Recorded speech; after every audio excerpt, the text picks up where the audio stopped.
Author, Govan Mbeki. South Africa, The Peasants' Revolt. Contents. Preface by Ruth First. 1. The Great Deception, the worst of two worlds. 2. Place in the Shadow, the segregation story. 3. From dynamite to toy telephones, chiefs give way to the council system. 4. Old shapes in new rags, instruments of apartheid rule. 5. Sleight of hand in the Transkei. 6. Peasants in poverty. 7. The fraud of separate development, feathering the nationalist nest. 8. Chiefs in the saddle, Transkei test case. 9. Resistance and rebellion, the peasants' rise. 10. Dilemma of self-government, the constitution and the elections. The Peasants' Revolt, first published by Penguin African Library in 1964, is a study of a crucial period in the struggle against apartheid. It focuses on developments in the Transkei at a time when resistance to the imposition of the system took the form of open rebellion. At that time only the Transkei had self-governing status. Of the 10 Bantustans which now exist, 4 have been declared independent countries by the regime and the other 6 self-governing national states. The funds at the disposal of the Transkei, and the other Bantustans, are substantially greater today than they were in the period of which Mbeki writes. But this financial growth is not matched by corresponding development for the benefit of those who live in the Bantustans. A large proportion of the funds are allocated to prisons, police, and other armed forces, while poverty and malnutrition are widespread. A study by a government agency in 1980 revealed that the Bantustans accommodated 35.7% of the national population yet only produced 3.4% of the country's gross domestic product. It found that more than half of households in the Transkei survived on a cash income of £40 or less per month, and that more than 90% of this income was from migrant workers. Some 30% of families survived on less than £25 per month, 95% of which came from migrant laborers working outside the Transkei. The resistance to the Bantustan authorities, of which Mbeki writes, and in which he himself played a part, has never ceased. It was driven underground by intense repression, but in recent years has again begun to take a more open form. 1984 saw the inauguration of a new segregated parliament in South Africa. Incorporated into the structures of central government is a small section of the Indian and colored communities which is prepared to cooperate in administering the apartheid system. Overwhelmingly rejected by the colored and Indian communities as a whole because of its undemocratic and divisive nature, and as an attempt to entrench apartheid, the new constitution parallels the attempt to impose separate political and administrative structures on the African population. One of the most significant features of the 1980s, and one of the greatest challenges to the Pretoria regime, is the unity that has been forged across the divisions imposed by apartheid. While there are significant differences with the past, this increasingly united mobilization of resistance both inside and outside the Bantustans has led many observers of current developments to recall the period of which Mbeki writes. Govan Mbeki, a leading member of the African National Congress, is now serving his 20th year in prison on Robben Island. Although sentenced to life imprisonment, his jailers have not succeeded in consigning him to obscurity. His name, along with those of Mandela and Sisulu, has become a symbol of resistance, not only to the oppressed people of South Africa but also to the international community who have conferred on him many honors and awards. Preface by Ruth First. This book has had a painful birth. Govan Mbeki is recognized widely in South Africa as an expert on the Transkei and on rural and agrarian problems. But not for him the seclusion of a study or library, the facilities for patient interviews and field work. This manuscript was written in fits and starts on Deal tables in the kitchens of several African homes in Port Elizabeth townships. Its progress was frequently interrupted by police raids, when the sheets of paper had to be hurriedly secreted, or moved away from where their writer lived and worked, for his and their safekeeping. A great slice of this book was written on rolls of toilet paper when Mbeki served a 2-month spell of solitary confinement, awaiting trial on a charge of making explosives. Mbeki was acquitted after those court proceedings. The manuscript was smuggled out of the cell to the typist, who pored over the faint pencil writing on the thin paper by candlelight and in the privacy of her township room. Some final portions of the book were written from Govan's last hiding place in Johannesburg, where he had moved from Port Elizabeth after he was drafted by the African National Congress National Executive to direct ANC campaigns from underground. Mbeki began to write a study of the workings of apartheid policy in the reserves, the areas set aside in law for African occupation, as early as 1959 and 1960. He intended originally to prepare a manual for members and organizers of the African National Congress. This little booklet was to probe the role of the tribal chiefs of the Transkei, and the campaigns of the commoners and their political movements. It contrasted the policies on rural issues of the African National Congress and other African movements with the liberal and progressive parties, the United Party, and the nationalist government. It intended to analyze the history and lessons of peasant struggles in the Transkei. A first draft of the book was almost ready when the shootings at Sharpeville intervened. A fortnight later the African National Congress was banned. If the book on Bantustans, the tribal satraps which it was government policy to construct out of the reserves, was still to be published, it would have to be illegally produced on crude hand-worked presses or duplicating machines, to circulate dangerously from hand to hand. Plans were indeed laid for this, and so Govan used unexpected weeks to write new sections and bring his material up to date. The work goes on. He wrote from Port Elizabeth to Johannesburg, but always under the noses of the police, and I am forced to move too often. He did not get away from the police raid early in 1962. Arrested with Harold Strachan and Joseph Jack under the Explosives Act on a charge of having instructed men in the manufacture of homemade bombs. Govan was held in prison for 5 months, 3 of them in solitary confinement. Somehow he managed to lay hands on a pencil and those toilet rolls.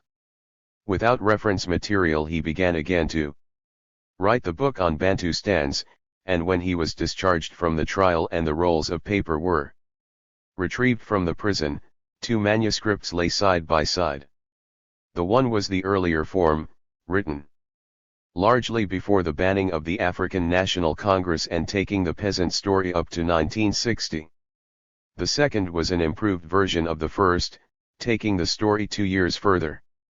It was at this point that I came into the picture, to reconcile the 2 versions and edit the final form of the manuscript. Friends in Cape Town, who must be nameless because they are still in Cape Town, annotated and checked the references. Govan's colleagues in the Transkei watched the workings of the new Bantu authorities, the chiefs' courts, and the so-called development schemes of the government, and sent their findings to him, through the information pipelines of the African National Congress. Steadily the newly arranged chapters were assembled. By the beginning of 1963 both Govan and I had been served with government prohibitions against writing, preparing, or compiling any material for publication. We were journalists without a newspaper. New Age had been banned by the nationalist government, and its successor, Spark, forced to suspend publication because its entire staff had been disabled by ministerial prohibition. We had more time to work on the Bantustan book. But it had all to be written under cover, both to secure the manuscript and to guard ourselves against arrest, prosecution, and imprisonment for writing in defiance of the government ban. In addition, we were unable to meet openly to discuss the progress of the book, for we were both on the list of persons banned from communicating with other banned persons. The manuscript was almost ready by July 1963. It remained only for Govan to write the final chapter on the Transkei's first constitution and first elections. That month Govan was arrested in the raid on the Rivonia underground hiding place, and he was taken to prison to spend the first 90 days in solitary detention, and then to await trial on a charge of conspiring to overthrow the South African government by violent means. Less than a month after Govan's arrest I, too, was detained for 90 days under the General Law Amendment Act. The 90 days grew to 117, till I was released in December 1963. The Bantustan book had not been hanging fire all that time. In Cape Town it was being completed, and sent in installments out of the country. When I managed to reach London, it remained for me only to do the final polishing. As the book went to press, Govan Mbeki sat in the dock of the Rivonia trial, side by side with his fellow Transkeans Nelson Mandela, Walter Sisulu, and Raymond Maitlaba. They and their 5 other co-accused stood trial for their lives. Govan's book on the Transkei helps to explain his deep involvement in the political struggle of his people. He has a formidable grasp of economic and political problems. More than that, his own life in the Transkei has bound him to the problems and passions of the peasants. For many years he served the newspapers on which he worked with hard-won reports on what was happening to the Transkei under its state of emergency, to Pondoland in revolt, to the Ciskei in famine. His first writings were about the Transkei. He was secretary of the Transkeian Voters Association in the 40s and general secretary of the Transkei organized bodies. He was born and grew up in the Transkei, as his father before him. Govan Mbeki is a modest, a self-effacing man. But he has told something of his early life. Born in 1910 at the Mbekane location in the Nkamakwi district of the Transkei, he relates, "I was brought up in a strict religious atmosphere. My mother was the daughter of a Methodist minister. My father was chief and recognized as such by his people, but graded and employed as headman by the government. Later he was deposed. For his times he was fairly well-to-do. He had an agricultural plot of just over 16 morgen, he owned a fairly large herd of cattle and horses, as well as flocks of goats and sheep. Missionaries influenced him to educate all his children. My sisters qualified as teachers, and my brother as an agricultural demonstrator. My father built a substantial stone house when I was born, or just before then. My brother still lives in it. When my father died, he left savings at the post office in separate accounts for my brother as well as for me. This was used to pay for our education. I went to a mission school about 6 miles from our home. Most of the way was scaling a mountain. Daily I walked to and from school, leaving shortly after sunrise and returning at about sundown to tend the stock. The school classes were held in a church hall. All the classes ranged up the length of the hall, with the highest classes just below the pulpit. It was bedlam. One class recited the alphabet, another a multiplication table, a third sang up and down the scale of the modulator, others would be poring over arithmetic problems. The only advantage in the arrangement was that the principal teacher saw his staff at work all the time without having to leave his own class. But little wonder I was below average in arithmetic. Govan won scholarships to the Fort Hare University College, to do his school leaving certificate examination and an arts degree.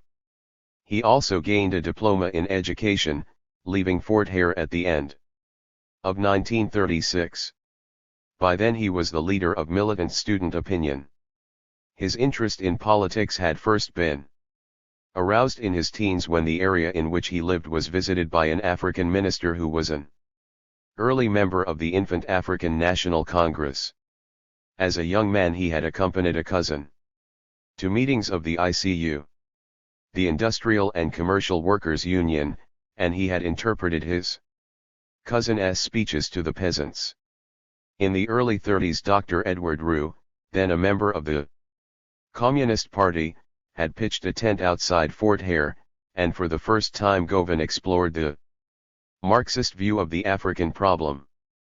By the time of the Herzog Bills in 1935, and with them the seal of segregation and the final loss of the vote on the Common Roll, Govan was in the thick of African National Congress politics. Mussolini's attack on Abyssinia had incensed the students of Fort Hare. Govan was collecting degrees, majoring in politics and psychology, and then economics, and selling newspapers during his vacations for 24 seconds a week. He tried to organize a trade union, and was sacked. From compound life with workers Govan took to teaching first at a secondary school in Durban, then at a teachers' training college in the Transkei. Now he began his first political journalism, and published essays in book form in 1939, entitled The Transkei in the Making. In 1938 he edited the territorial magazine which later became Inkandla Yabantu.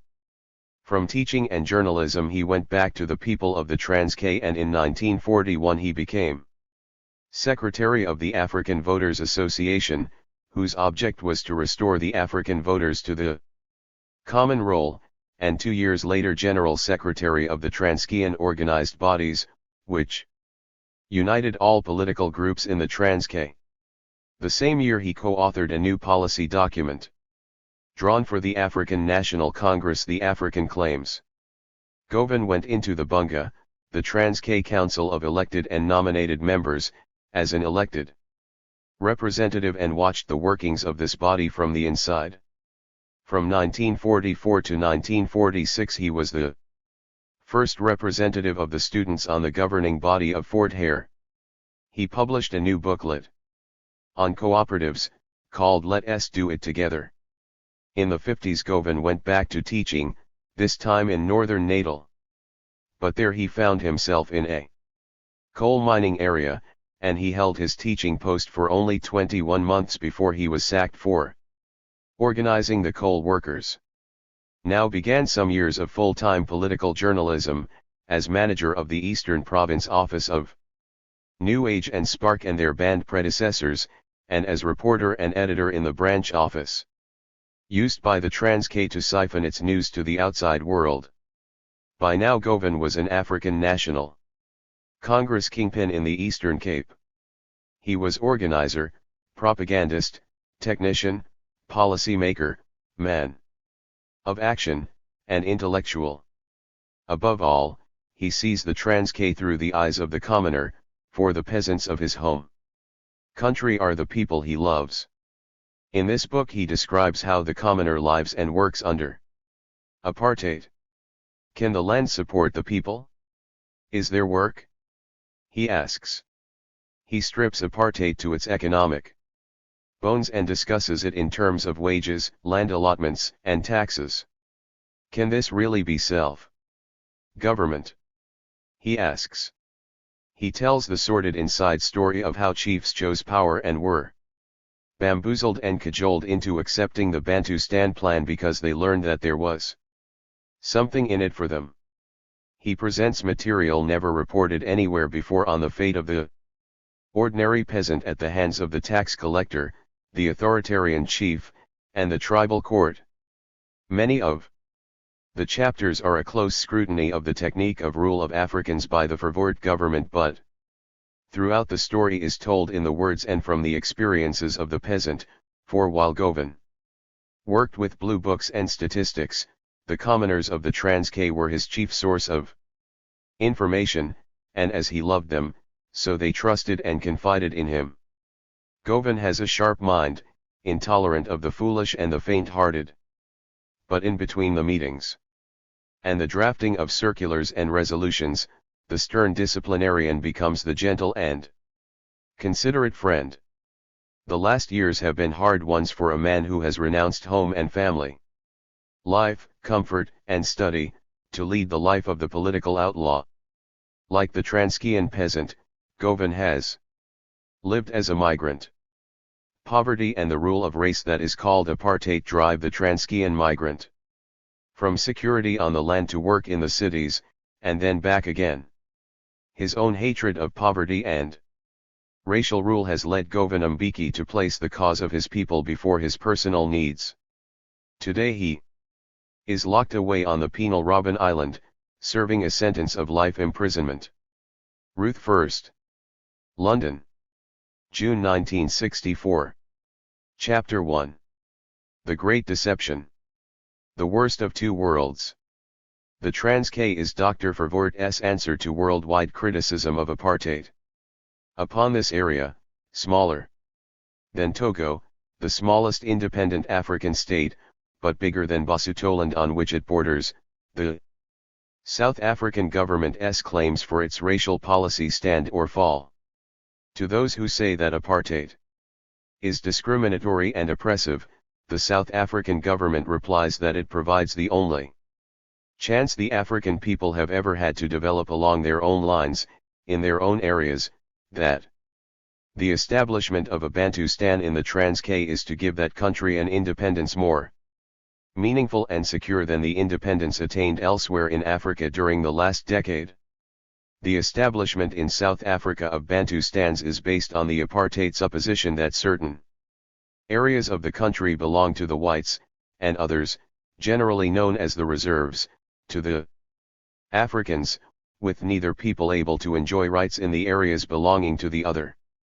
Which are these two South Africas, one for whites and the other for Africans?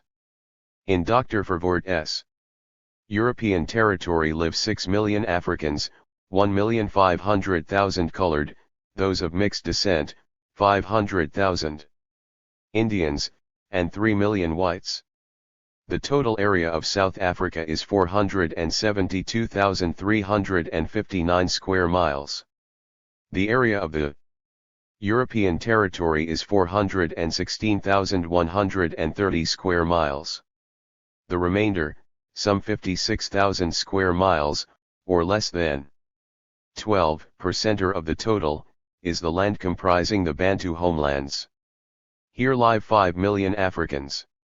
The so-called white state is a contiguous land area, containing practically all the natural resources and advanced development secured by the labor and skill of all South Africans, the majority of whom, of course, are Africans.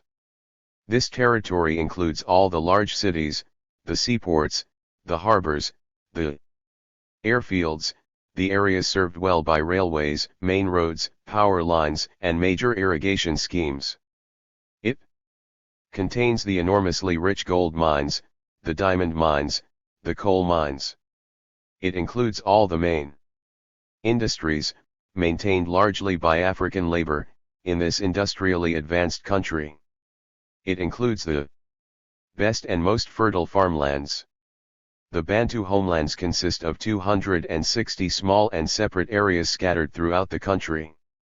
They are South Africa's backwaters, primitive rural slums, soil eroded and underdeveloped, lacking power, resources and without developed communication systems. They have no cities, no industries, and few sources of employment. They are congested and permanently distressed areas where the inhabitants live on a narrow ledge of starvation, where a drought, as experienced recently in the northern areas, leads inevitably to famine. They are areas drained of their menfolk, for their chief export is labor. And while the men work on white-owned farms and in mines and industry, their womenfolk and old people pursue a primitive agriculture incapable of providing even subsistence.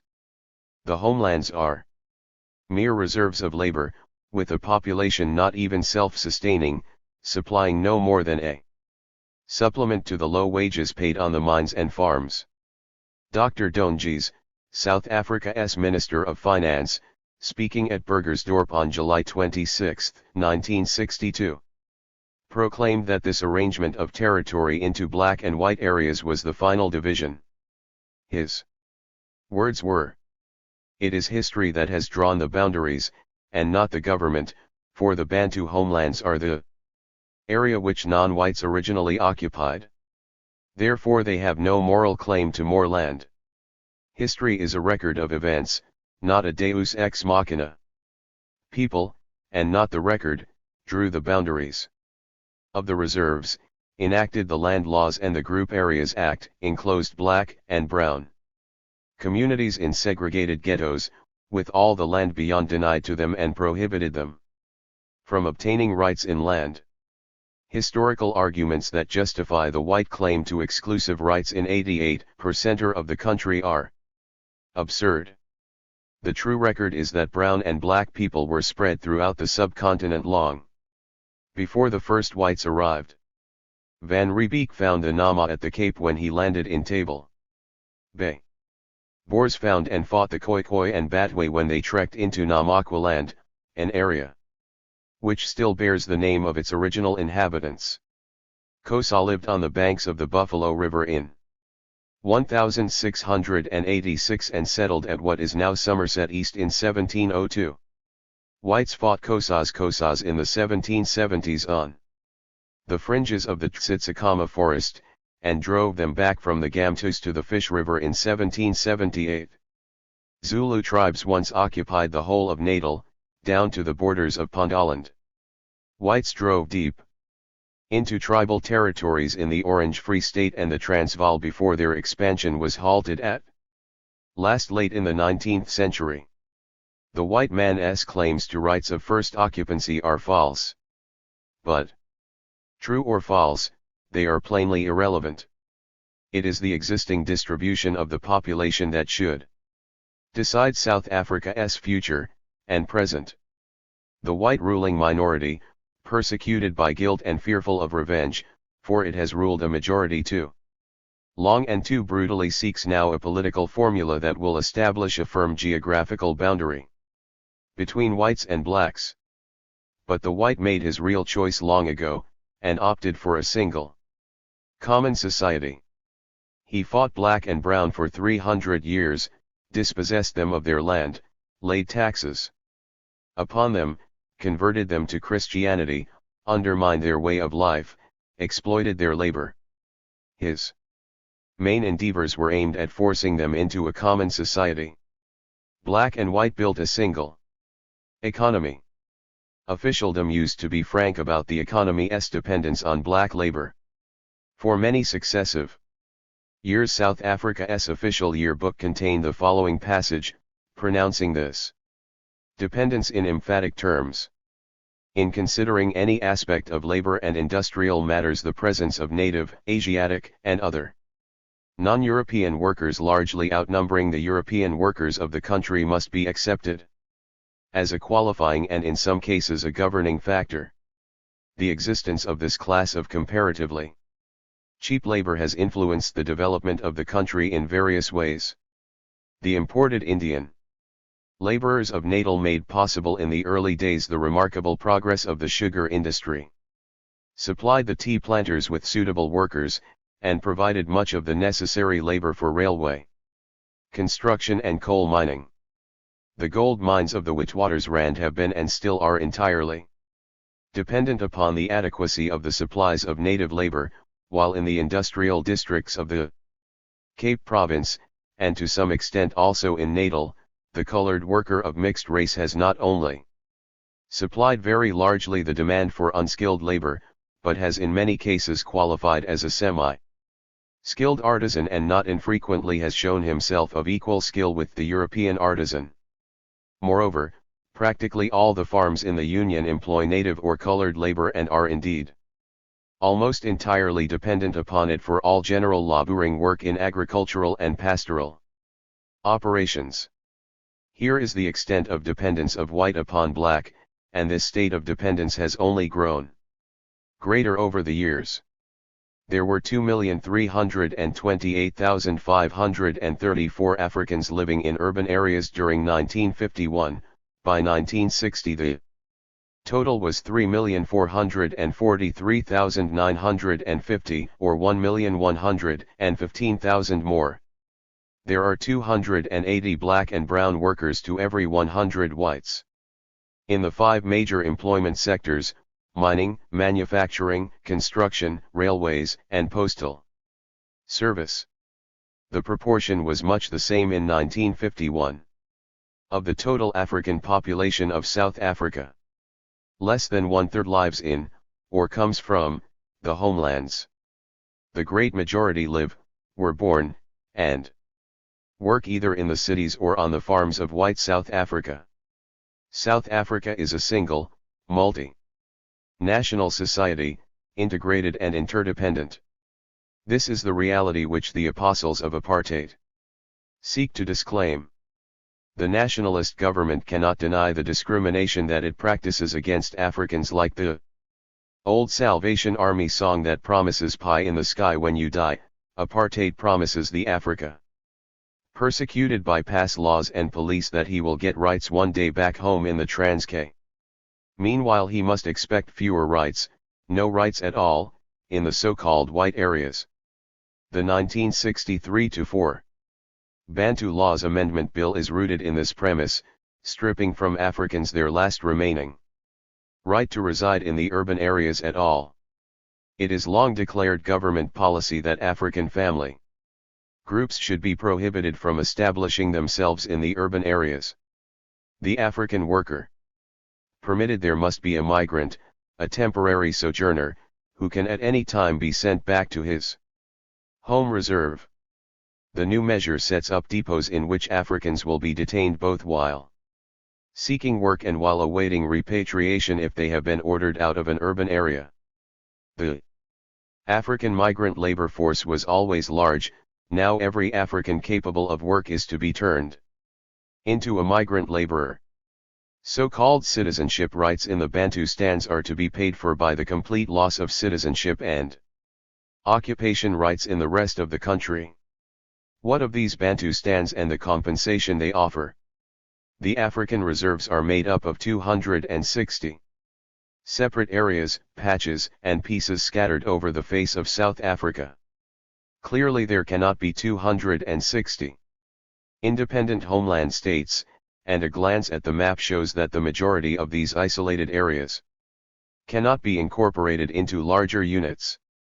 The Tomlinson Report, which investigated Bantustan planning, wrote that, save for a few blocks such as the Transkei and Vendaland, the Bantu areas were too scattered to form any foundation for community growth. 1. The Transkei, covering 16,000 square miles and containing between 1,500,000 and 2 million people, is the only African reserve that constitutes a coherent and substantial area of land.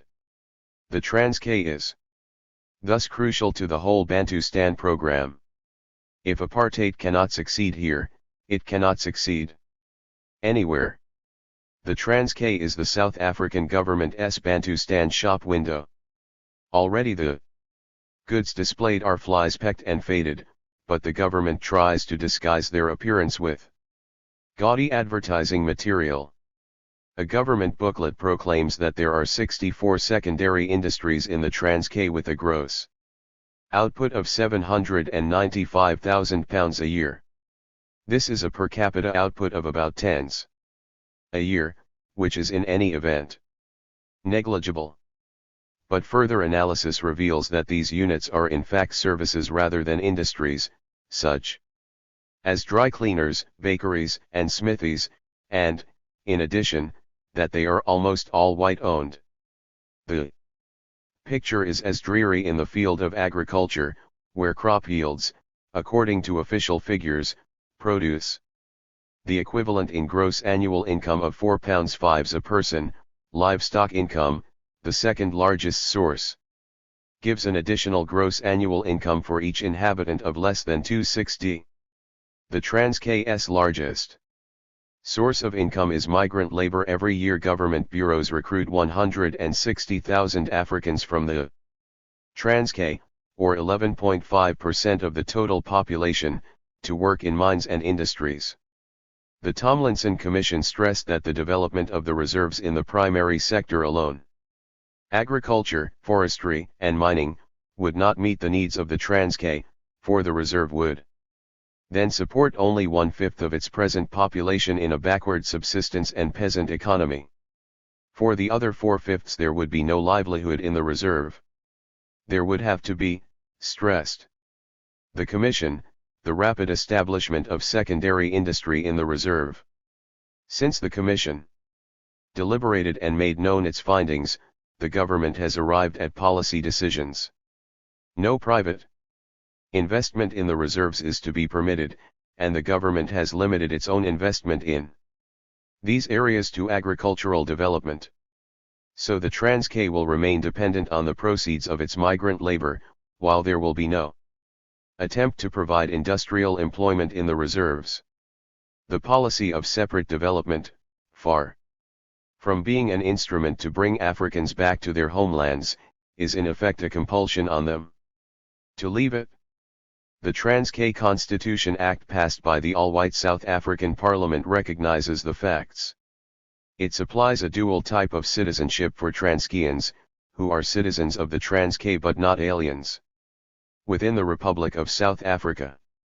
The Act says, "The Republic of South Africa shall not regard a citizen of the Transkei as an alien in the Republic, and shall by virtue of his citizenship of a territory forming part of the Republic of South Africa regard him for all external purposes in terms of international law as a citizen of the Republic and afford him full protection according to international law."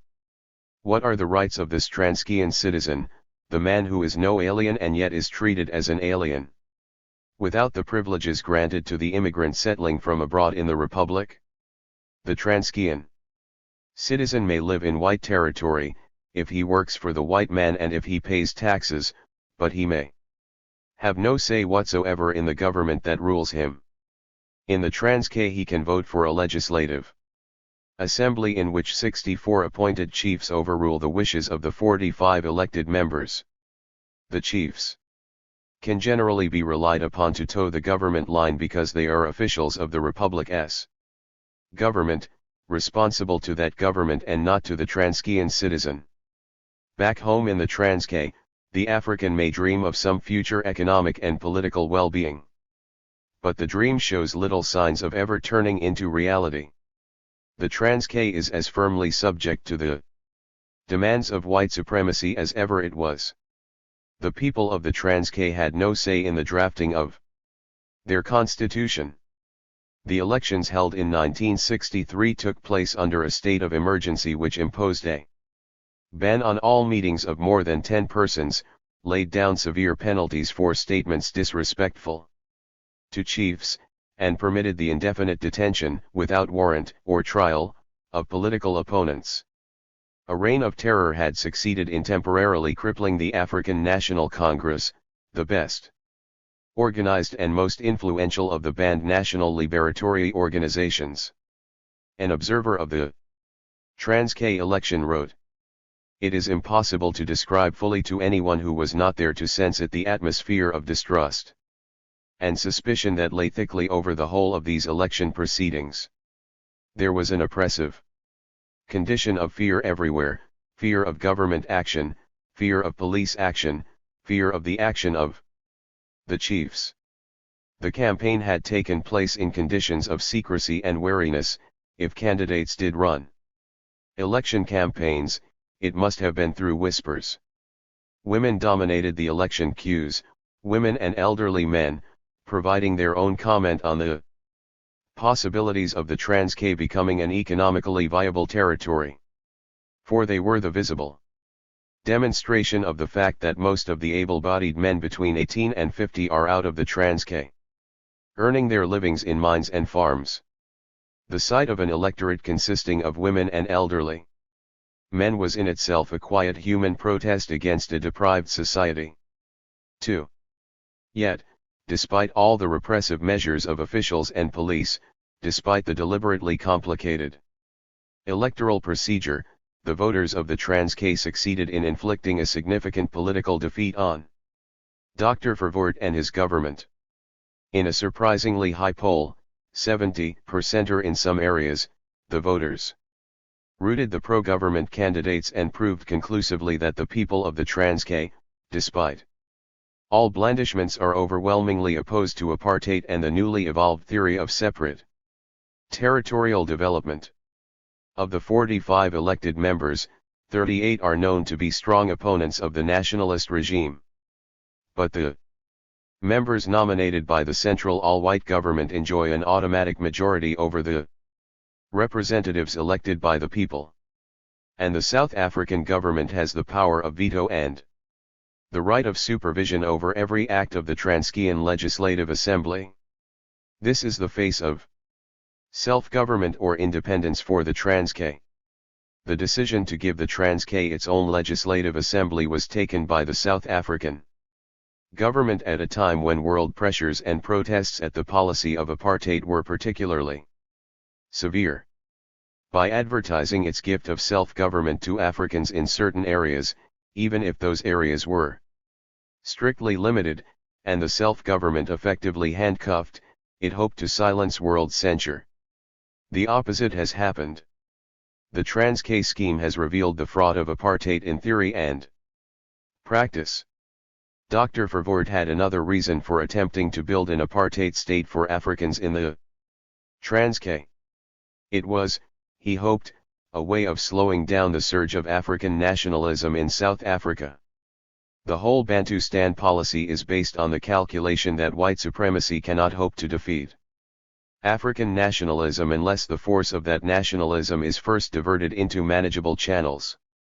But the channels have proved too devious.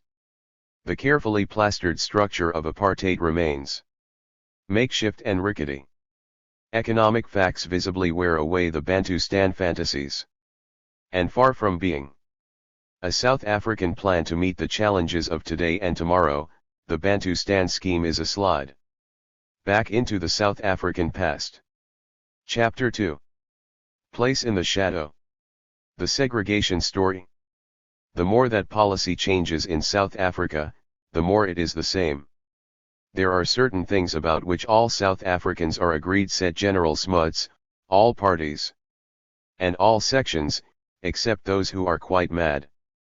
The first is that it is a fixed policy to maintain white supremacy in South Africa that was in 1945, when the United Party government, today in feeble opposition, was under fire from the Nationalist Party, led then by Dr. Mallon, and now by Dr. Verwoerd, for not going about keeping the natives in their place the right way. It has been a protracted journey, this one of segregation, of apartheid, in South Africa, and it has been a movement not forward, towards new ways, but back into the past. When Britain granted representative government to the Cape in 1853, it allowed the vote to all male subjects of the Crown who fulfilled certain conditions, the age of 21 years, ability to read and write, a minimum annual salary of £50 or possession of landed property to the value of no less than £25. In those early days it was an exacting test to pass. But sufficient Africans were determined to pass it, to constitute a significant force. Soon the African vote was preponderant in areas like Woodhouse and Aliwal North.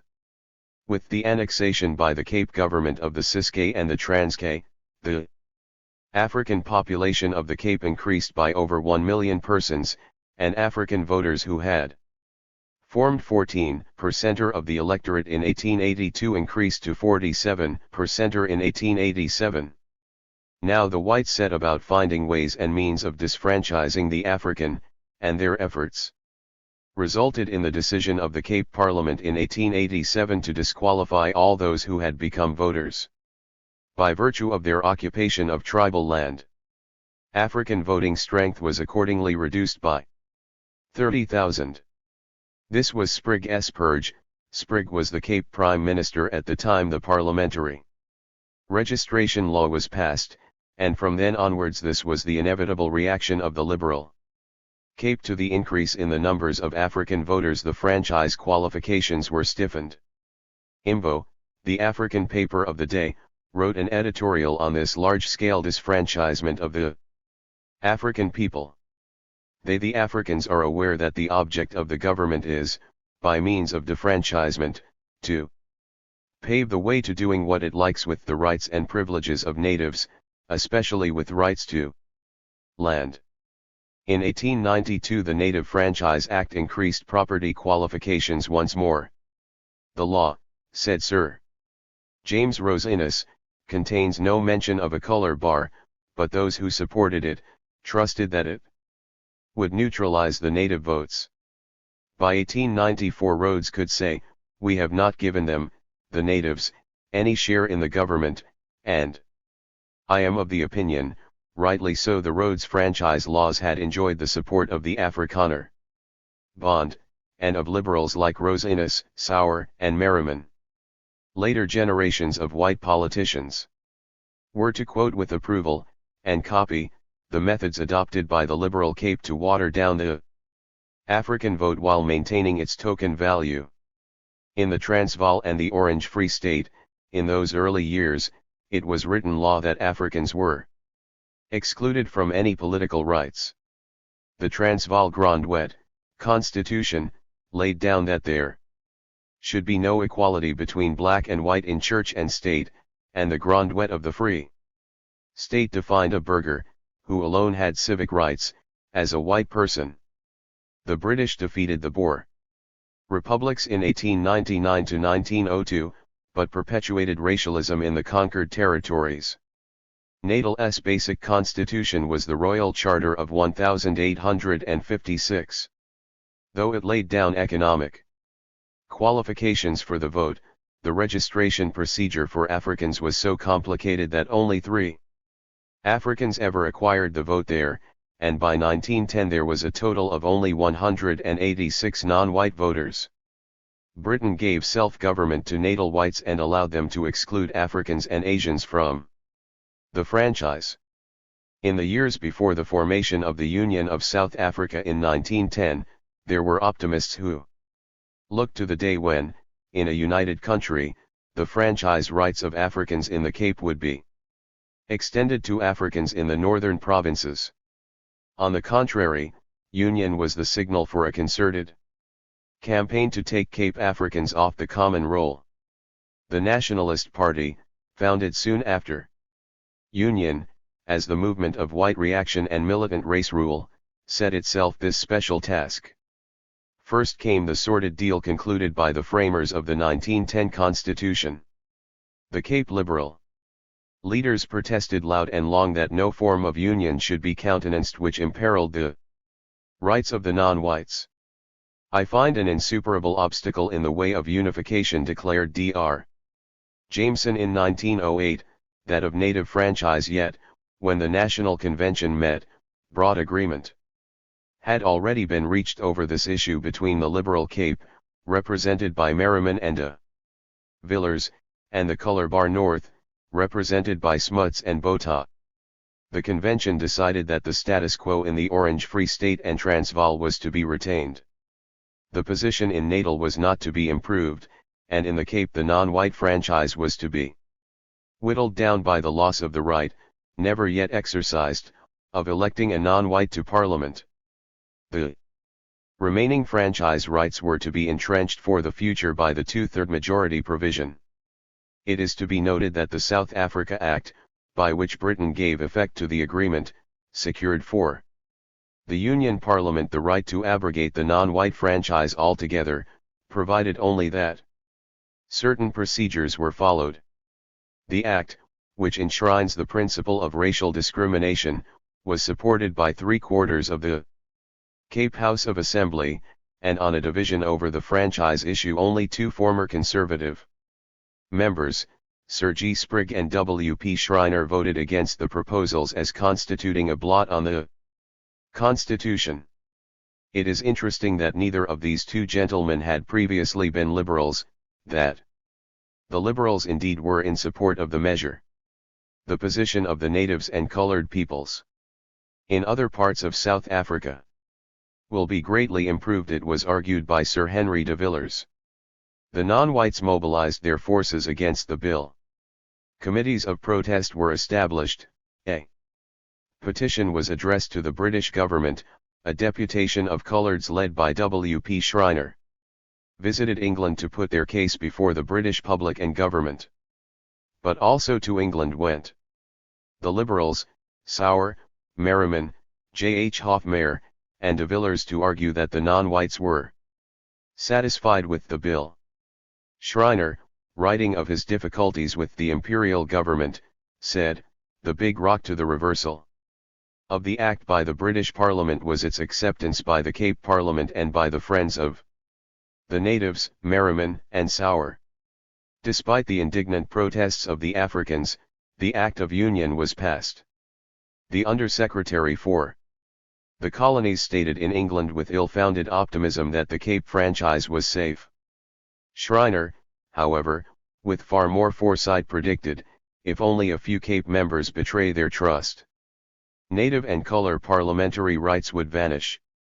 Civilization, they said then, and still say today, was to be the test for citizenship. But the African vote was never permitted to become more than a token.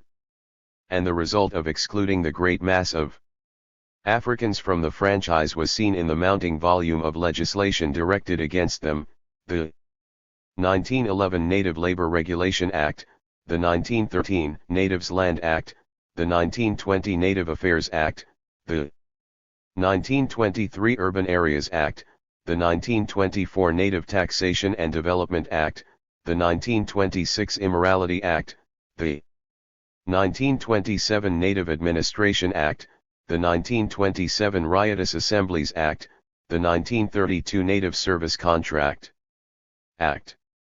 The Cabinet of the Nationalist Labour Pact government, which took office after the 1922 Rand strike, was pledged to safeguard white South Africa.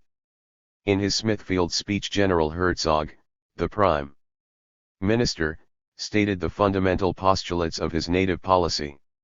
Union, he said, could not go on with one extreme policy in the North and another in the South. And it was beyond belief that the North would accept the Cape franchise system unless the Cape franchise, he warned, was taken away from the Cape Africans, or at least fundamentally altered. The northern provinces cannot possibly continue to close the door against the native franchise within their borders. Herzog's 1926 bills proposed the extension of the Cape franchise to the colored people of the other three provinces.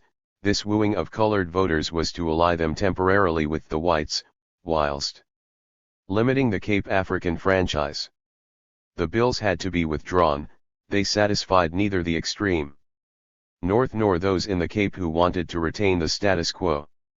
In 1929 Herzog introduced bills more retrogressive than the 1926 ones, and these were referred to a select committee, where they incubated for 5 years. During this period, however, the effectiveness of the African franchise in the Cape was attacked in various outflanking moves. In 1927, the peak year, there had been 16,480 African voters in the Cape. From then on, and owing largely to administrative action taken by Herzog's government, under which officials were directed to apply vigorously the tests required for voters, their numbers declined. By the Women's Enfranchisement Act of 1930, which gave the vote to white women only, despite the previous pledges of Herzog and Malin that colored women would be included, the European electorate increased from 500,000 to 1 million, and the effect of the African vote was more than halved. In 1931 the franchise was given to all white men in the Cape and Natal without qualification, thus bringing these provinces into line with the Transvaal and Orange Free State. The qualifications, in property and education, remained for all non-whites. The following statistics from the Government Gazette, March 31, 1936 show the effect of the above three steps in devaluing The vote of the non-whites. In 1936, in the Transvaal and Orange Free State respectively, the 349,100 and 1,089 voters were all white. In Natal, of the 92,116 voters, 353 were colored and 1 was an African. Out of 61 constituencies in the Cape, only 10 had as many as 450 African voters, and in Tembuland, where the African vote was highest, it comprised less than 1/3 of the total. The Hertzog-Smuts coalition of 1932 made a frontal assault possible at last, and white unity, as always, brought further disaster to the non-whites. Clause 6 of the coalition agreement set out the aim of providing separate political representation of white and black. The slogan of trusteeship, a euphemism for depriving the African, amongst other things, of his vote, was now increasingly used. After several false starts, the Hertzog government introduced its plan for dealing with the Cape African franchise. Uncertain of securing a 2/3 majority of the two houses of parliament sitting together, as required by the South Africa Act if he was to tamper with the African franchise, General Hertzog devised a trick that trapped almost the whole of South Africa. He appointed the Young Commission to consider the 3 acts of 1936, the Native Representation Act, the Native Land and Trust Act, and the Native Laws Amendment Act, popularly known among Africans as Herzog's Unholy Trinity. The Young Commission, like the Tomlinson Commission which was later to give apartheid its theoretical ring, set out to counterfeit a settlement, by which the Africans would receive some hollow payment for the surrender of their political rights. The Hertzog-Smuts fusion government of 1936 promised to release 7.5 million morgen of land for further African occupation. The Africans were not deceived. The Herzog settlement was not of their making, indeed it was promoted in the face of their united protests. But the whites were enabled to exclude the African altogether from participation in the government of the country and feel moral about doing so at the same time. During the course of the heated debates in Parliament, General Hertzog stated that the passing of the Native Representation Act would provide a final and permanent settlement of that African representation which had been a source of contention amongst the white political parties. At last were the lingering hopes of those who trusted that the entrenched clauses in the South Africa Act could provide footholds from which the struggle for the extension of the franchise to the northern provinces might still be waged. The Act deprived the Africans of the Cape of their direct franchise and placed them on a separate roll. Whatever the number of registered voters on the separate roll, they would not send to the law-framing House of Assembly more than 3 representatives, and all 3 had to be white.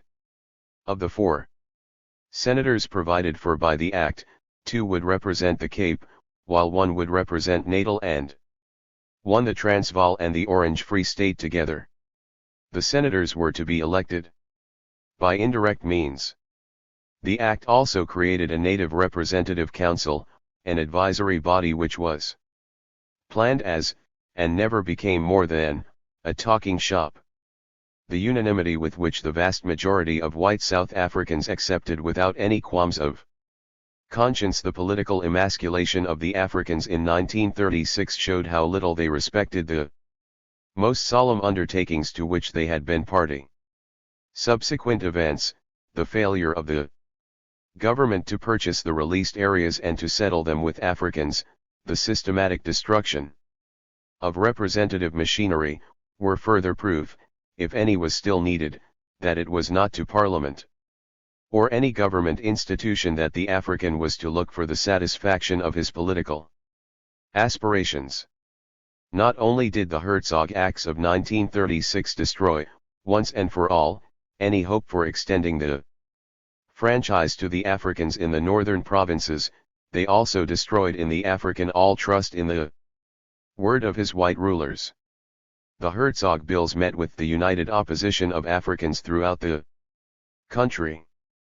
There was not a single resolution in favor of the bill from any one of the 5 conferences, attended by chiefs and delegates from African councils and boards, summoned by the government in September 1935, or from the meeting of natal chiefs in October 1935, or from the countless meetings and conferences held spontaneously all over the country. Finally, in December 1935, an all-African convention met especially for the purpose of considering the bills.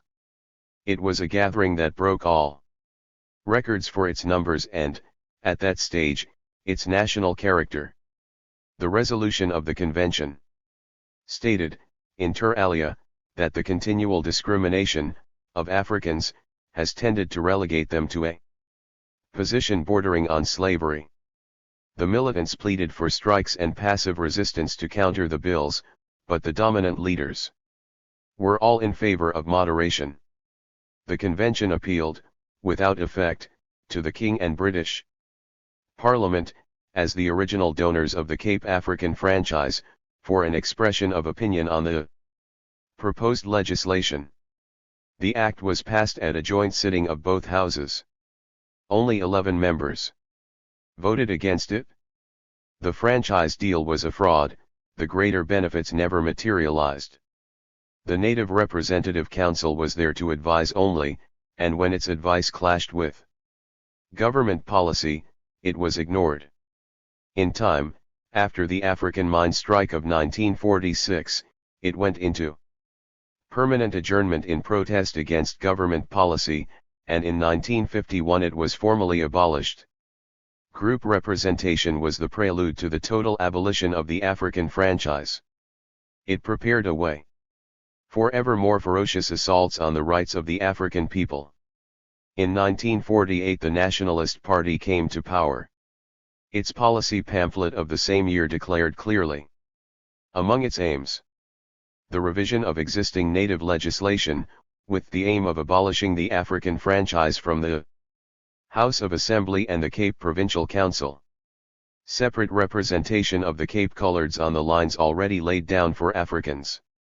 In 1951 the Nationalists passed the Separate Representation of Voters Act to remove the Coloreds of the Cape from the common voters' roll, and since they did not yet have the necessary 2/3 majority of both houses of Parliament sitting together, flouted the Constitution by passing the Act at separate sittings of the Assembly and Senate.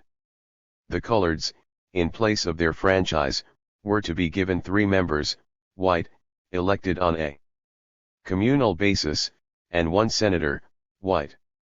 The proportion of representation granted to the whites, then numbering 2,750,000, and that granted to coloreds, numbering some 1,250,000, was to be fixed for all time in the House of Assembly at 156:3. There was a constitutional crisis in which whites and non-white joined. The opposition rushed to the defense of the Constitution. The act endangered at least 6 Cape seats held by the United Party, and the act was successfully challenged in the courts on the ground that it was unconstitutional. The bizarre High Court of Parliament Act, which was then passed to establish the parliamentary caucus of the governing party as the final court in the land, promptly validated the 1951 Act. But this court was declared ultra vires by the appellate division.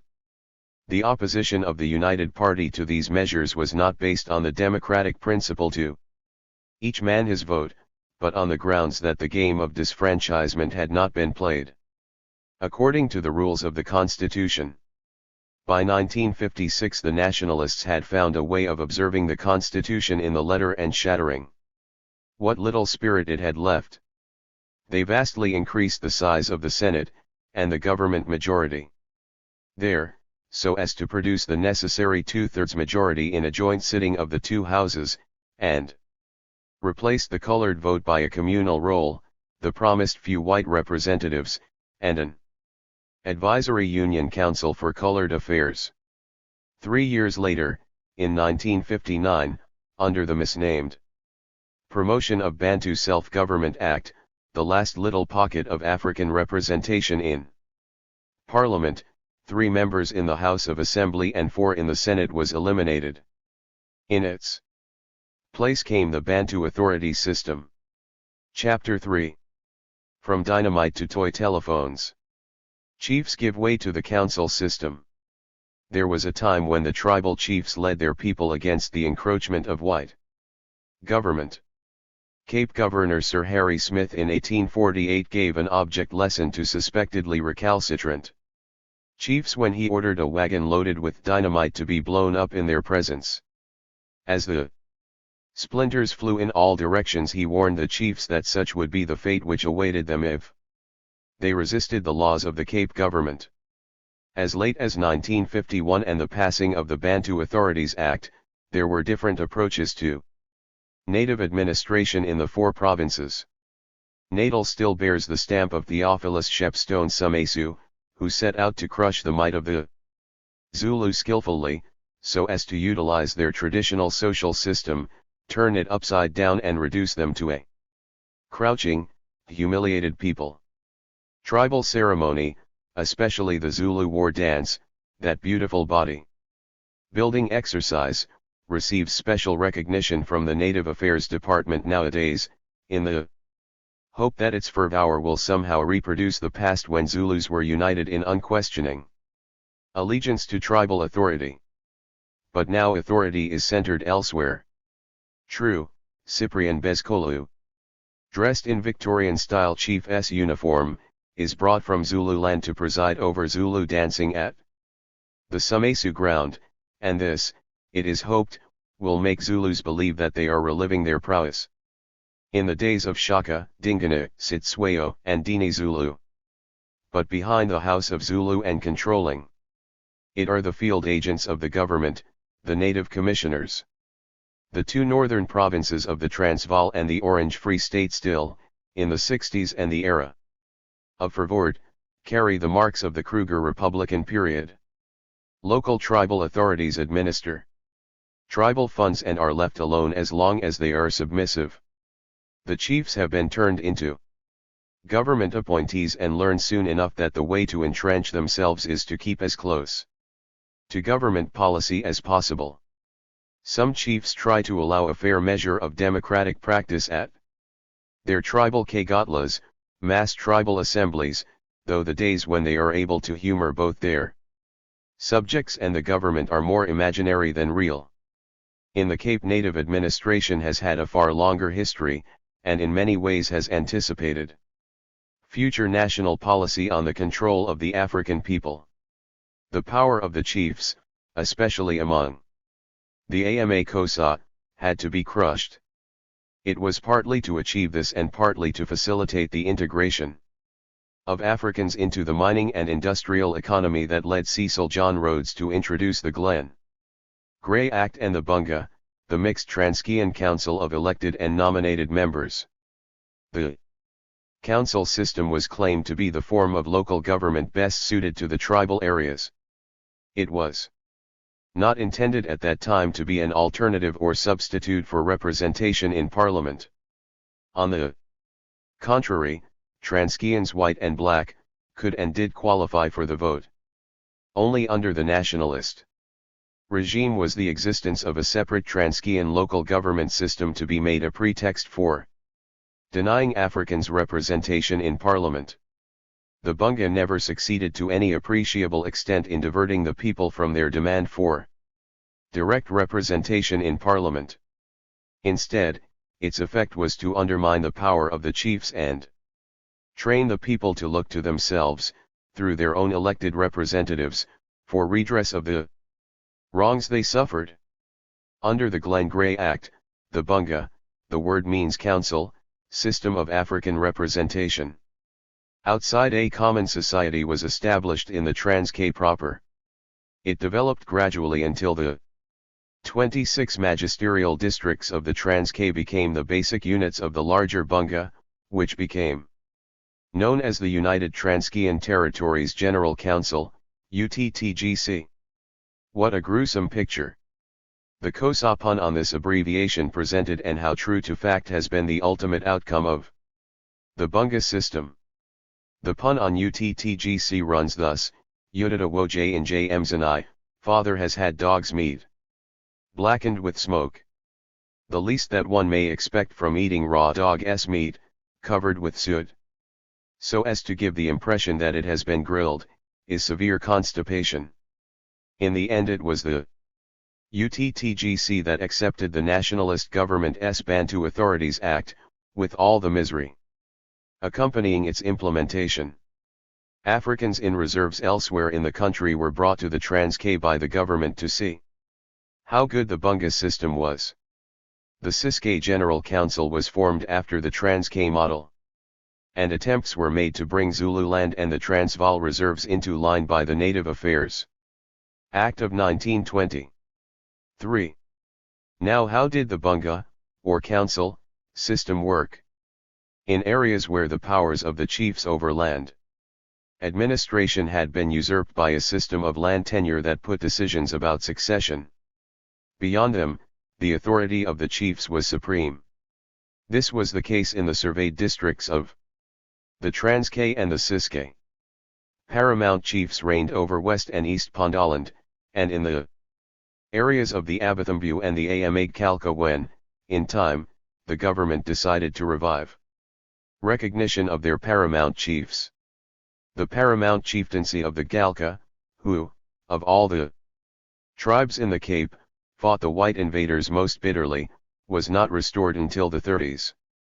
In some areas a paramount chieftaincy was not recognized, and in others chieftainship itself was unknown.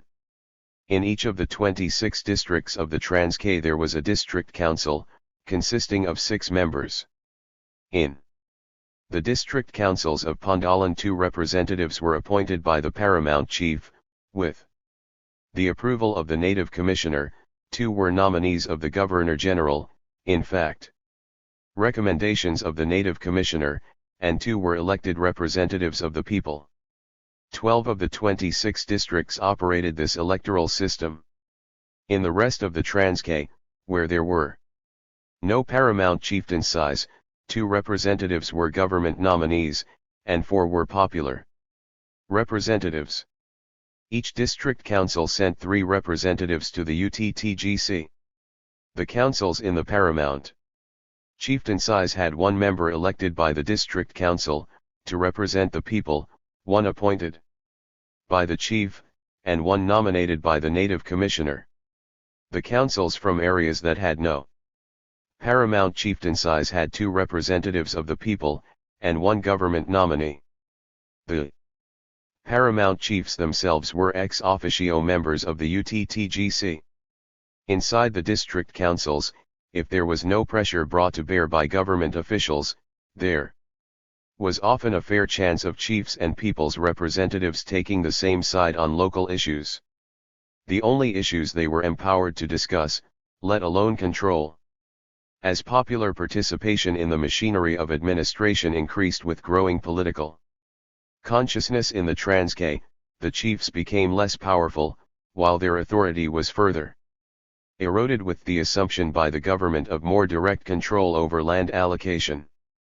Government-employed police constables were used to carry out functions originally performed by sub-chiefs in the name of the paramount chief. So the power of the chiefs was sapped from 2 directions, the government and the people. The Bunga dealt with education, roads, agriculture, irrigation, customary law, and limitation of stock. Its annual revenue was about £170,000 in the 40s, derived from quit rents and a local hut tax of tens a year, and from this revenue it had to maintain about 4,000 miles of roads, construct and maintain over 1,000 dipping tanks, pay the salaries of agricultural demonstrators, maintain agricultural schools, and pay for medical services. The population it administered was well over a million, yet its income was little more than half the amount spent by the South African government on the one-item printing and stationery. The system was hailed as a notable experiment of political science, in the training of Africans to the task of local self-government. But it was a system controlled by nomination, and run in the presence of white government servants, while above all, the overcrowding and poverty of the reserves placed the task of administering them far beyond the capacity of any local council. In their rural backwaters the councils met and talked, debated, and passed resolutions. The Bunga asked for direct representation in parliament year after year. Year after year, the Bunga demanded greater administrative powers. The 1946, post-war, session passed the resolution, this council requests the government to extend a direct individual franchise to all Africans in the Union with the same qualifications as in the Cape. We are told better times are coming. We want to know what our share in these better times will be, said a councillor at this session. Trusteeship was debated. Is it easy for a guardian to release his authority and hand it over to his ward? Councillors asked. Councillor F.T. Kamata said, we are a people that was created by God, and we should therefore find ourselves one day entering into the control of this country and enjoying the rights that are enjoyed by others today. We are entitled to these rights. The tone grew stronger year by year. By 1949 the new, nationalist, government was in power, and after a debate on apartheid the resolution of the Bunga deplored the government's native policy of apartheid as a serious injustice, and urged a policy in harmony with civilized standards. Said Councillor Mabud, apartheid is a measure designed for our oppression. The African people maintain that if in this policy there is anything new, it is that which is not true, and if there is anything true, it is that which is not new. That which is true in apartheid is the outmoded political maneuver practiced by Herrenvolk politicians to frighten whites on the Platteland for with the black peril. On a national scale, there was the same story of dissatisfaction, disillusionment, and growing revolt within the Native Representative Council. Within the whole council system its participants had given up all hope of sharing in the government of their people and their country. They were talking loudly of independence. In the beginning the white rulers had trusted these institutions to turn discontent and aspiration inwards. They had hoped that the Africans would become so absorbed in the settlement of petty disputes, in the issues within and between the tribes, that they would cease to require a place in the political sun. But contrary to expectations, the annual sessions of these councils served merely to bring the people's representatives from different parts of the country close together, so that together they could hammer out common demands. The Bunga was demanding the extension of the Cape African franchise to the northern provinces, and direct representation for Africans in Parliament. The Native Representative Council, calling itself a toy telephone, because though it talked and talked, nothing of what it said seemed to reach the ears of the government, was on strike. Open defiance was looming. The nationalist government began to turn its serious attention to the whole problem of native administration. There was pressure from inside the reserves as well as from the African urban ranks for self-rule. The same pressure, even stronger, was coming from outside South Africa. Colonialism was on the decline. Apartheid, the black bogey cry to woo white voters, won the election for the nationalists in 1948. But was still not much more than a slogan, even if nationalist professors were busy dressing it up into a universal myth. The problem was plain: apartheid had to find a new way to administer Africans. Because the pressure for more rights was growing too strong a challenge, while the broadcasts of the outside world could not be jammed forever by an endless repetition of old phrases. The traditional system in South Africa had been one of direct rule. White government officials sat over the chiefs. Everyone knew that the commissioner was the boss. Yet now the white government official had become too visible and accessible a target for anti-government action. The need was clearly to devise a system under which the Africans appeared to be managing their own affairs.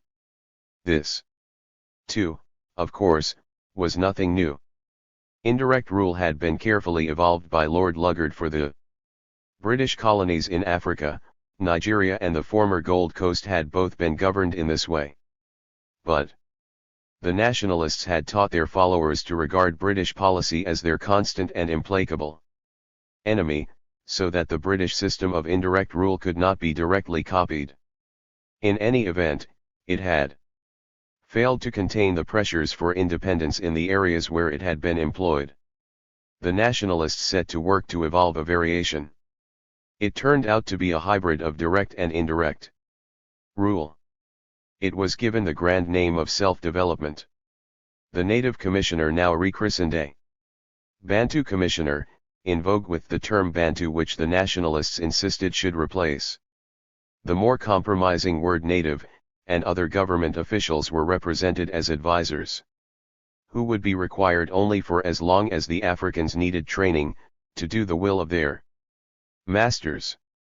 Apartheid sounded promising enough to white voters, but for all the years after the nationalist government came to power, it had brought only hardship to the African people, the tightening up of the pass laws, the introduction of inferior education, the banning and banishing of political leaders, the growing ferocity of the police. The people were becoming increasingly bitter and hostile. At this rate, white supremacy would not last. The propaganda extolling the virtues of apartheid had to be stepped up, and an important sector of the African people in the country won over to its side. These were the chiefs. Government schemes to entice their support coincided with the swelling popular opposition to the bunga or council system. Now the government performed its great conjuring trick and got chiefs, many of them, let it be said, proving comfortingly cooperative, to accept declarations about self-rule and development as the genuine article. The unwary sat back to wait for great impending constitutional developments. Chapter 4. Old Shapes in New Rags. Instruments of Apartheid Rule. South Africa, the Nationalist Party proclaimed of a country in which blacks outnumber whites 4-1, had to be kept white. The doctrines and ordinances of apartheid were, of course, sacred, yet the Africans could not be denied even an illusion. The substitute for African parliamentary representation was to be the Bantu authorities system. No new general, district, or local councils of the roads variety were created in the reserves.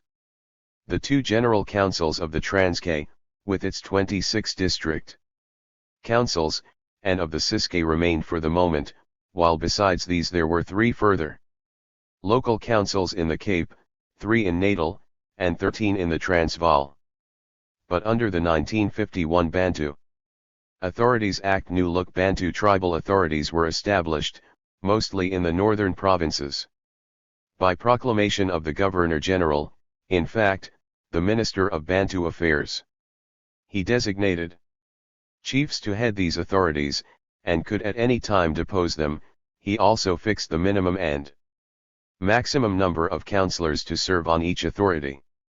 The Bantu Commissioner had the right to veto any appointment.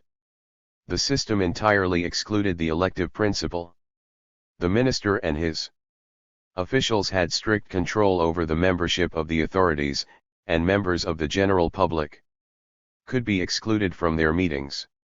The aims of the Bantu Authorities Act were to abolish the Native Representative Council as an elected umbrella organization representing all Africans, and to substitute councils based upon tribal and ethnic groups, whose members would be largely selected by the government. It was these councils or Bantu authorities through which later apartheid and Bantustan measures would be forced on the African people in the guise of consultation and consent. The government would ensure for itself an easy passage in advance by rigging up a network of non-elected councils around nominated chiefs for the expression of popular will. In 1955 the Bantu authority system reached the Transkei, and the Bunga, with its 26 district councils, was erased, after it had accepted the Bantu Authorities Act in principle. At the base of the New administrative pyramid are the tribal authorities, composed of the chiefs and headmen. All chiefs owe their office to appointment by the government. They are government officials.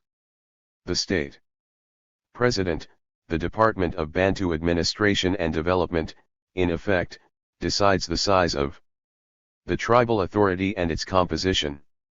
Chiefs may appoint a number of councillors, the number is decided by the state president, and of the remainder the Bantu commissioner nominates 1/3. And the taxpayers, with the chief's approval, 2/3. The administration has the right to veto any nomination. The district authority is the next stage in the pyramid.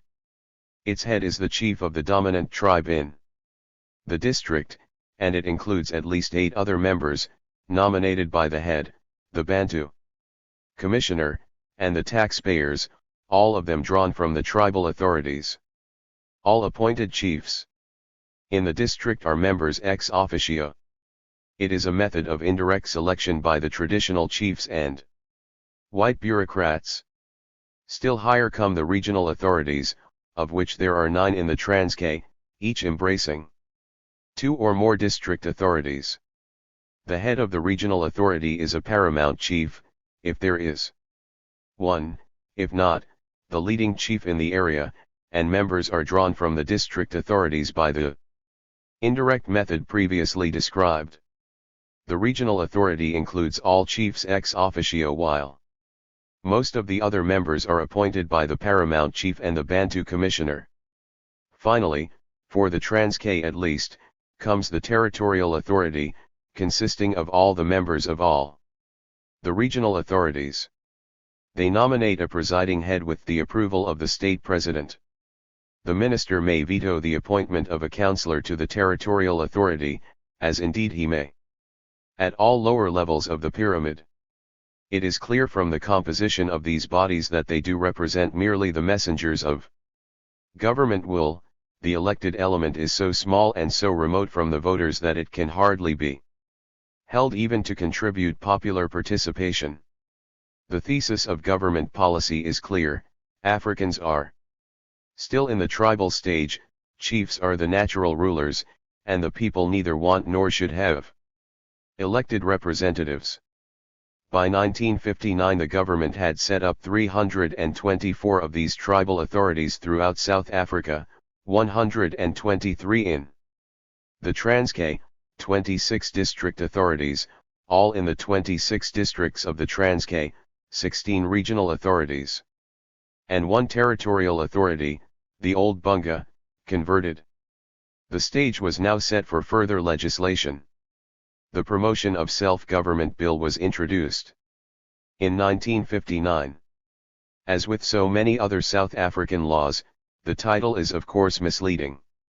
For the real object of the act was to abolish the representation of Africans in Parliament.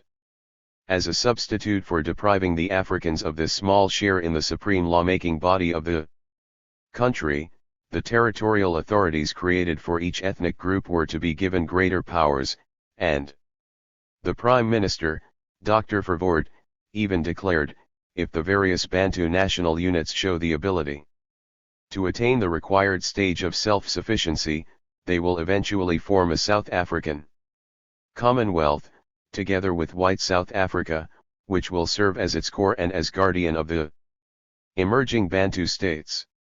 In all, there were to be 8 territorial authorities topping the pyramids of tribal, district, and regional Bantu authorities, for the North Soto, the South Soto, the Swazi, the Tsanga, the Tswana, the Venda, the Xhosa, and the Zulu national units.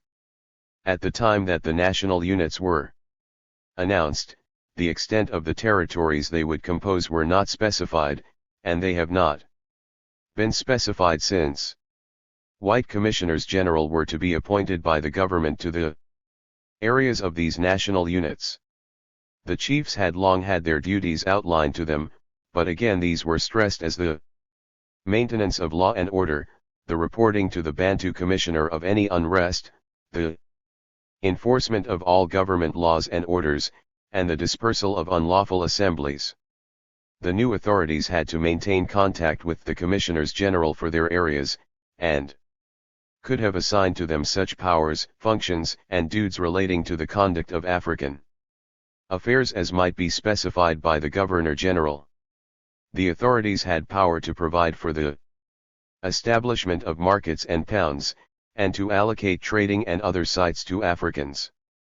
They could make enactments on matters assigned to them by the Governor-General, but this would not divest the latter, or the Minister of Bantu Affairs, of any powers. All enactments had to be approved by the Governor-General and published in the Government Gazette. The powers extended to these bodies would be mainly administrative.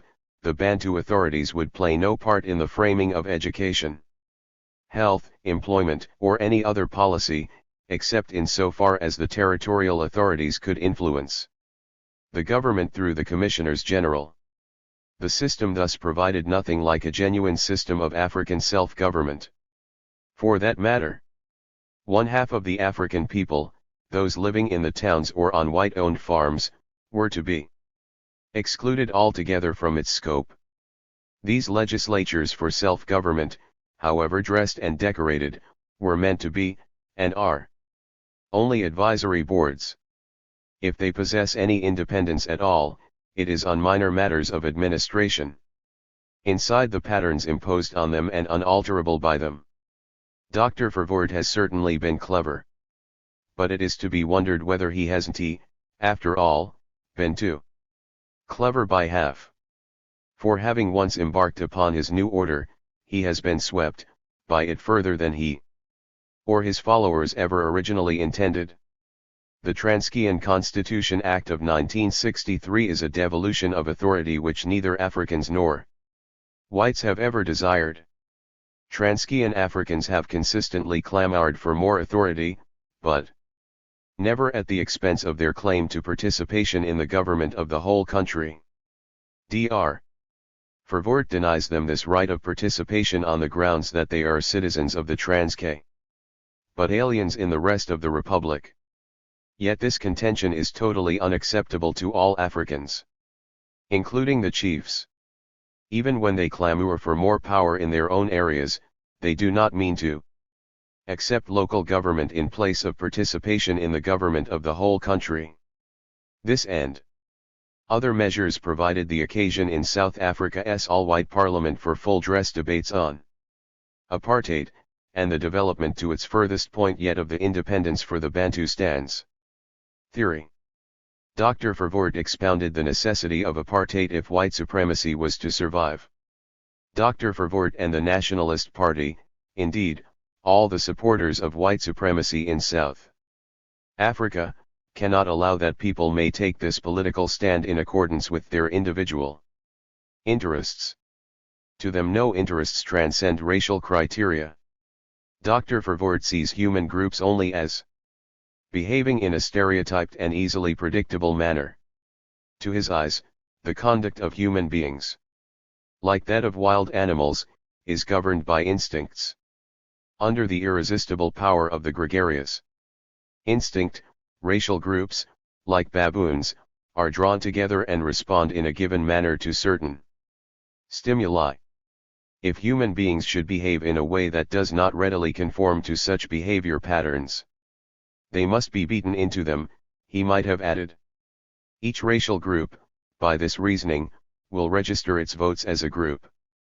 Because the Africans outnumber everyone else, Dr. Verwoerd maintains that they would, if they could, dominate all other groups. To the nationalists, thus, the whites are faced with a simple choice, and Dr. Verwoerd has chosen, unequivocally, that the people of South Africa cannot accept the consequences of having a multiracial state unless the whites, the coloreds, and the Indians are prepared to commit race suicide. 5. One may reasonably ask if it is in reality the fear for the continued existence of the minority racial groups that motivates the policy of the white supremacists towards the non-whites. For if the whites were impelled solely by this fear of committing race suicide, why should they want to create, against Their clearly expressed wishes and interests, group areas, and separate grades of citizenship for coloreds and Indians, who constitute, in relation to themselves, minority racial groups without the capacity for domination. It is the fear that they may lose their privileges, the benefits of their own supremacy, which drives the whites to ever more desperate courses. Yet, if racially discriminating laws have failed all these years to crush the aspirations of the Africans, colored, and Indians, how effective a divisory mechanism can these new illusory homelands in the reserves prove to be? The basic purpose of the Bantustan policy was not to create an African nation-state, but to carry the apartheid program a step further. In the words of the Prime Minister in 1962, "I choose division." 6. And why should he not, since it is a division which guarantees the supremacy of the whites? Dr. Verwoerd then set out the benefits accruing to the Africans from his plans. Each group, he said, would be able to exercise control over its own people. That, he said, could prevent them from being too envious of their fellow men and from trying to take away from them what belongs to them. 7. To what extent can the proposed Transkei Legislative Assembly exercise control over its people? Since South Africa's state president is given the overriding power to allow, or reject, laws passed by the territorial authority. Further, the proposed oath of allegiance makes it obligatory for members of the authority to swear to be loyal, not only to the Transkei, but also to the Republic of South Africa. Dr. Verwoerd argued that his measure could offer an opportunity to develop equalities amongst the groups. The Bantustan would be on an equal footing with the government of the white area and the two could negotiate with each other as equals. Generally, the plan could satisfy the desire for the recognition of human dignity, declared the Prime Minister. Negotiate as equals.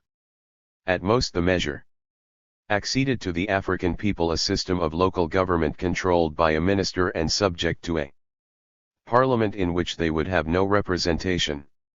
The Transkei Legislative Assembly was to be permitted no truck with defense, internal security, communications, and the other matters of a vital nature to the independence of a state. The Legislative Assembly itself would consist largely of government-appointed chiefs, and the right to appoint chiefs, even after self-government, would still vest in the Minister of Bantu Affairs. Far from creating the climate for human dignity, the plan prepared the ground for the development of a permanently subject African population, lulled, it was hoped, into submission by false promises and fallacious argument. Dr. Verwoerd had another reason for his plan. Throughout history, he proclaimed, the creation of states has brought with it contentment. 8. He went on to announce that in Africa satisfaction had only come with the creation of states inhabited by national entities. In other words, only states that had been established for ethnic groups had had peace. It is as unlikely, he declared, to hold together the whites and the Bantu in peace, in one multi-racial unit as it is to throw together Xhosa, Basotho, and Zulu without conflict into one communal entity. Yet the fact is that different tribal groups have been living peacefully together for many years. In South Africa, especially in the urban townships. If the nationalist government were sincere enough to carry this argument to its logical conclusion, then it would be busying itself with plans to set up separate satellite states, for Jews and English, even for the Afrikaners of French, German, and Dutch origin, to spread racial contentment. But in reality it remains the skin color that determines, for the nationalist, where each belongs. There are no national groups amongst whites for as long as they allow the nationalist government to pursue its overall policies of white supremacy. And the price is small if it merely means that within their color supremacy, the white minority groups like the Jews and English succumb to nationalist Afrikaner domination. The further advantage which the Prime Minister visualized in his plan would be the formation of an alliance between the apartheid states with the object of advancing mutual interests. Consultative machinery would be set up between the Bantustans and the white government, similar to that which exists for the member states of the British Commonwealth. Certain members of Parliament, on the opposition benches, of course, were then reported to have burst into laughter. A clearer picture of what the government had in mind in its plan for African self-government was painted by Mr. G. F. Froneman, an outspoken apostle of apartheid.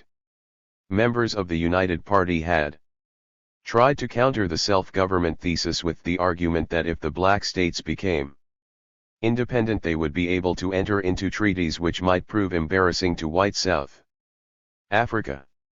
The black states might be able to extend their borders. Their industries might be able to undercut those in the white areas. Africans who remained in the white state would be unlikely to remain passive while their brothers in the neighboring dominions were enjoying freedom. They would form a gigantic fifth column. Mr. Froneman emphatically repudiated this.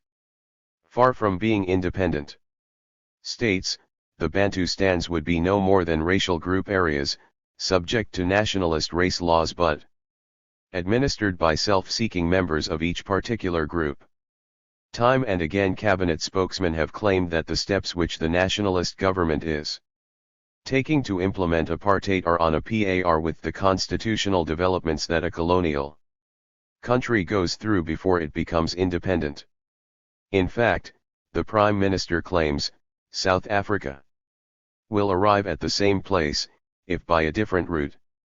He expects the Western powers to see the twofold advantages to be derived from his plan, that South Africa is here doing what the metropolitan powers themselves did, viz. liberating nations, and that under our system we are doing what the black communities wanted, viz. the liberation of states. House of Assembly Debates, January 23, 1962 c. 85. In support of their contention, the nationalists often quote Nigeria and Basutoland.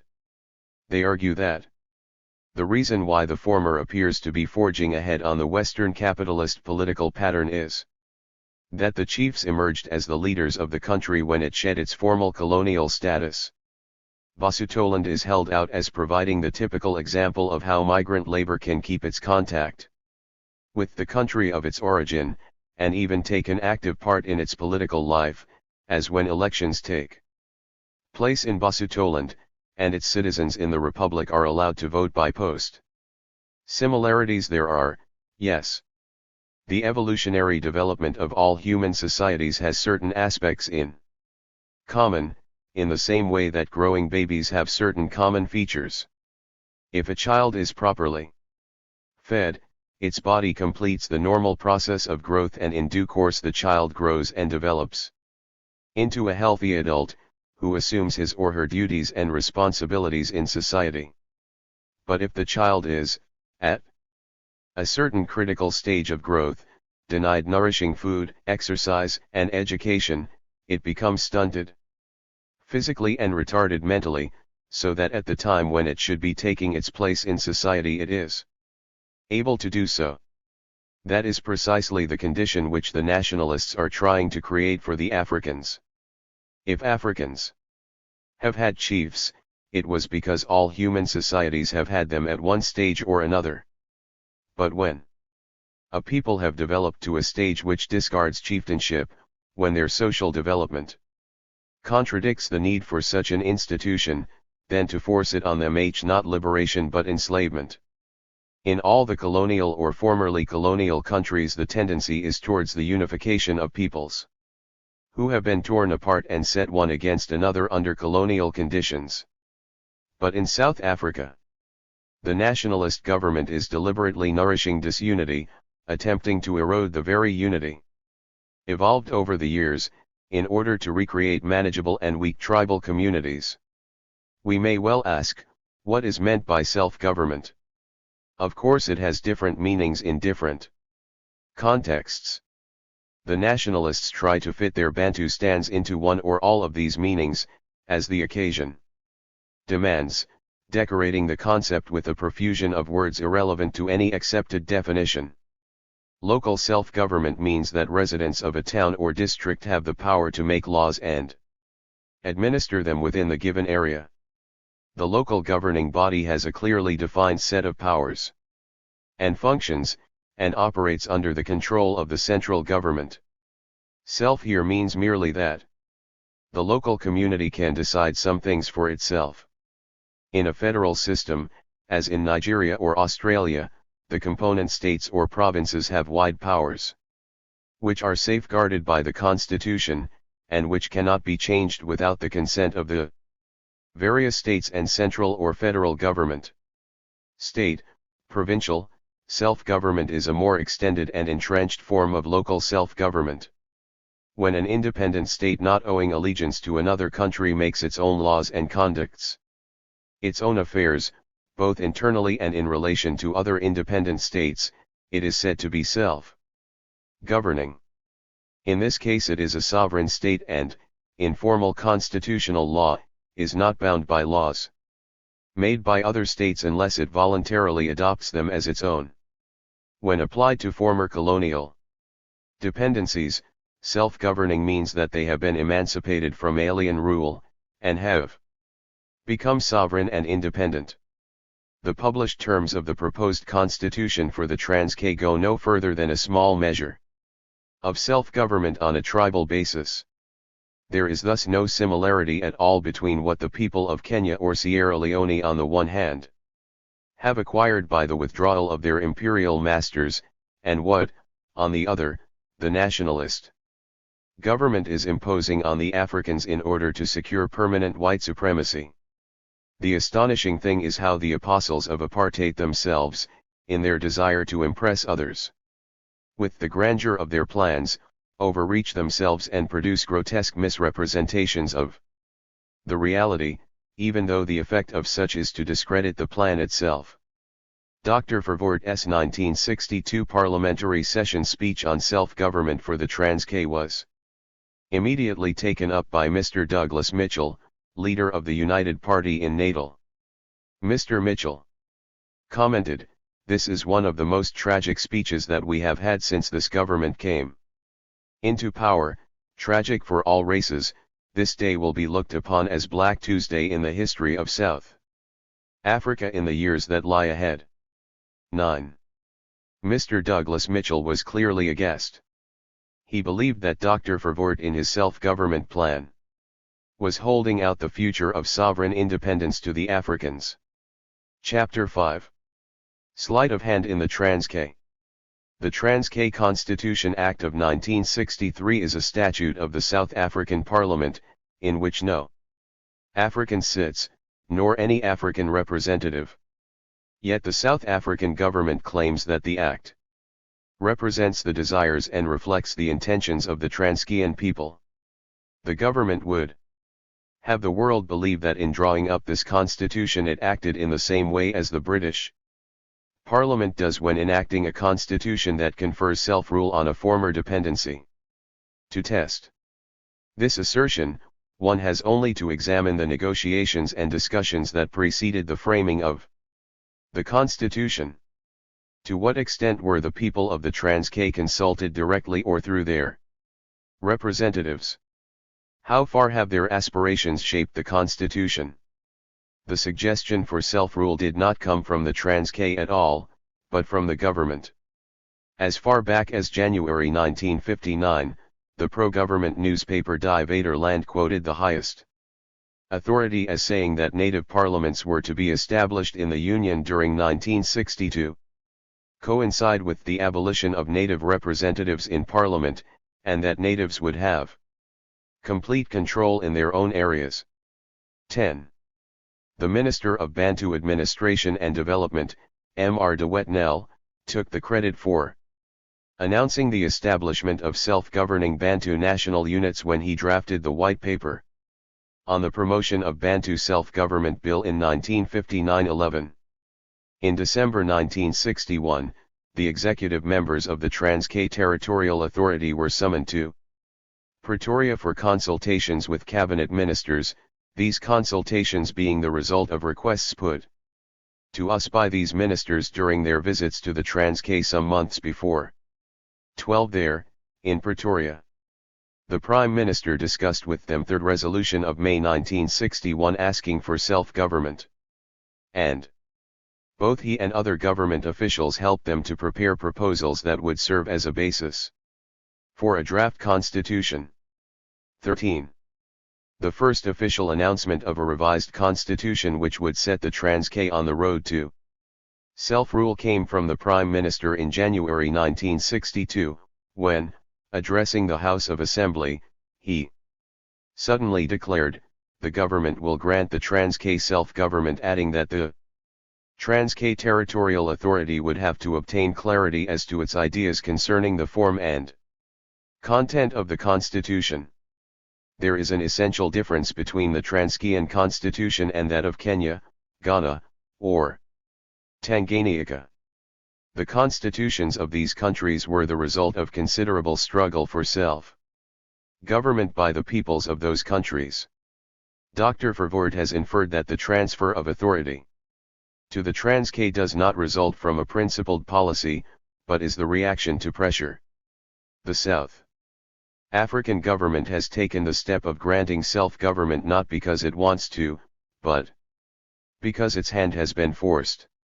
He said on April 10, 1961, during one of his numerous Bantustan policy statements, that the Bantu would be able to develop separate Bantu states, which might possibly even achieve full independence.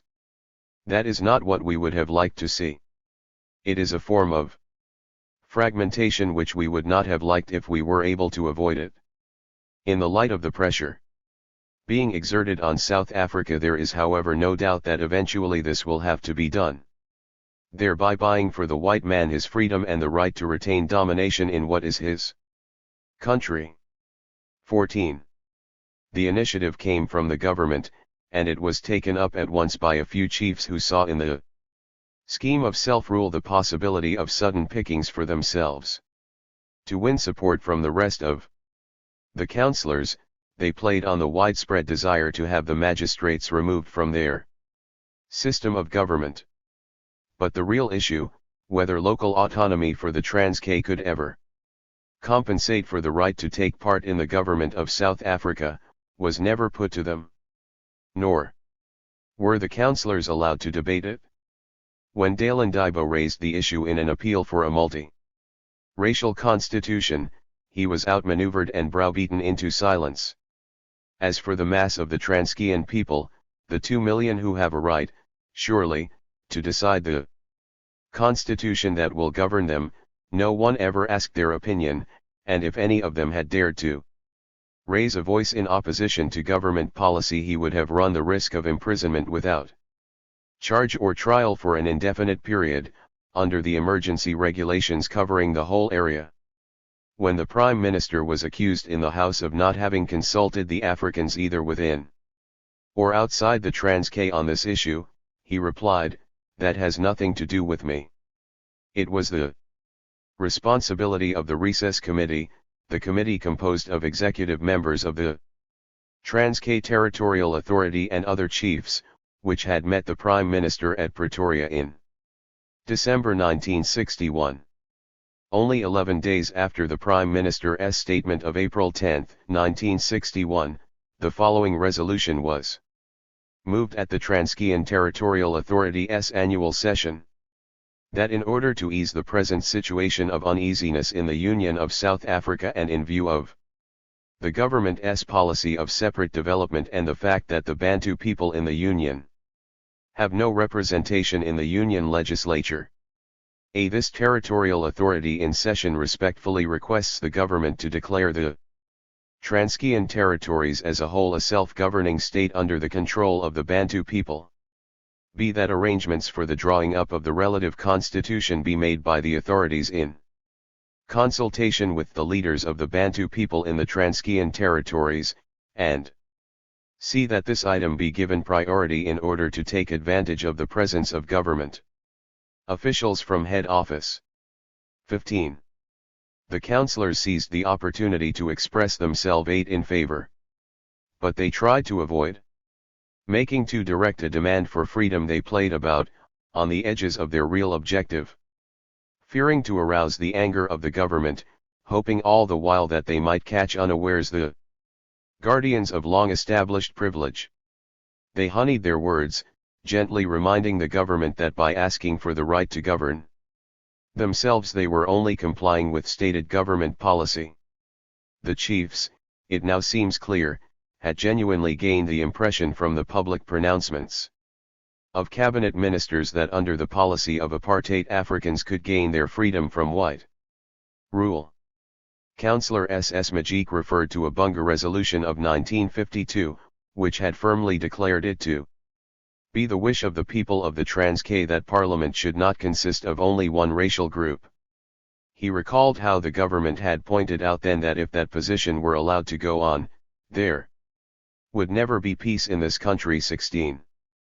By passing the Promotion of Bantu Self-Government Act, he argued correctly, the government was hindering us from having direct representation in Parliament. After pointing out that the lawmakers were in a minority, he posed the question, how long will this position remain and what will be the end? To secure harmony amongst the various races, he urged the government, in compliance with its own policies, to allow Africans to govern themselves. 17. Paramount Chief Sabata Dalandibo expressed it more forthrightly, resisting any attempts at postponing a decision to the following year under the pretext of tapping the feelings of the African people. He pointed out, when we put this matter before the people at our respective places, the people will demand complete freedom. Realizing that the councillors were demanding in their careful resolution more than the government had ever intended, the white officials busied themselves in getting the debate adjourned till the following day. In the meantime, Kaiser Matanzima, the presiding chief, and an unashamed supporter of the Bantustan scheme, had also sensed danger in the resolution, and sought its delay for a year. Its passing, he observed, would involve probably a complete amendment of the Bantu authorities' system. He cautioned the councillors to hasten slowly. 18. The short postponement of the debate gave officialdom its chance to redirect the minds of the councillors into the narrow path which the nationalist government wanted to tread in the interpretation of self-government or Bantu state. Instead of passing the original motion, the TTA adopted another. On the surface it appeared similar to the first, but in fact it was designed to support the nationalist view of apartheid. This new resolution not only gave a twisted interpretation to the wishes of those who had moved the original motion number 101, but established, with rigid terms of reference, a special recess committee to translate Resolution 101 into reality within the framework of apartheid. Here is the decoy resolution with its terms of reference. That whereas it is the stated policy of government that the Bantu territories shall be developed to the status of self-government, and whereas this authority has now been in existence for about 5 years. And whereas this authority, considering the supreme importance of the government's policy, does not doubt the sincerity of the government in this respect, and considering that motion number 101 pertains to this policy, this authority accepts the motion in principle and resolves to appoint a recess committee of 27 members, with powers to co-opt such persons as it may deem fit, to go into the implications of the granting or otherwise of self-government to this authority during the next session, and that the following be the terms of reference. 1. To consider the financial implications of the granting of self-government, bearing in mind, inter alia, all taxes direct or indirect, payable by Bantu in these territories. 2. To consider, in the event of such self-government being granted and established, it shall not in any way tamper with the present setup of chieftainship in these territories. 3. To consider the relations between the government and the proposed Bantu state. 4. To consider the possible date of granting the self-government. 5. To consider the manner of approaching the government in order to effect self-government. 19. This new resolution, while cunningly endorsing the principle of the original, evaded the central issue of African exclusion from parliament, gratuitously paid a tribute to the government's sincerity, and assured the chiefs that self-government would not be allowed to weaken their position. In adopting this resolution, the Transkean Territorial Authority made it clear beyond any question that self-government would be of the apartheid variety and that the chiefs would form the basis of administration and control. In terms of this resolution, the Recess Committee was to draft a plan for self-government.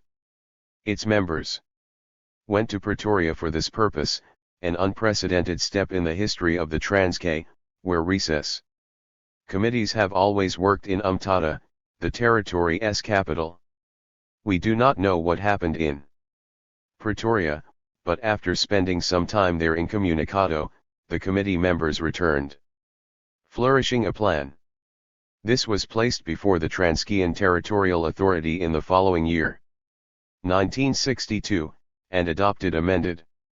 In terms of the final paragraph, 71, of the Recess Committee's report, the Republican government was asked to draft the necessary legislation to implement the plan, insofar as the plan was acceptable to it. In other words, the government of the Republic was to draft the constitution based on the Recess Committee's plan. Such was the genesis of the Transkei Constitution Act.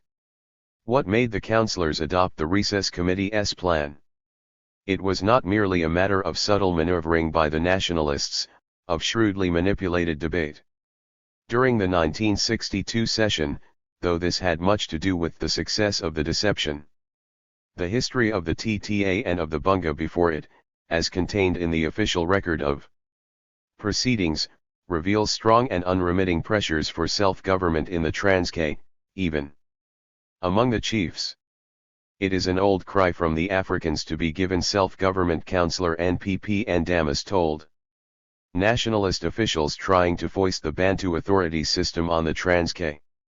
Earlier, at the 1950 session of the Bunga, when Dr. Isolan, the Secretary of Native Affairs, had arrogantly asked, "Can you carry the burden of self-government?"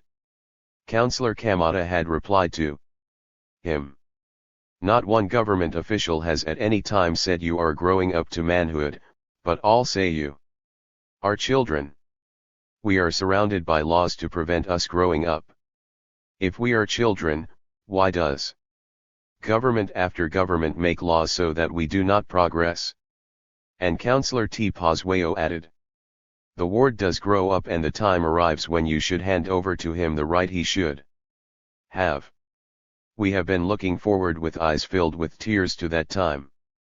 But after 12 years of nationalist government, an influential group within the Transkean Territorial Authority began to give up all hope of ever sharing, by consent of the authorities in the central government of the country. They began to wonder how best they could preserve such power as they possessed under a different variation of self-government and independence, and here they fell into the apartheid trap that had been cleverly laid for them. For years the chief-dominated council system had operated to make the councils dependent on the goodwill and approval of government officials, who always had the final word to say. Yet they were too obviously the masters, these white commissioners, and they stirred an unnecessary resistance. Carefully, therefore, from 1951 the government prepared the ground for the final adoption of the Bantu Authorities scheme, with its grid of rigidly conservative tribal authorities covering the reserves. Like a lid. Slowly stooges were groomed to take over from the white officials, who themselves stood further back in the shadows, still holding the whip and cracking it when necessary. In the Transkei councils the rot began when the Bunga voted to dissolve itself in 1955. It was the May session of the Bunga that year which had resolved to send to the Bantu Affairs Department in Pretoria a deputation against the whole system of Bantu education, which it deplored, and noted with dismay. Among others, the group included the late Saul Mabud, once a native representative council member, Charles Sakwi, a headman who had also served on the NRC, E. Kamata another one-time NRC member, and Chief Pato, all men of influence in the Transkei. But when the deputation reached Pretoria, it found itself talking not about Bantu education, but about the government's new scheme for Bantu authorities.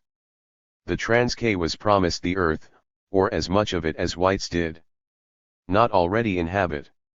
Then, no sooner had the deputation returned home, before it had even had the chance to report back on its mission to the full Bunga, than it was whisked round the territory in government transport to persuade various district councillors, chiefs, and headmen that Bantu authorities should be accepted. By the time that the Bantu authority scheme was formally outlined to the Bunga's special session in November 1955, the spade work for the government had already been done by the deputation sent on that other mission to Pretoria. The record of the debate presents a picture of general bewilderment on the part of many councillors, suddenly faced by the Bantu Authority draft proclamation. A few even expressed their opposition openly, as when Councillor M. Dlamini declared, "Those of us who come from East Griqualand are totally opposed to the act." Councillors had 3 copies of the draft proclamation to study amongst them, and they played for time, for a chance somehow to defer a decision. Said Councillor Moshish, "The draft proclamation is unknown to us. Even the Bantu Authority Act on which it is based is unknown to us. We took over our pencils and were told to delete such and such a thing on page so and so, but the contents of the section being deleted or approved or amended in some way are unknown to us. Personally, if I were asked what is the constitution of this new authority, I would say I don't know." But the members of the TTA Recess Committee, which had already done work on the proclamation in between sessions, was on the side of the government, and a campaign of carefully sustained pressure secured approval of the proclamation. A commentary on how the government worked to win over council members was provided again by Councillor Moshish, when he objected to the dispatch of a TTA deputation for a new interview with the Minister of Bantu Affairs on the subject of Bantu authorities. He was highly suspicious of these deputations.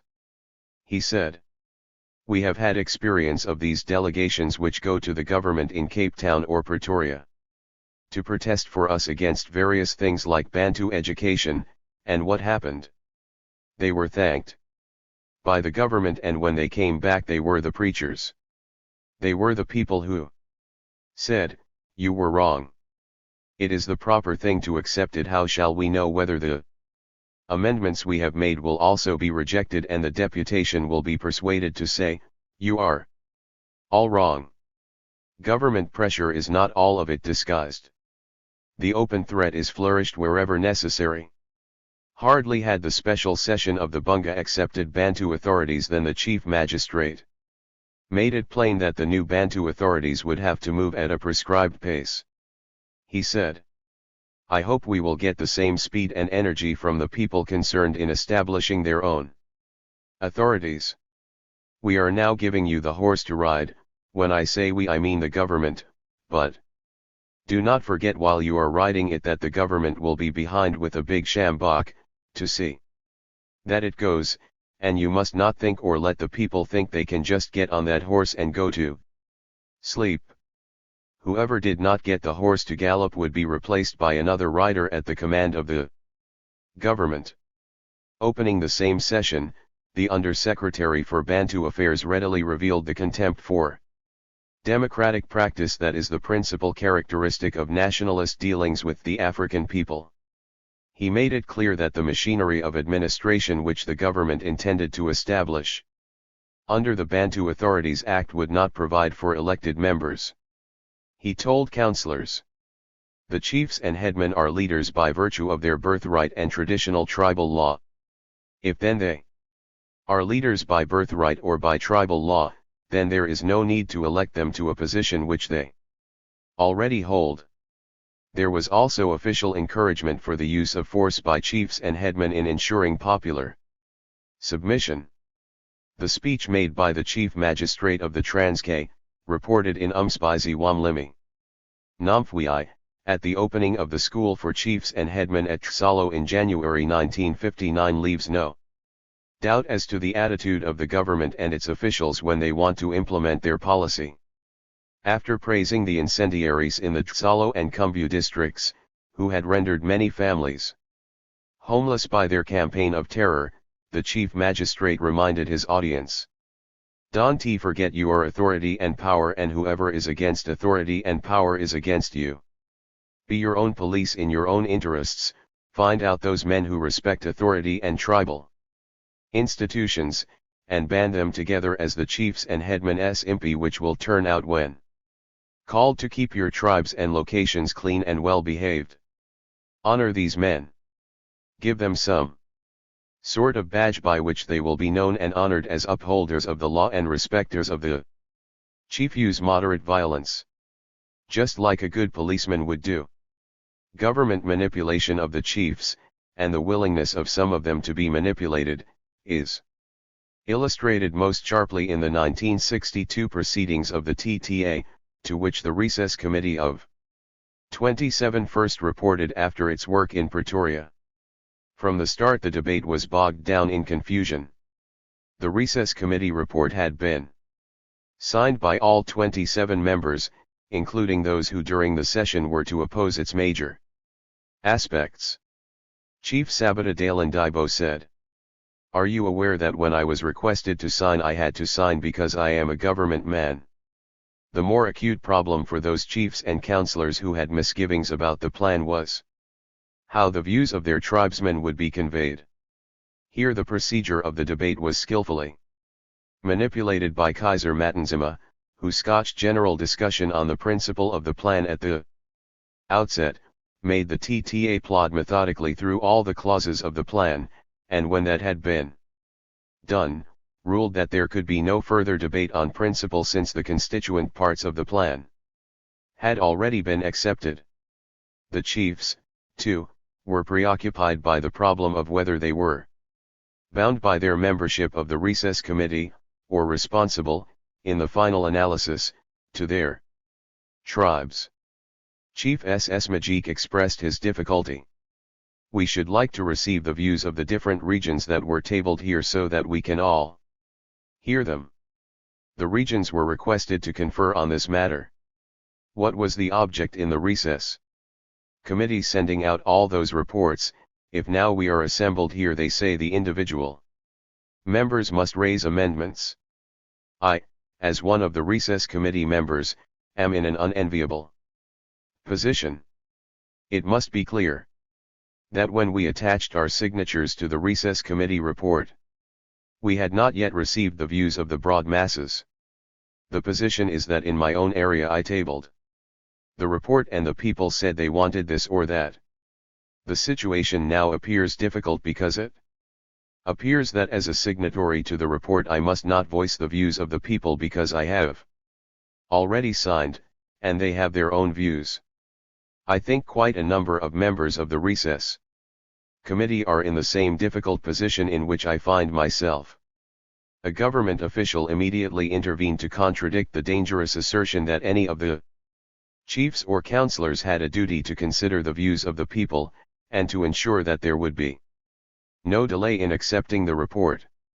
Councillor Majik, he said, had been elected by the TTA to the Recess Committee, and had a duty there to apply his own mind to all issues, and by signing the report, had presumably agreed with everything in it. If he were now to go home and find that there were people who disagreed with him, it did not mean that his opinions should change. It was for him to decide what to do. The chiefs were in a dangerous dilemma. Many of them came from large and important areas which were hostile to the whole self-government bluff, but in the council chamber they were confronted by government officials who held them to their signatures on the Pretoria Plan and, of course, were the authority over and above chieftainship. Councillor Sakwi said, "In order for me to do the right thing I must bring forward those views so that it will not be taken as having suppressed them. My district says that in view of the fact that the Commissioner General participates in the Assembly, he and the chief minister should forward the laws direct to the state president. In other words, the cabinet should have no power of veto over the laws of the legislative assembly. For the most part, though, procedural intricacies and rulings left the TTA members helplessly confused, and the debate on the clauses of the recess committee plan went inexorably on. Minutes before the end came to the several days of debate, Chief Sabata Dalandibo again rose to his feet. "Now, Mr. Chairman, what shall I do with the views I have obtained from the Tembus?" Kaiser Matanzima made it plain that such views did not concern the authority at all. In a reply to Councillor G. Nantala, who said that the people should be given more representation, Matanzima declared, "I should like to know who those people are, because in my view the chiefs are the people. They form an integral part of the community in which they are, with this difference, that they are the elected leaders of the respective tribes. An assertion has been made by various people that the chiefs are government servants. I wish to refute that assertion, as I did so in Pretoria before the Prime Minister. And fortunately the Prime Minister supported my contention. It had been the practice of the Bunga to refer controversial matters to the people through the district councils. But on this occasion, consultation with the people was a mere pretense. The government neither wanted nor allowed the heads of the regional authorities to report on popular reaction to the proposed self-government plan. Chief Matanzima himself made this clear. When the suggestion was made that copies of the report of the recess committee should be sent to the members of the regional authorities in order that they should inform their regions, there was no intention that the heads of the regions would then come back and report to the recess committee. The intention was to make the members of the territorial authority ready for discussion in order to save the possibility of them saying, "Let us take the matter back to the people, because it is expedient that the decision of this chamber should be submitted to the government as soon as possible." 20. How differently all would have gone if not only the chiefs but the people also had been consulted. Popular organizations like the African National Congress and APJASA are unlawful. But where their leaders have spoken illegally, they have repudiated the Transkean constitution altogether. No mass leader with a claim to express the feelings of the peasants and workers of the Transkei has approved the constitution. The only ones who have given their approval are the chiefs, and only a few of even these have spoken. Throughout this crucial session of the TTA, sly use was made of chiefly ambitions and jealousies. A major point of contention was the balance of chief commoner representation in the new legislative assembly. Officialdom reproved 11th-hour constitution makers who were trying to change the work of the recess committee. The Secretary for Bantu Administration said significantly, "It rests in the hands of the government of the Republic of South Africa to decide what it will concede to the Transkei in the form of self-government." He told the TTA, on the subject of chiefs' representation, "What is important for you to decide is whether you want chiefs as ex officio members, and once having decided that in the affirmative, I do not see how you can leave any chiefs out. Who is going to say that one is better than the other one?" The same official, days later in the debate, made his point again, more forcibly. The point made by Chief George Matanzima Kaiser's brother was rightly in line with what I said yesterday, that it is not a question of whether there are going to be X number of chiefs. The question is, are there going to be any at all in the House of Assembly? Once this authority decides there are going to be chiefs, ex officio, then they have accepted that principle. And once they have accepted that principle, if they are going to do so, then there is nobody in this House or in the Transkei who can say there is not one chief good enough to be here. In other words, once the principle has been accepted of having chiefs in the House, then obviously every chief fits into that category.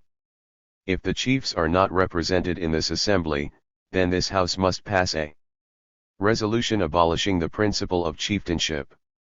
The last thing that the chiefs wanted, of course, was any weakening of their authority. And so the Transkei Legislative Assembly is to be overweight with chiefs, who constitute the basis of the entire Bantustan scheme. Without them it would never have been accepted in the Transkei, and without them it has no prospect of lasting. Do the Matanzimas really believe that they will arrive at genuine independence in this way? Matanzima, when a minor chief and member of a district council, said at one time in private conversation, "We are fed up with being ruled by the whites. We want to do it ourselves." In those days he might have been called an African patriot. He was certainly hostile to the whole machinery of white rule. Doubtless, in the beginning, he snatched at anything that seemed to transfer a greater share of government from white to African shoulders.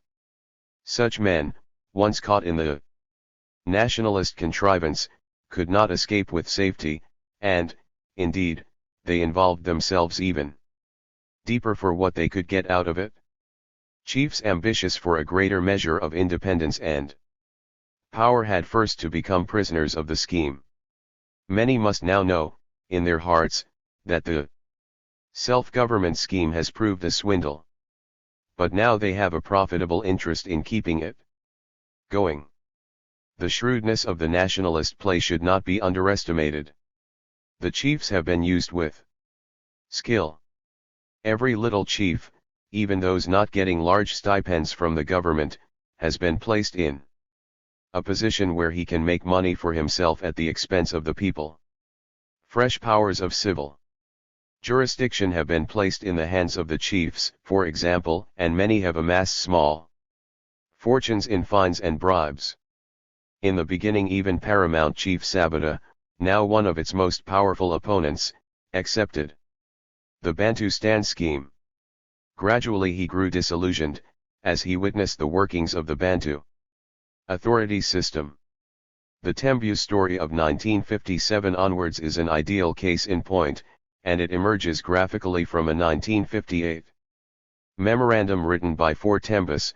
One of them had been private secretary to Paramount Chief Sabata, exiled from Tembuland for their opposition to Bantu authorities. 3 of the 4 had been members of the official Tembu deputation to Pretoria, sent to protest against the manner in which Bantu authorities were being implemented in Tembuland. In the beginning it had been hoped that the Bantu Authorities Act would restore the golden age of African chieftainship, when headmen were answerable to the chiefs, not to government officials, when the power of the paramount chief derived directly from the people and did not depend on an army or a police force. White conquest had reduced the chiefs to mere figureheads, minor cogs in the administrative machine of the native affairs department. But far from strengthening the position of the Tembu paramount chief, the new Bantu authorities proved to be a source only of weakness and division. The paramount chief made various recommendations for the implementation of Bantu authorities in areas under his control. The recommendations were ignored. In the matter of appointments over certain vital areas, the government ear was cocked not to the paramount chief, but to a certain minor chief, Kaiser Matanzima. The headman regarded as natural leader in the area east of the Tsamo River was swept aside, and after a long and heated dispute Matanzima reached the top, from which he admonished those who opposed Bantu authorities and himself. It is wonderful when the government gives you your rights and you go against that policy. All the fruits of the land are enjoyed by those who obey the government. The Sabata Matanzima quarrel was long-standing and bitter. The Tembu complaint was that their paramount chief was threatened by an upstart chief, who was using Bantu authorities to achieve his own ends. While Tembu resistance to Bantu authorities had arisen in the first place because the method of demarcating authorities and appointing heads undermined the rights of their paramount chief, their resistance throughout was underpinned by their resentment of Matanzima's upstart claims. Once, in Emigrant Tembuland, Matanzima had administered one district of St. Mark's. Then he had been handed Cialonga, formerly under Sabata's own control, in a government move to further enhance his status. Next he claimed Lady Frere in the Glengrey district of the Ciskei, and even though no legal transfer took place, the government implemented Bantu authority regulations in the area and then placed it under Matanzima, to add once more to his domains. Accessions to his empire turned Matanzima into the fanatical supporter of Bantu authorities, and the whole Bantustan fantasy, that he has become, while his rivalries and intrigue turned the Tembu and their paramount chief Sabata into the strongest antagonists of the scheme in the whole Transkei. Throughout the Sabata-Matanzima dispute, the government openly took sides. To Sabata the chief magistrate of the Transkeian territories wrote, November 1, 1957. You would do better to interview me if you have anything to say rather than sign impertinent letters, composed and written by your secretary. If I receive any further letters from you criticizing my actions, I shall have to cancel your appointment as regent. The chiefs could be powerful in the Transkei, when they obeyed government commands. Chapter 6. Peasants in Poverty. The story of chiefs and commoners, of constitutions, proclamations, and debates is important for an understanding of the Transkei today, but even more important is the economic aspect of Bantustan policy. For the Bantustans are the most densely populated African rural areas in South Africa, the homes of millions of peasants who live in grinding poverty, and so the traditional reservoirs of labor for the entire country. Can they exist in independence? Would any government pledge to maintain white supremacy allow and assist them to develop their resources on the scale necessary to make self-government possible? Can the Bantustan policy really work? The Tomlinson Commission studied the position for many years, and its recommendations formed the basis of much subsequent apartheid doctrine. The fundamental premise of apartheid is that the whites refuse to sacrifice their rights of existence as a separate national and racial entity. The Tomlinson Commission commented, where the continued existence of a people is at stake, purely rational considerations play a relatively unimportant role. The racial legislation which has broken over the African people in great waves of parliamentary acts and ministerial decrees is stirred by this irrational fear. And as anybody who is seized by fear of a non-existent danger, terror of something that may spring suddenly out of darkness, starts running away even from his own heartbeat, the nationalists are hurling themselves headlong, not knowing where, destroying everything of value before them. They claim to be doing all in order to preserve the white population. The Tomlinson Commission reports white spokesmen as having expressed the conviction that the European population feels so strongly over this matter, that, if given the choice, it would be willing to subordinate economic considerations and advantages to this aim. This sums up the determination of the nationalist government to pursue its apartheid policy with absolute ruthlessness. Whether the policy is practicable or not is beside the point. The nationalist party has to carry it out or abdicate. It will stop at nothing to hold on to its power, to preserve the supremacy of its race. What are the socio-economic implications of this policy? What will apartheid do to the lives of millions of Africans at whom it is aimed? The Union of South Africa came into being in 1910. 3 years later, in 1913, the Botha Smuts government passed the Native Land Act, which limited the land occupation rights of Africans to only those areas listed in a schedule to the Act. These areas became known as the Scheduled Areas, but they mirrored no change in their new name. The Act merely defined a situation which had already been established when the last war for African independence was lost. In 1936 the Smuts and Herzog coalition passed the Native Trust and Land Act, in terms of which Some areas, prohibited to African occupation under the Land Act of 1913, were released. These released areas, 7.25 million morgen in extent, which consisted of European-owned farms adjacent to or within the reserves, were to be bought by the government for African occupation. When all the released areas are bought and added to the scheduled areas, the total area set aside for African occupation in terms of the two acts will constitute 13% of South Africa's land surface. But only 5 of the 7.25 million morgen have, in fact, as yet been acquired, so that today some 11 million Africans have rights to only 9% of the land, while 3 million whites own and occupy the rest. Furthermore, Africans in all but a very few areas cannot acquire individual title to their land. It is legally held by a trust on behalf of the state, and the peasant occupiers are, in effect, tenants, holding their land under conditions imposed by the government. The new Transkeian Constitution provides for the transfer of reserves in the Transkei to the new authority.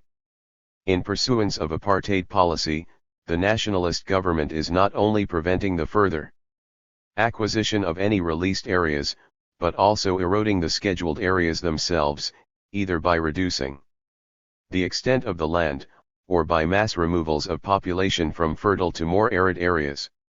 Black spots must be eliminated from the white areas, and so Africans are shifted from reserved areas in so-called white territory. The law requires equivalent areas to be added to reserves in compensation, but the quality of new land is usually inferior to the land lost. Group areas proposals for the Ciskei starkly illustrate the erosion.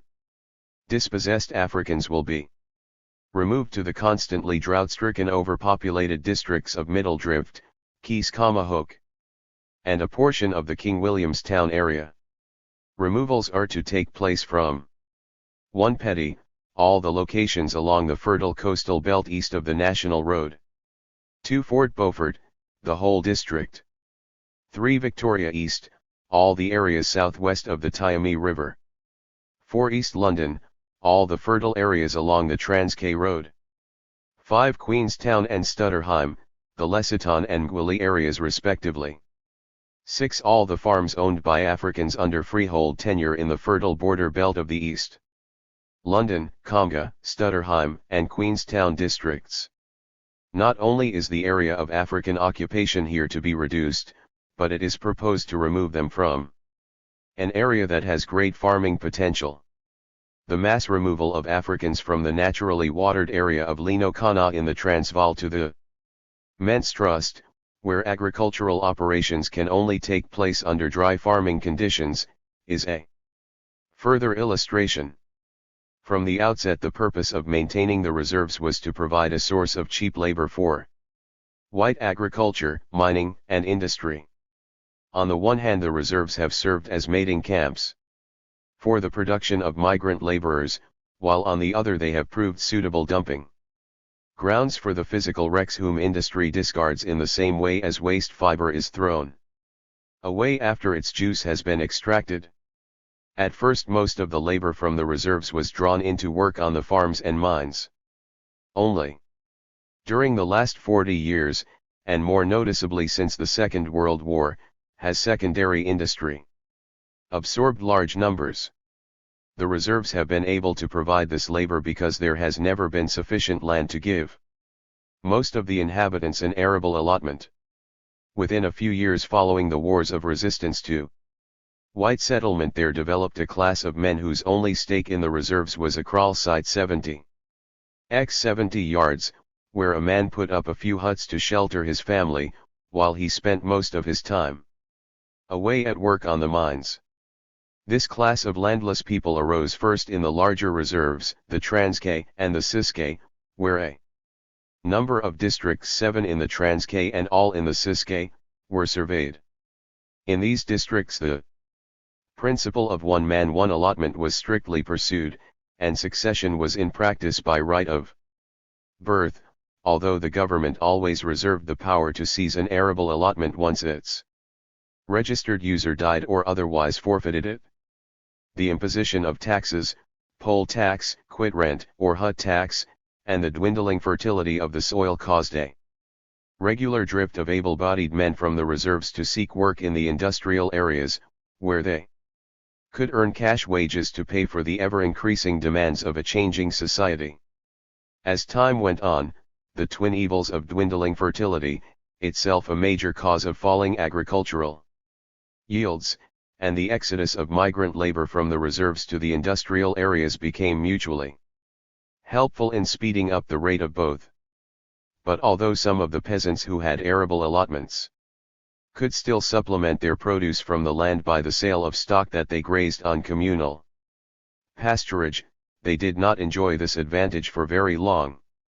The landless also invested in stock, which grazed on the same pasturage, till there were far fewer head of stock per man, while the stock total itself increased beyond the grazing capacity of the land. The essential problem of the reserves has always been, as it still is, too many people on too little land, rather than too large a stock population. In many parts of the reserves the density per square mile has always been as high as 120. 5 districts of the Transkei have a density of 122, while the average for the whole territory is in parts of Natal it is over 200. The Siskei, with its exhausted earth and sunken peasantry, is a typical example of the ravages to man and land of a policy that was inspired by the insatiable appetite for more and more labor from the reserves. The development of primary and manufacturing industry, coupled with the resultant growth of other services, commercial, public, and domestic, tended to correct the social evils of the earlier period, when only the men without their families were drawn into the compounds of the mining industry. Economic conditions in the reserves, however, deteriorated as productivity declined, till today they are finally incapable of producing minimum food requirements for the populations they contain. A survey of the Keys-Kamahok area in the Siskei, conducted by Rhodes University, revealed that productivity per morgan was 2 bags a year if the rainfall was more or less evenly distributed during the summer months, when the main crop mealie or kaffir corn is grown.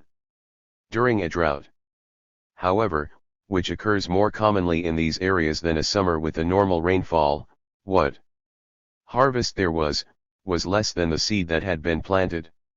The report of the Tomlinson Commission corroborated the findings of the Keys-Kamahok survey. The commission stated that an average production in the reserves was 2.5 bags per morgan. 21. In the scheduled areas each family possesses an average of 3.6 arable morgan, and at 2.5 bags per morgan this would give a total of 9 bags. 22. In the same paragraph, the commission estimated that a family of 5 requires 15 bags a year. So the shortfall is evident. A government-sponsored survey of the tribes in the King Williamstown district records that the area is 249,024 morgan or 824 square miles in extent. Of this, 100,614 morgan belong to scheduled area and 12,150.98 morgan to released area, 9,440.42 morgan of which are owned by the South African Native Trust. It has been estimated that the average amount of food produced per capita in the district during the period 1956-7 was 1 bag, 65 pounds. 265 pounds, i.e. 6 bags, 125 pounds. 1,225 pounds, per average family of 5. As the accepted food requirements per year for such a family are considered to be 15 bags, the food supplies produced during the period under review were only enough to feed a family for approximately 6 months. The balance is made up by going out to work. It is also estimated by the agricultural section of the department that the average income per capita per annum is in the region of £8.23. And in Willowvale, as a similar survey showed, the average yield is 1 bag per acre, while each family owns on an average one field of 8 to 10 acres in extent. 1 morgen is equivalent to 2.12 acres, so that production each year would be 8 to 10 bags, compared with the minimum established as necessary by the Tomlinson Commission of 15 bags a year. 24. Taking into account the portion of their cash earnings that the menfolk in industrial areas sent out to their families in the reserves, it was estimated 10 years ago that the average annual income of a peasant family was £43. There is no reason to suppose that the figure has risen. This amount was made up as follows. Value of produce £22. Migrant labor earnings £21. By comparison, the average production on white farms is 6.6 bags per morgen. It is significant to note that the white farmer's production is not all that higher than the African's, in spite of the fact that the white farmer has, readily available to him, 3 essential factors conducive to higher productivity.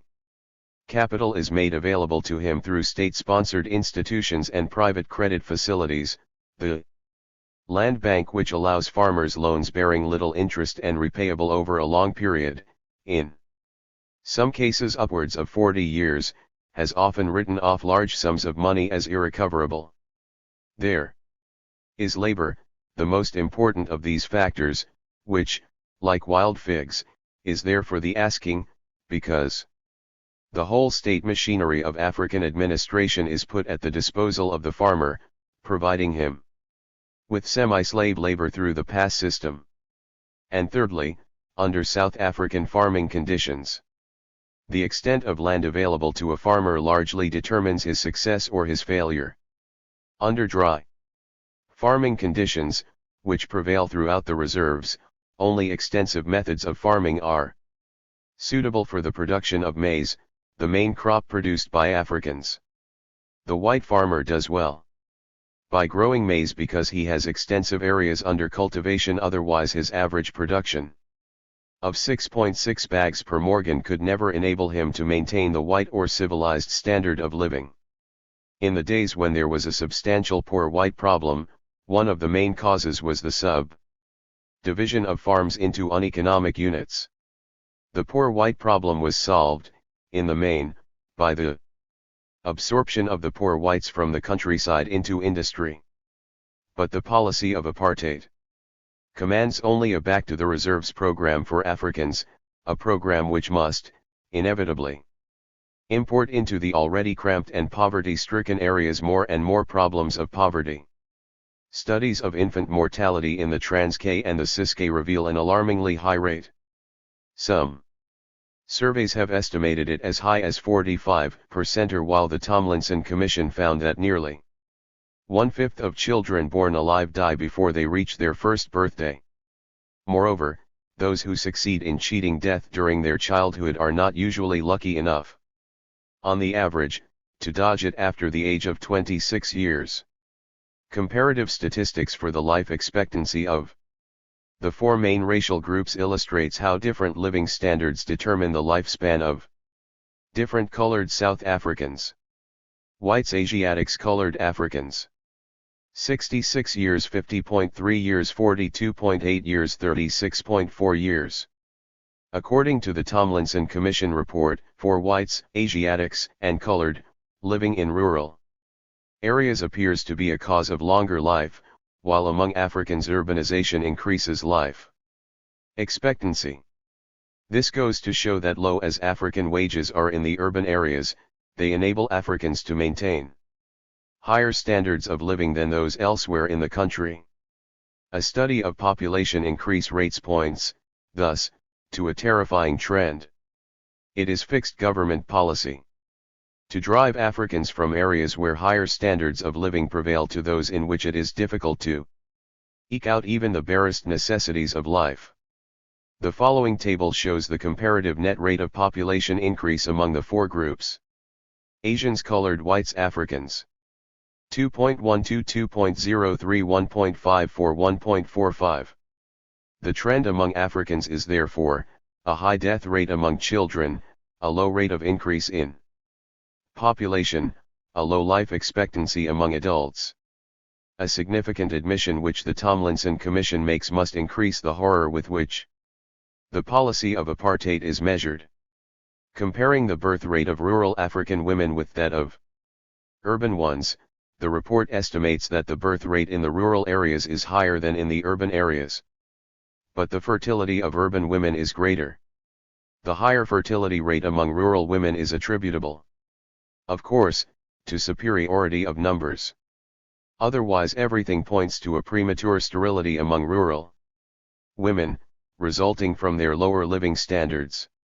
What is behind the Nationalist Party plan to force back to the overpopulated reserves more and ever more people?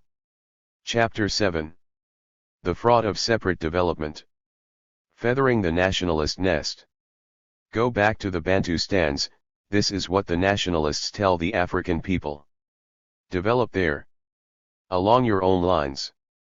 What lines?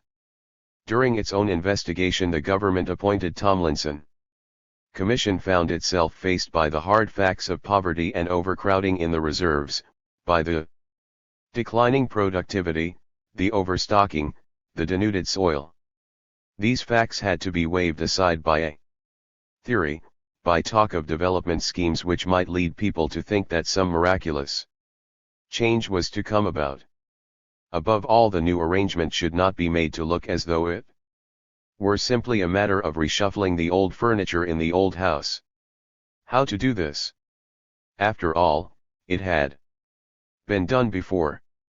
From a few small fish 5,000 people once ate and were filled, and the remains filled 7 baskets more.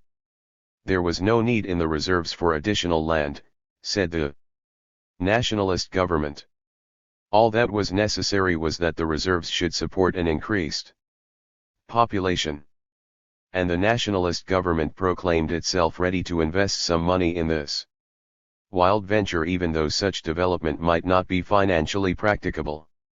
Of course, the money could be drawn off somehow from the poor African peasantry, too. The scheme, in outline, had 4 aspects to fit Africans into the rule yourself one day under apartheid plan. The first aim, it was stated, would be to reduce the number of people dependent on small-scale farming as a livelihood. The second, to create a ruling aristocracy of higher-linked chiefs. The third, to remove from the land all those who had no arable allotments, and place them in special settlements consisting of the landless and the dispossessed. The fourth, to foster the growth of a middle class of professional men and traders. The nationalists proposed to set about their task by a revision of the practices governing the holding of arable land.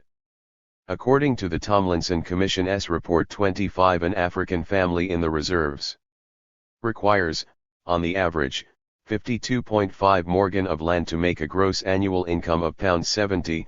In contrast, it is estimated that a white farmer requires a minimum of 250 morgen if he is to operate successfully as a grain producer. On this basis, the reserves would be able to sustain only 50% of their present number, so that, the argument concluded, there had to be a radical change in the customary practices of land holding. The nationalist government has already issued instructions that married men without arable allotments should not be granted residential sites in the farming areas of the reserves. In addition, men who own stock and have no arable allotments are being denied opportunities to rear and graze stock on the communal pasturage. The government goes even further and dispossesses many peasants of the arable allotments they hold if they cannot show that they have adequate means to work the land. Their allotments are then turned over to those who can show such means. In this way the government hopes that, in due course, it will develop a class of small-scale farmers, who will concentrate on agriculture, and constitute a display for how the policy of apartheid has developed the reserves. The shrewder and the relatively well-to-do have not been slow to seize their chance of acquiring more land. and the government has utilized their appetite for land by demanding complete collaboration from them first, promising them in return increased crop yields from extensive lands, not yet obtained, and the creation of a closed market for the disposal of their products. The chiefs, without whose participation the apartheid plan as applied to the reserves cannot work, are conscious of the importance of their role. And one of their first moves has been to get from the government tangible material gains rather than mere promises. A resolution taken at the 1958 session of the Transkei Territorial Authority read that a special extra allocation of arable land be made to each chief and headman, the better to enable him to provide hospitality which is expected from him by persons attending meetings called at this kraal for administrative purposes. The resolution was referred to a select committee and amended so as to read that a special extra allocation of arable land be made to each chief and headman in stabilized or reclaimed areas as a consideration for the additional responsibility and dues devolving upon them. It will be observed how the Select Committee, which works under the guidance of a Bantu Affairs Department Commissioner, wants to make the granting of additional land dependent on the fulfillment of certain conditions. In the main, a chief or headman can only qualify for the grant of extra arable land if he has ensured that the residents of his location have accepted the soil reclamation measures. The committee's amendment was defeated. Does this plan to give a reduced land-owning population larger farms provide an answer to the central problem of low productivity in the reserves? No, for the reserves are required to support not only their current population but also the additional numbers which the government endorses out of the urban areas. The government, however, will gain by creating a class of favored landowners, for by its very nature, the authorities calculate, this class will ally itself with them in defense of the privileges they have given it. In all, it is estimated that 300,000 families, 1,800,000 people, or half the existing population of the reserves, will have to be moved off the land. What is going to happen to them, thrown out of farming? And to the people whom the government expels from the white towns under its harsh influx control regulations? The nationalist propagandists have proclaimed that certain sites are to be earmarked for the establishment of rural townships inside the reserves.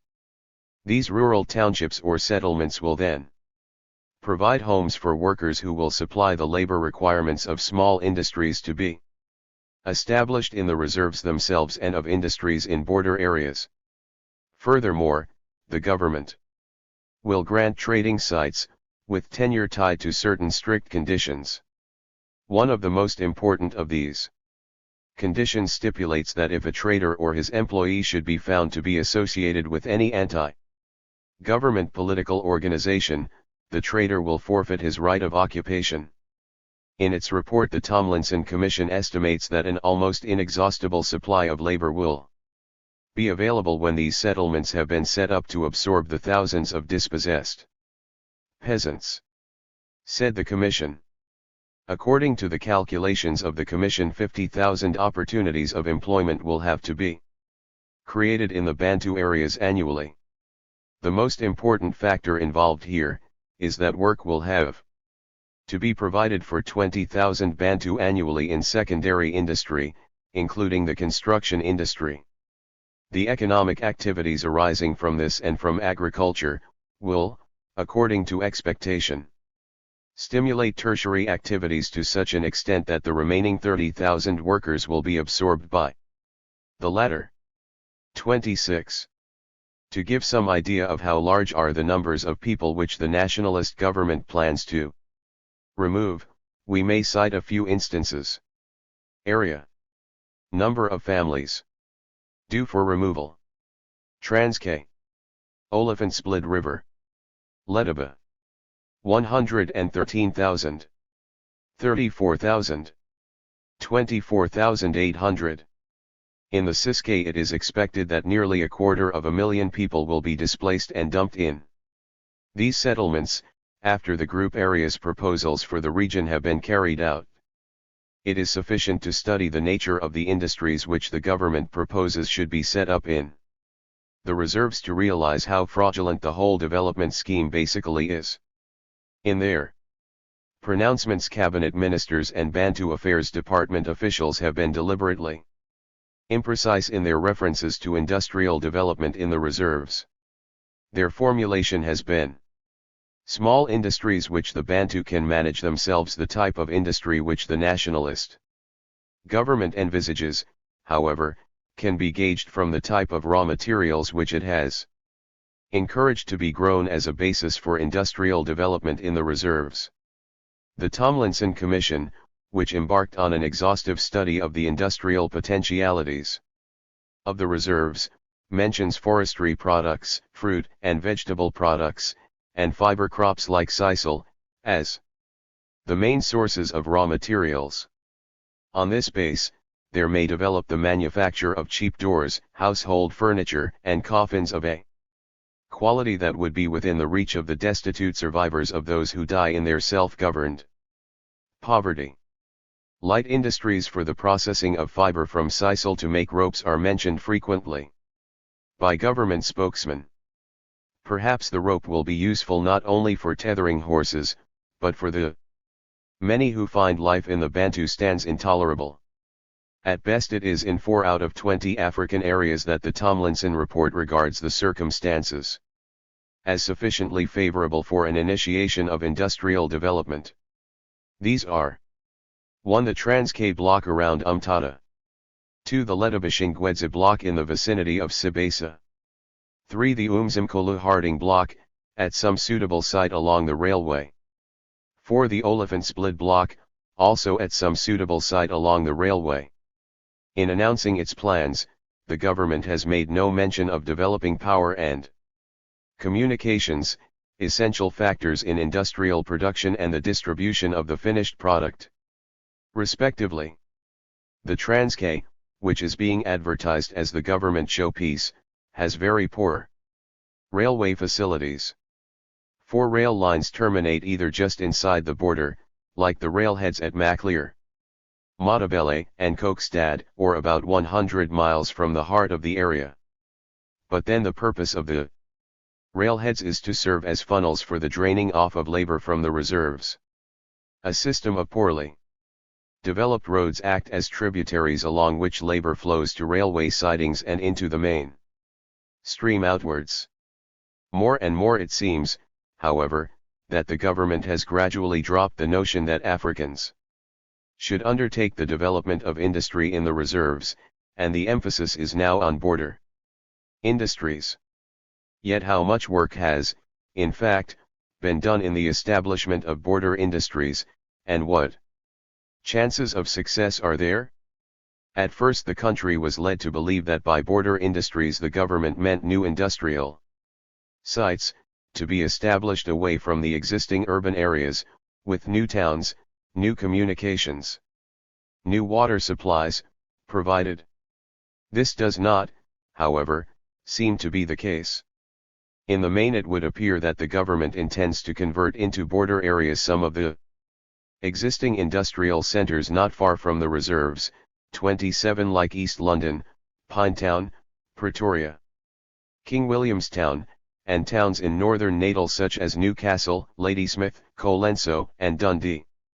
In addition to these areas, the government claims, there are already industries in some of the small towns near the borders of the reserves, and these, it is said, already providing employment to Africans, constitute a fulfillment of government policy. Such towns are Burkeville, Harrismith, Kokstad, Maclear, Elliot, Indwi, and others. Here is a sample of industries that have been set up in these small border towns. Harrismith. As a result of a plantation in that district, a sawmill has been started. It employs 23 Africans. Aliwal North. The mill at Aliwal North employs 115 Africans, while a furniture factory employs 2 Africans and 12 European joiners. Maclear, the sawmill employs 8 Africans. March 1959. In the report of the Natural Resources Development Council, which works in collaboration with the Bantu Affairs Department officials, the employment pattern at 22 undertakings visited in border areas was found to be as follows. Whites, colored Asiatics, Africans total. Skilled 301 7 to 6 314. Semi-skilled 59 18 to 240 319. Unskilled 17 10 1088 1106. Total 361 32 12 1334 1739. March 1959. Since the Tomlinson Commission envisaged that if the excess agricultural population in the reserves was to be taken off the land, other employment would have to be found in secondary industry, including construction work, for 20,000 a year. The above figures provide a very thin cover for the government's real intentions. 28. Speaking in Parliament, Sir de Villers-Graff, leader of the white opposition, referred to the slow rate of development. It seems to us that progress is so small that the whole thing is becoming something of a joke. 29. It seems rather more than a joke that the government should be packing millions of people into an area where they can find no work, no food, none of the basic necessities required to maintain life, and, by and large, none of the services required to relieve the human suffering resulting from lack of such necessities. The plan for border industries is supposed to be based on the need to provide employment for Africans displaced from the soil in the cause of making agriculture in the reserves fully productive. But above all, it is designed to check what is a natural historical development, the drift of the peasant into the towns and industry. For the black peasant must not establish himself in South Africa's white towns.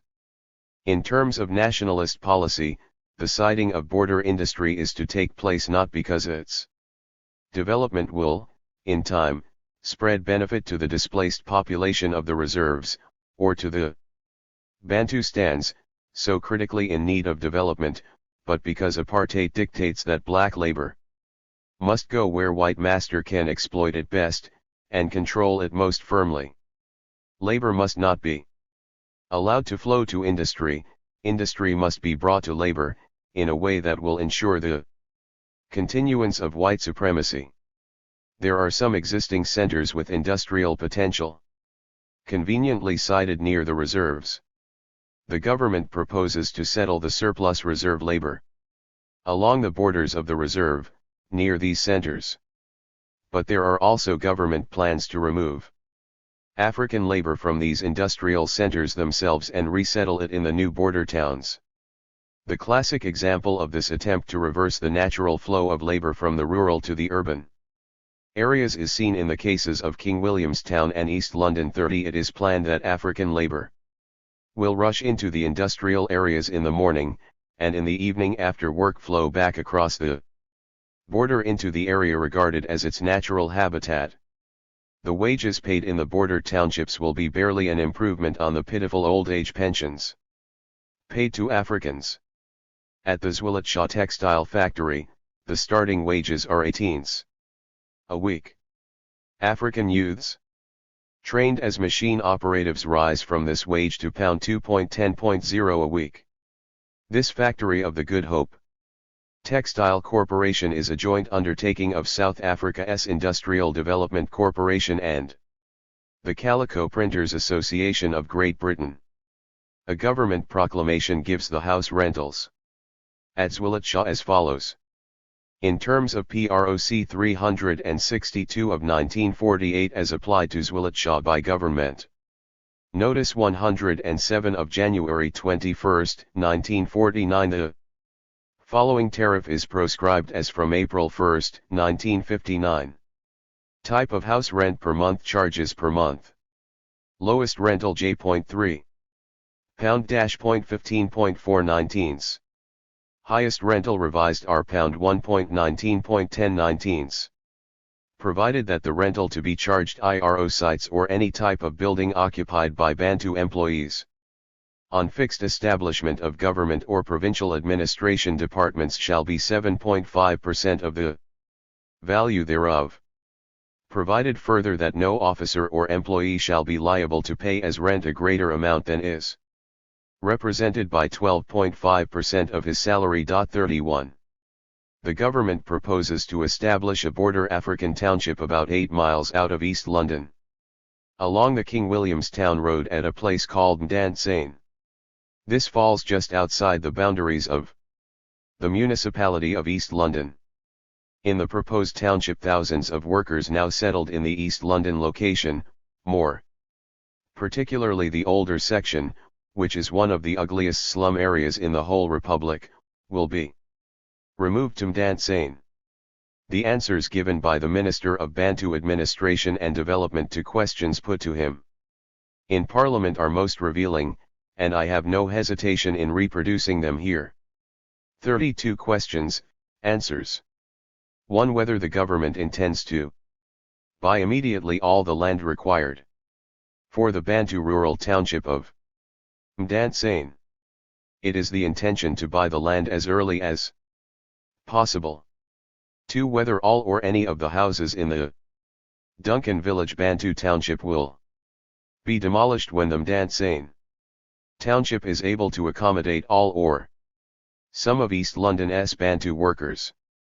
The future of any vacated houses in Duncan Village is a matter which rests with the local authority. 3. Whether the Mdansane Township is intended to supply the labor requirements of East London. Yes.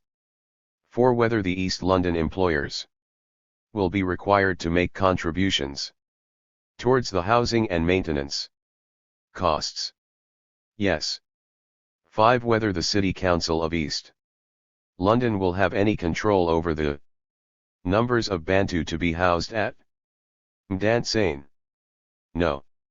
6. Whether any control will be exercised over the unemployed population.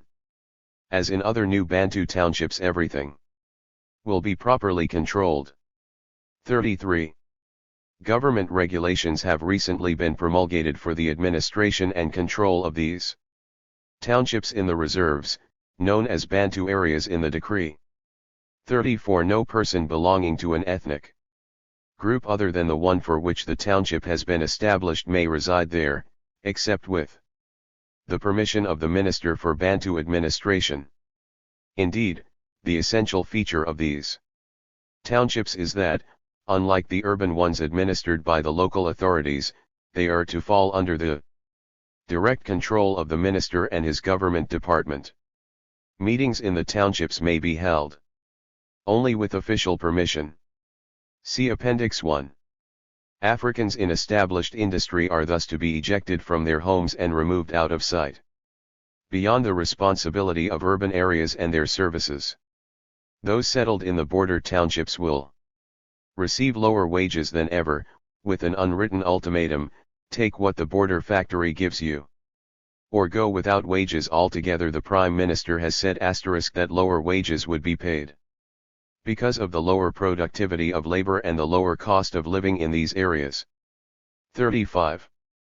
But then death from poverty is regarded as death from natural causes, especially if the sick and dying are out of sight of white eyes. The reserves and all that goes on inside them will be sealed off from anyone who is not there at the time, so that even workers whose homes and families are back in the reserves will be effectively isolated from their fate.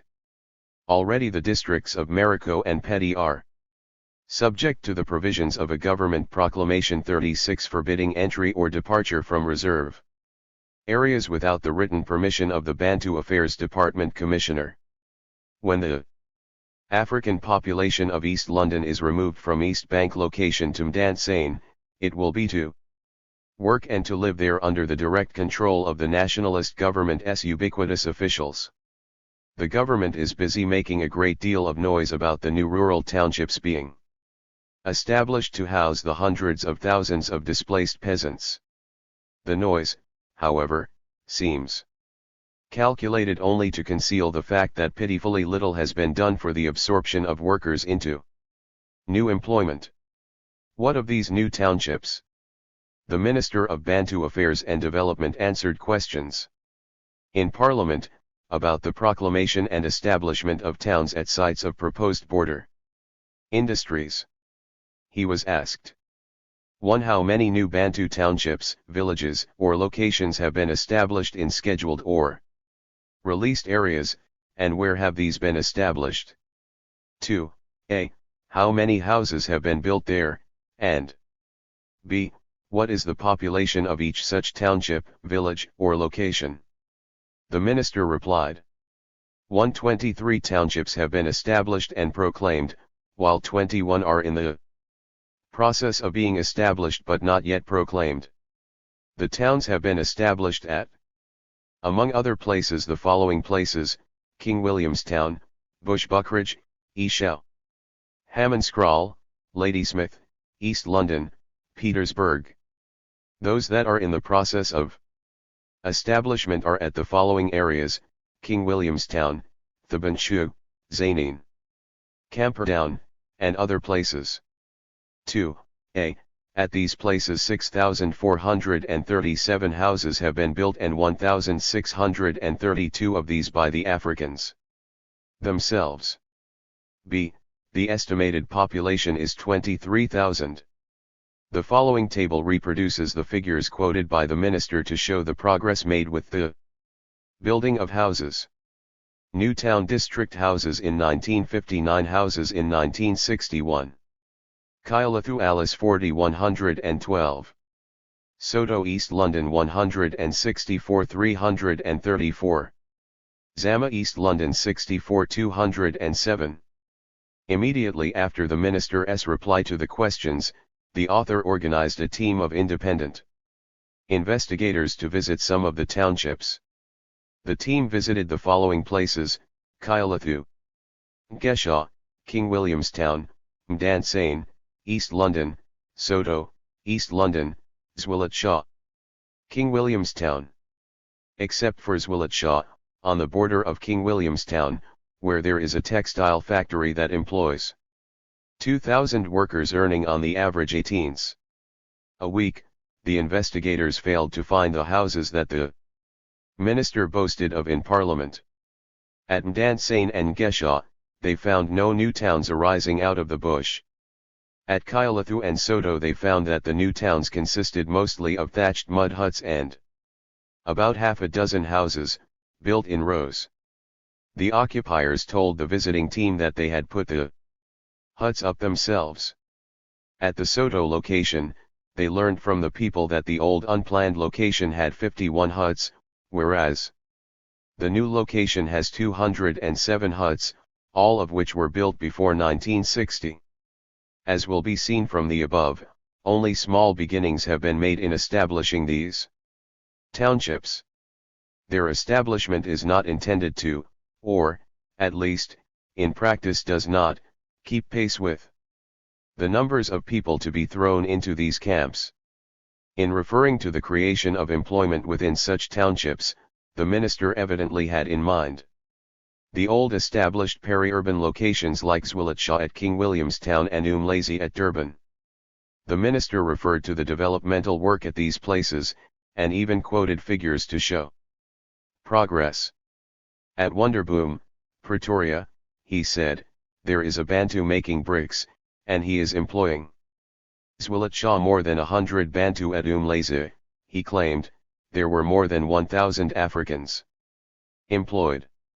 To claim that Africans employed in these townships have to be thankful to the Bantustan extravaganza is to stretch credulity rather too far. In ordinary circumstances, even if these townships were urban townships and not peri-urban or border ones falling outside the jurisdiction of the local authority, African labor would still have to be employed. In fact, even for the building of white houses in the heart of Johannesburg or in any of the cities and towns which the nationalist government considers to be white areas, this African labor would have been employed, since by white South African standards most hard work is merely Kaffir work.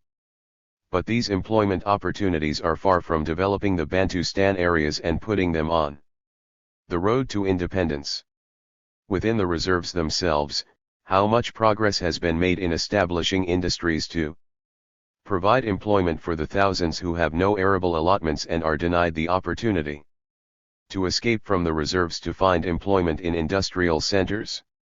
If the position were not so tragic, it would indeed be a joke. Here is a list of industries in the Transkei. The Vulindala furniture factory near Umtata was built by the South African Native Trust at a cost of £29,000. It produces creosote poles, furniture, and timber, and employs Africans as clerks, carpenters, and laborers. There are 64 African workers. Laborers are paid SIXS 60 for each day worked, and carpenters earn £11 a month. There are 11 whites employed as superintendent, assistant superintendent, administrative officer, mechanics, and works foreman. There are also African motor drivers. Spilkin's Clothing Factory, a private clothing concern employing 150 African women at 16s a week. Madeira cane and wicker works, basket making with African women workers, paid at the rate of 15s a week. Mineral factories, Nelson's Mineral Factory and Kamki Mineral Factories produce cool drinks. Bread manufacturing, Umtata Bakery, Colin's Bakery, and Woodman's Bakery.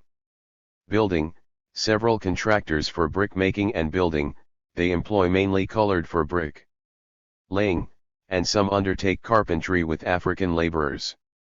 Motor industry, there are 12 established garages for motor sales, repairs, body building, and the like, employing whites, colored, and Africans.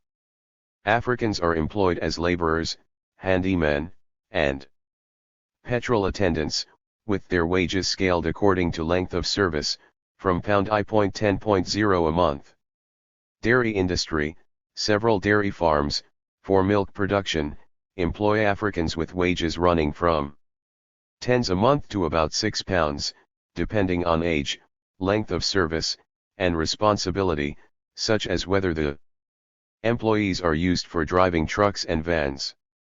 Fencing work in the reserves is being given out to private African contractors, and by the middle of 1962 there were 160 at work, each employing a gang of about 10 men. There is a sisal production scheme in its infancy, and employment is also available on the plantations of the Transkeian Territorial Authority. There are 34 such plantations in all, covering 13,723 acres, and the TTA employs some 32 plantation foremen, with pay at the rate of £96 x £12 to £216 a year, together with a fluctuating number of laborers according to season, with wages at the rate of 2s. 60 to SIXS. 60 a day worked by men, and 1s. 3d a day worked by women, who are treated as casual laborers. There are, in addition, about 40 government plantations and their produce is about the same in quantity as that of those under the TTA. White foresters, African assistant foresters, African clerks and laborers are employed on them. The Bantu Investment Corporation had its share capital increased by £500,000 in 1962. In the previous year the corporation had made 82 loans to individuals for the extension of existing business undertakings, and loans to individuals or partnerships for new businesses. 44 of the loans had been to general dealers, 8 to butcheries, and others to a boarding house, a shoemaker, and an attorney. By September 1962 the corporation director said that only 1.5% of the applications for loans had been approved. Official reports state that by 1962 there were 316 African traders in the Transkei and that Africans in the area owned about 300 bus services with 400 vehicles. 37. It has never really been the intention of the nationalist government to encourage the growth of a significant capitalist or middle class in the reserves by a program of massive industrialization. Indeed, to the very degree that it would be in the interests of the landless and the dispossessed to have such industries established, such a development would corrode the very foundations of the government's apartheid policy. The apartheid state rests squarely on the constant and readily available supply of migrant labor. The Bantustan schemes simply ensure that the migrants have less foothold than ever in the white state. Even stable urban African communities are to be turned into migrants under the newest development. The 1964 Bantu Laws Amendment Act. The government has no intention of letting Africans develop industries in their homelands and so undermine the whole system of migrant labor. In any event, as no one is more sharply aware than the government itself, Africans have not the wherewithal to create industries. What small progress is being made in opening tiny enterprises in the reserves, like a sweet factory, a tin smithy, or a shoe and saddle repair shop, can hardly be called industrialization, and such are the frontiers set to present. African middle class advance, even with the help of government agencies. Africans are simply not in a position to sustain any industrial program that will create substantial employment opportunities, and so increase the carrying capacity of the reserves. Yet white private capital, the government has declared, is not to be allowed to flow into the reserves. Except, that is, nationalist capital, filtering into and near the reserves in the guise of state capital. This is the way that the nationalists intend to feather their own economic nest through the new Bantustans. Combinations of private and public capital have already been successfully employed in South Africa. And I.S.C.O.R, the huge iron and steel corporation, S.A.S.O.L. The oil and chemical from coal plant, and Zwelitsha itself are prominent examples. Afrikaner capitalism built itself up by exploiting the racial sentiments of the Afrikaner worker, but now it needs new territory for expansion. Competition from the longer established industrial enterprises under English and Jewish control is too fierce, and so nationalist capital is seeking for less crowded pastures. In the reserves, the machinery of the state, such as the pass laws, can be used to regiment large African populations as cheap labor and as a market for the products of the new near reserve industries. The nationalists have already cleared the record with white South Africa. The government guarantees, they shout from every platform, to ensure the survival of the whites as a separate and a dominant racial group. There is only one way to remove the cause of the white South African's fears. The African must be sent back to his natural home, the reserves. The reserves have vast agricultural and industrial possibilities. If the Africans have not the resources to establish industries there themselves, then the white manager, with his skills, his capital, and experience will establish them on behalf of the Africans. And to that section of the African people whose cooperation is needed for carrying out this scheme, there goes the promise that when Africans are ready to take over the industrial enterprises, white control will be withdrawn. The way has been carefully cleared for nationalist capitalist ambitions. Collaborators have been found among the Africans, and white South Africa has been persuaded that the nationalist entrepreneurs are ensuring not their bank balances but the future of the race. The greenest pastures to which nationalist enterprises will trek will be on the white border side of the reserves. Here the countless people dispossessed of their land will be settled in reserve locations near enough to the border to enable this new labor force daily to cross to work in the white-owned factories situated on the other side. Such factories will have considerable advantages over others in the established industrial centers. They will operate in areas outside those affected by industrial legislation agreements and will therefore pay very low wages.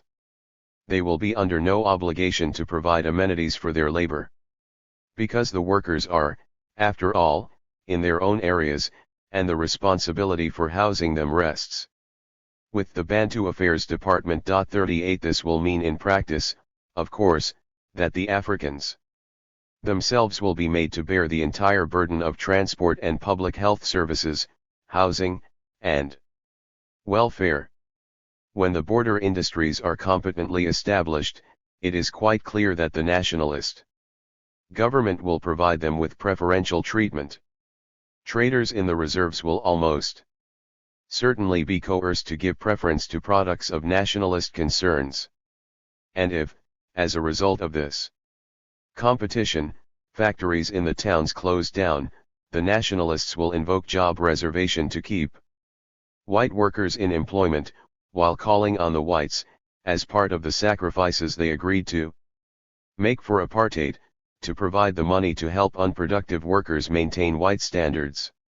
The nationalist planners want the Africans to pay the costs of building the new capitalist empire of Afrikanerdom, and the whites, should they be required to do so, must shoulder the consequences. The whole scheme for separate development will in this way be harnessed to diverting the labor and purchasing power of the Africans into nationalist-controlled business concerns. The Bantu Investment and Development Corporation fits neatly into this pattern. By providing small financial aid to the African middle class, it will bribe the beneficiaries to remain quiescent, while enabling the government, through the officials of the Bantu Affairs Department, to keep a constant eye on those who obtain loans and engage in trade. In keeping with the contention that African businessmen require guidance, the BAD is sending out field workers to show Africans how to run their business, and those who get loans will have no choice but to submit themselves to the closest control by these officials. Africans rarely have security when they apply for loans. Traders and artisans without landed property constitute an unsafe risk, and loans will accordingly be advanced to them only under strict supervision. The regulations for holders of trading licenses in urban and rural locations are already a pointer to this supervision. For instance, no trader can employ a salesman until he has the approval of the location superintendent. The second and more important purpose of the Investment and Development Corporation is to provide the nationalist-controlled industrial concerns and finance institutions with the opportunity to control the purchasing power and savings of the Africans. The nationalists will use a small percentage of the corporation funds, those contributed by Africans themselves, to implement the fraud of Bantu authorities, but most of the corporation's resources will finance the establishment of border industries, finding their way into nationalist-controlled institutions for the payment of expansion. According to the report of the Tomlinson Commission, the Investment and Development Corporation will be the central body for promoting capital formation through commercial institutions, and for making long and short-term capital available to its own and other undertakings. This object is to be achieved by the establishment of a Bantu commercial bank, with branches in the Bantu areas and in Bantu locations.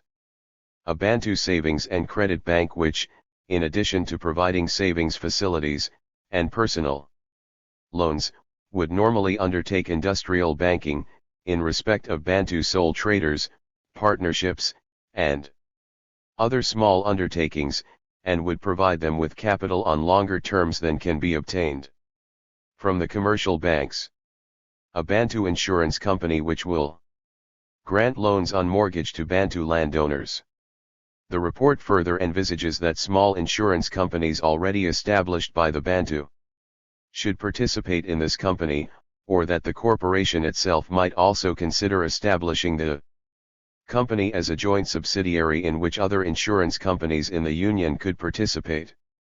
A Bantu building society would operate on terms similar to those outlined above. The golden thread that links these projected Bantu institutions with others that are not Bantu glitters through the scheme. Middle group Africans, traders, independent artisans, and farmers with land will be held to ransom by the conditions that they have to satisfy in order to get loans.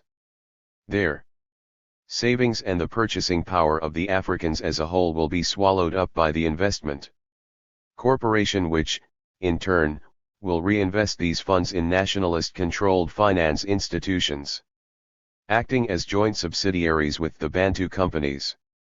The purchasing power of the people will be confined to their own areas, where it can be spent only at approved business places, and so, in the course of time, nationalist finance experts hope to obtain the largest slice of it, calculated to total £400 million a year at present, and to place it at the disposal of the small group of nationalist capitalists who have seized hold of the state machinery. The policy of apartheid thus promises to be more profitable than it has ever been. Its apostles have cast the bread upon the waters, but have been careful that it is not their own slice, in case it is never recovered. If, as they hope, it will be returned multiplied, theirs will not have been the risk, as theirs will not have been the cost. If experience is a teacher, South Africa should have learned a lesson from what has happened wherever the majority on a town council has slipped into the hands of the nationalists. Banking accounts have been transferred from non-nationalist banks to a bank under nationalist control. A few days after the Undersecretary had announced the willingness of the Bantu Affairs Department to help African traders in the Transkei establish a wholesale firm, the Transkeian Territorial Authority passed a resolution demanding the withdrawal of investments, which had been previously placed with non-nationalist town councils, and their placing with the Bantu Investment and Development Corporation. It will not be surprising if African-controlled insurance companies are advised to reinsure with one of the nationalist-controlled insurance companies. In their desperate bid to build their economic empire, the nationalists claim everything for themselves. Like entrepreneurs everywhere, they are also anxious to hold on to what they have, or hope to get, and they are making every effort to break down the hostility of certain elements in the population of the reserves, to find allies within African ranks.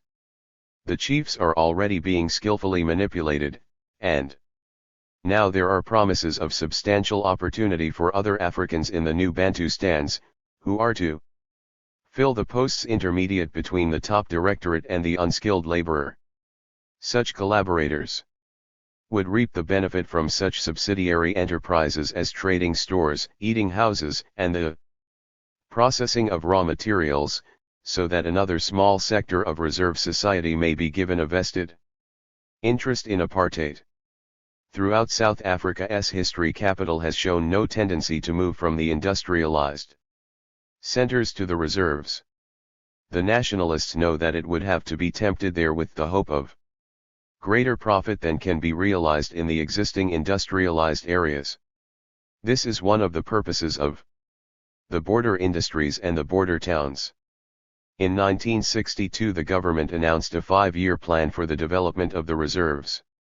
During the period from 1961 to 1965 to 6, the government proposes to spend 114,342,269 rands, 2 rands equals £1, on schemes such as 90,155 houses, to be built in 33 villages or Bantu towns.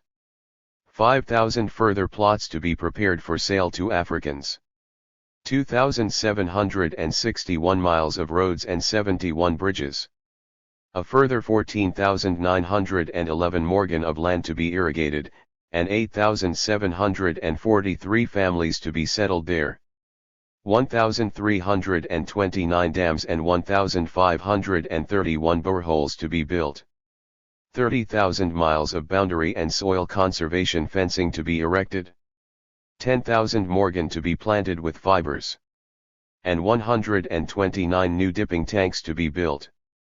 The anticipated expenditure on the items is houses and development of villages, staff accommodation stores and workshops, roads and bridges, irrigation, dams and boreholes, contour banks and grass strips, afforestation, fencing, fiber cultivation, dipping tanks, auction pens for stock, 75,949,500, 2,122,900, 3,349,650, 6,945,200, 3,946,040, 1,150,000, 8,999,108,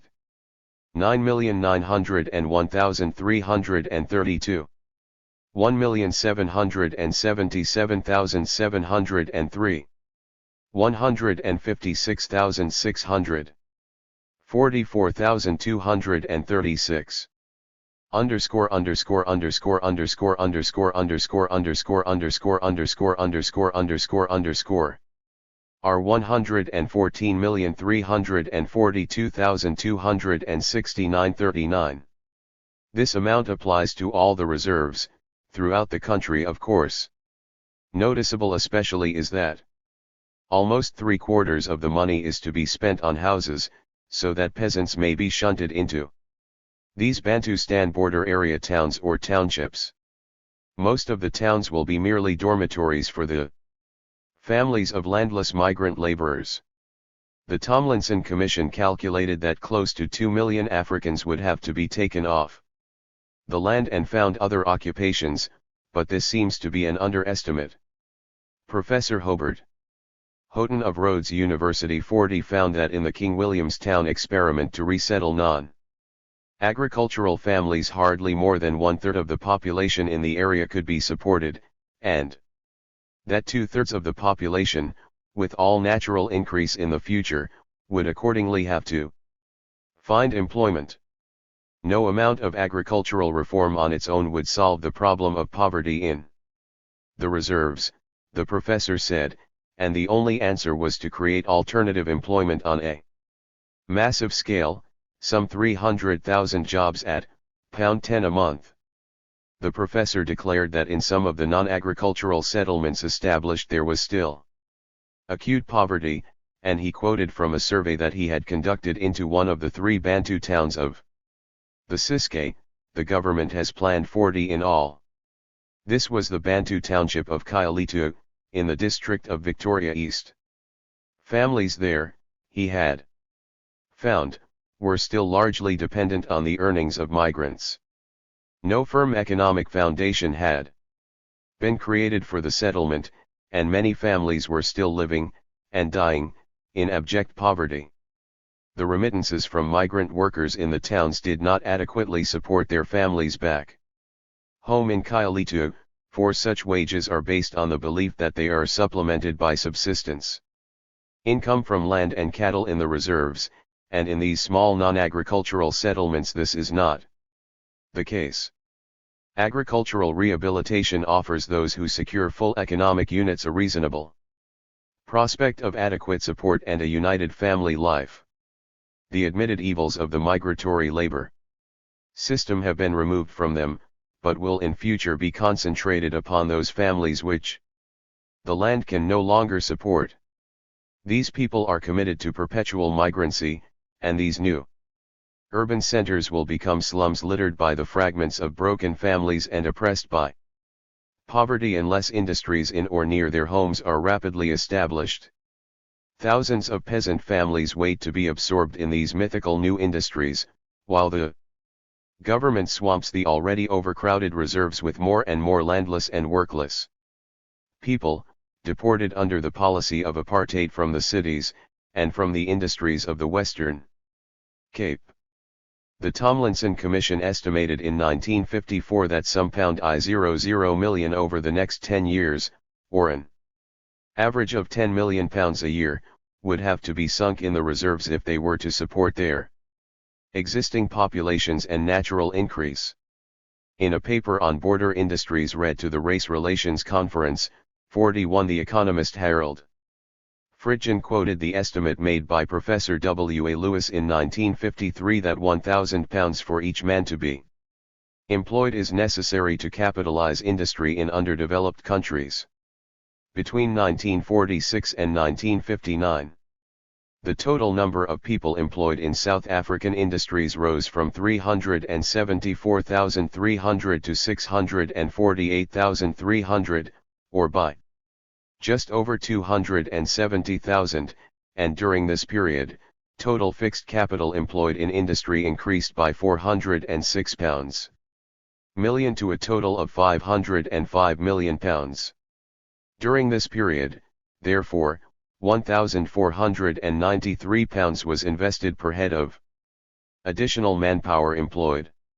Even if this figure is taken as excessive, because heavy investments were made after the war in projects with high initial costs like SASOL and ISCOR, and the estimate by Professor Lewis is employed instead, £500 million would be necessary to provide jobs in industry for the 500,000 wage earners who will have to support the 300,000 families removed from the land in terms of the Tomlinson proposals.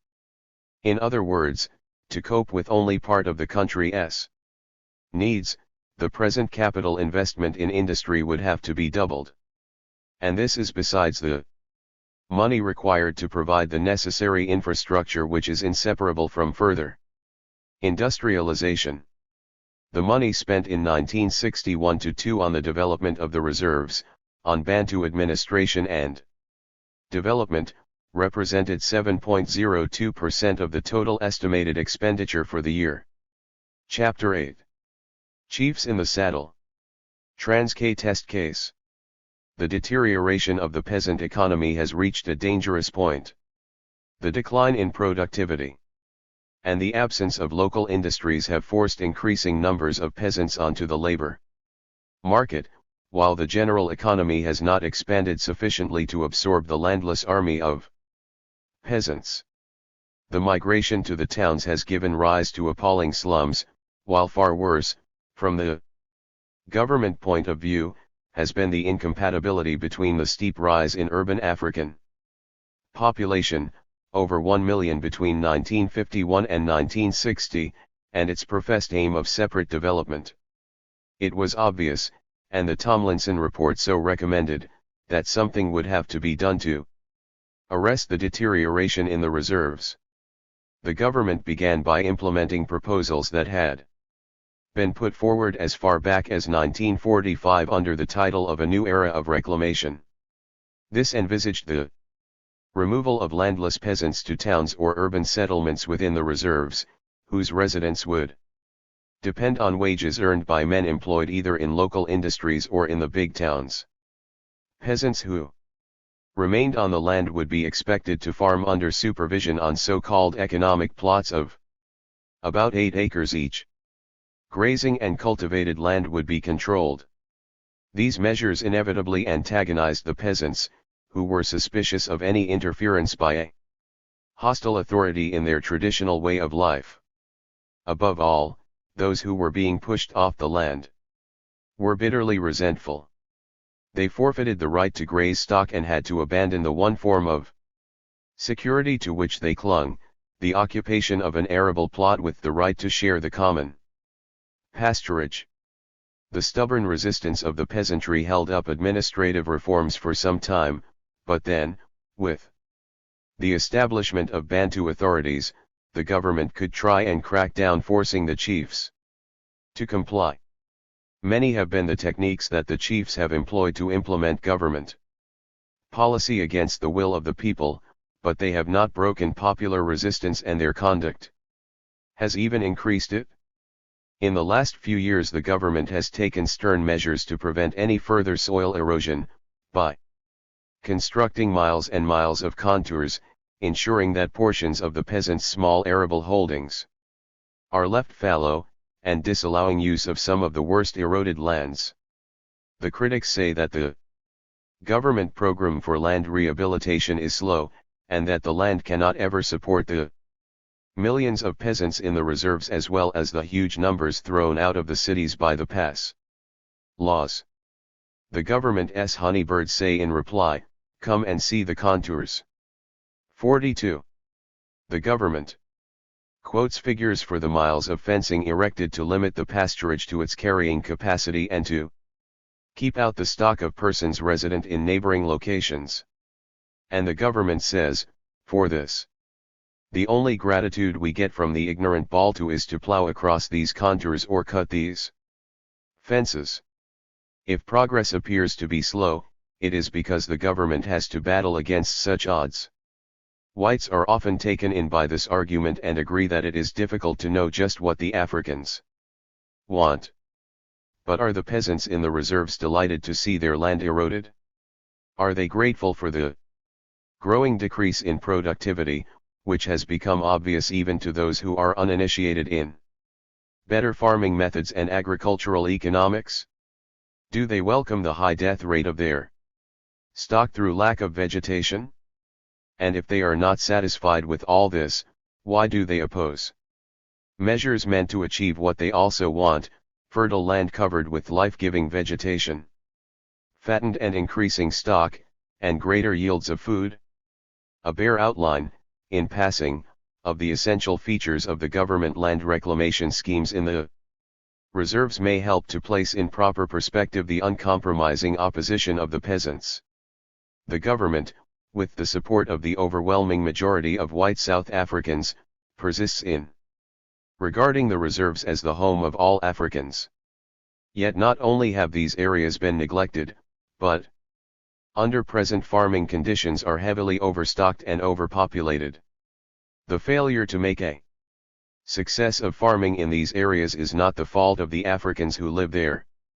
Given the same conditions, white or any other farmers would be reduced to the same position as the African peasant, and the land would have been exhausted to the same extent. What then is the effect of the government measures? Because there are more peasants than the land can support, the government has introduced periodic reductions of stock, and has limited the privilege of owning stock at all. Only those who have arable allotments are allowed to graze stock on the pasturage, and the total number of stock owned is limited in accordance with the carrying capacity of the pasturage. The peasants claim that this measure is intended to impoverish them. It bars the door of opportunity to those who may not own cattle or may not graze all the cattle that they wish to acquire. The rehabilitation measures require that those whose lands are being reclaimed by the building of contours should only keep a portion, 2/3 of the arable allotment, under cultivation at any one time, while the other third is left to lie fallow. Those who do not own an allotment are being removed to work colonies for the landless, which the government prefers to call Bantustan towns. The peasants claim that the application of these measures is merely reducing the cultivators to a state of even greater impoverishment. They may use only a portion of their already small and inadequate arable allotments, while those who do not own such allotments at all are being pressed into an army of mine and farm workers who, together with their children and their children's children, will be condemned to live in perpetual want and insecurity. Unmindful of these arguments, the government proceeds with its rehabilitation schemes, turning to the chiefs and offering to those whose areas will accept rehabilitation measures appropriate incentives, increased special stipends, increased land allotments, words of praise and places of honor, and, behind all, the right to continue as government-appointed chiefs. With these fruits of office dangling before them, the chiefs often commit peasants to acceptance of the rehabilitation scheme without consulting them.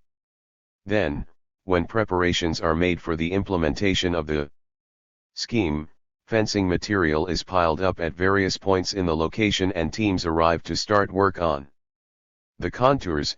The peasants question with surprise the cause of all this activity. Where was this scheme discussed and accepted, they ask?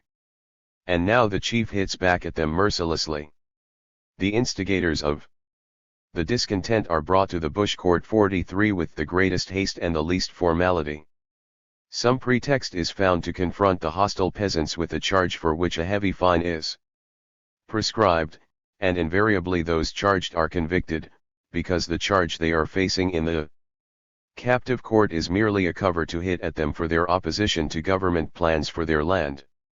The initiation of land betterment schemes has taken place on a comparatively wide scale throughout the reserves. Barbed wire fences have been unrolled, dams have been constructed, and there has been the rigorous application of the regulations relating to the reduction of stock. Yet the government has hardly touched the fringes of the problem. The reserve still cannot provide even a bare subsistence level of life for all its inhabitants. Taken to task in Parliament for not having spent more on the development of the reserves, the Bantu Affairs Department minister argued that the government was obliged to handle with care a situation which might be explosive if the pace were increased. We do not want to force this developmental work upon the Bantu who is conservative by nature. The moment you try to force it on him, you make an enemy of him. 44. When else has the nationalist government taken into consideration the feelings of the people, one might ask? Expenditure on the scheme has been low because the government uses compulsory unpaid labor. The minister himself admits this. He told Parliament the fact of the matter is that by making use of the services of the community we are carrying out those same works at half the cost estimated by the Tomlinson Commission. He cited the case of a dam which cost the Smuts government £15,000 to construct, while the government was, with forced labor, building a similar dam at the cost of £800, or £1,000. Compulsory unpaid labor not only robs the peasants of the meager £3 to £4 a month, which they would otherwise earn, but saps their energy and their time. This unpaid compulsory labor adds insult to the injury already suffered by the peasants in the new Bantustans. Men who should be earning a living in the industrial centers have been dumped in the reserves and they're drafted into work teams to dig holes for the creosote poles and erect the barbed wire fences, without pay, under the supervision of paid officials. The women, meanwhile, must make their own contribution by cooking for the teams of forced labor or carrying the fencing materials on their heads from the depot to the working teams. Officialdom does not provide the women with the food that they must cook for the work teams, they must find it themselves, and if any woman has to leave her own children without a meal, it is an eventuality that the chief or government official happily overlooks. For authority, all that matters is that the woman must comply with the order to provide food for the working teams when her turn comes. Failure to comply with the order is punished as defiance of authority, a complaint against its harshness is punished as incitement to disobedience. Mute acceptance of orders and the tacit endurance of hardship is the only response allowed. 45. More and more public works, such as road making, contour building, the removal of noxious weeds, the repairing of dipping tanks, and the construction of houses for the chiefs, come under the category of services to which compulsory unpaid labor is drafted. For many years the peculiar situation existed in the reserves whereby both judicial and administrative functions were performed by a single man, the magistrate or Bantu commissioner, to give him his official title. Most cases that came before the courts, especially civil ones, with the possible exception of those involving traders and their debtors, were between Africans, and the commissioner presided over them all. Apart from faction fighting, there is little serious crime in the country areas, and so most of the criminal cases in the reserves have arisen out of some law or decree, controlling the lives of rural Asians in the interests of white supremacy. Anxious to see that government policy is carried out with the least possible hindrance, therefore, the Bantu commissioners have waged an untiring struggle to eliminate the lawyer from their courts, and to settle themselves not only disputes between Africans, but also criminal prosecutions for the contravention of government decrees. A Kosa expression sums up the lack of confidence that the peasants have in such judicial administration, and Gafandal. Quiji Quetha Yosisisulu Seti Longo, the surest way of going to jail is to appear in court without a lawyer. Bitter legal struggles involving thousands of pounds have taken place in the reserves over measures leading to the administration of land, stock limitation, and cattle dipping regulations. In dealing with these, the commissioners have found the normal legal procedure cumbersome, and the presence of a lawyer has delayed the full implementation of government plans. The government has accordingly always viewed it as desirable to eliminate lawyers altogether from the machinery of law administration in the reserves. On the other hand, the peasant believes that by taking advantage of available legal processes, he delays the evil day when the government will have subdued him altogether. And the money spent in that struggle has been quietly accepted as a fair enough price to buy time. Now a concerted effort is being made by the chiefs and Bantu Affairs Department officials to place all civil cases between Africans, and all criminal cases that are within the jurisdiction of the chiefs, before Bantu authorities' tribunals. The nationalist government has two aims here. First, the Bantu commissioner will be left free to devote all his time to seeing that government policy is carried out, for this is his true role. Secondly, the government hopes the chiefs may succeed, where the commissioners have failed, in breaking down the resistance of the peasant and draining him of substance by the imposition of heavy fines for minor offenses. How is this new machinery working in the Bantustans? In the first place, the Bantu authorities' tribunals have become the courts of first instance. The commissioner's courts, where lawyers may still be briefed, have won a new status. They are now courts of appeal. My own research work in the Transkei reveals that both in the districts where the power of the chiefs had declined before the establishment of Bantu authorities and in those where the chiefs still exercise some influence on the people, the role of civil cases heard in the Bantu Commissioner's Court has declined noticeably. In the districts where chieftainship has been long established, there is already a significant decline in the number of minor criminal cases heard in the Commissioner's courts, as these have now been diverted to the Bantu authorities' tribunals. In the districts where the power of the chiefs had been almost completely broken down, the number of Crimins 1 cases, which include appeals from the chief-run bush courts, is on the increase.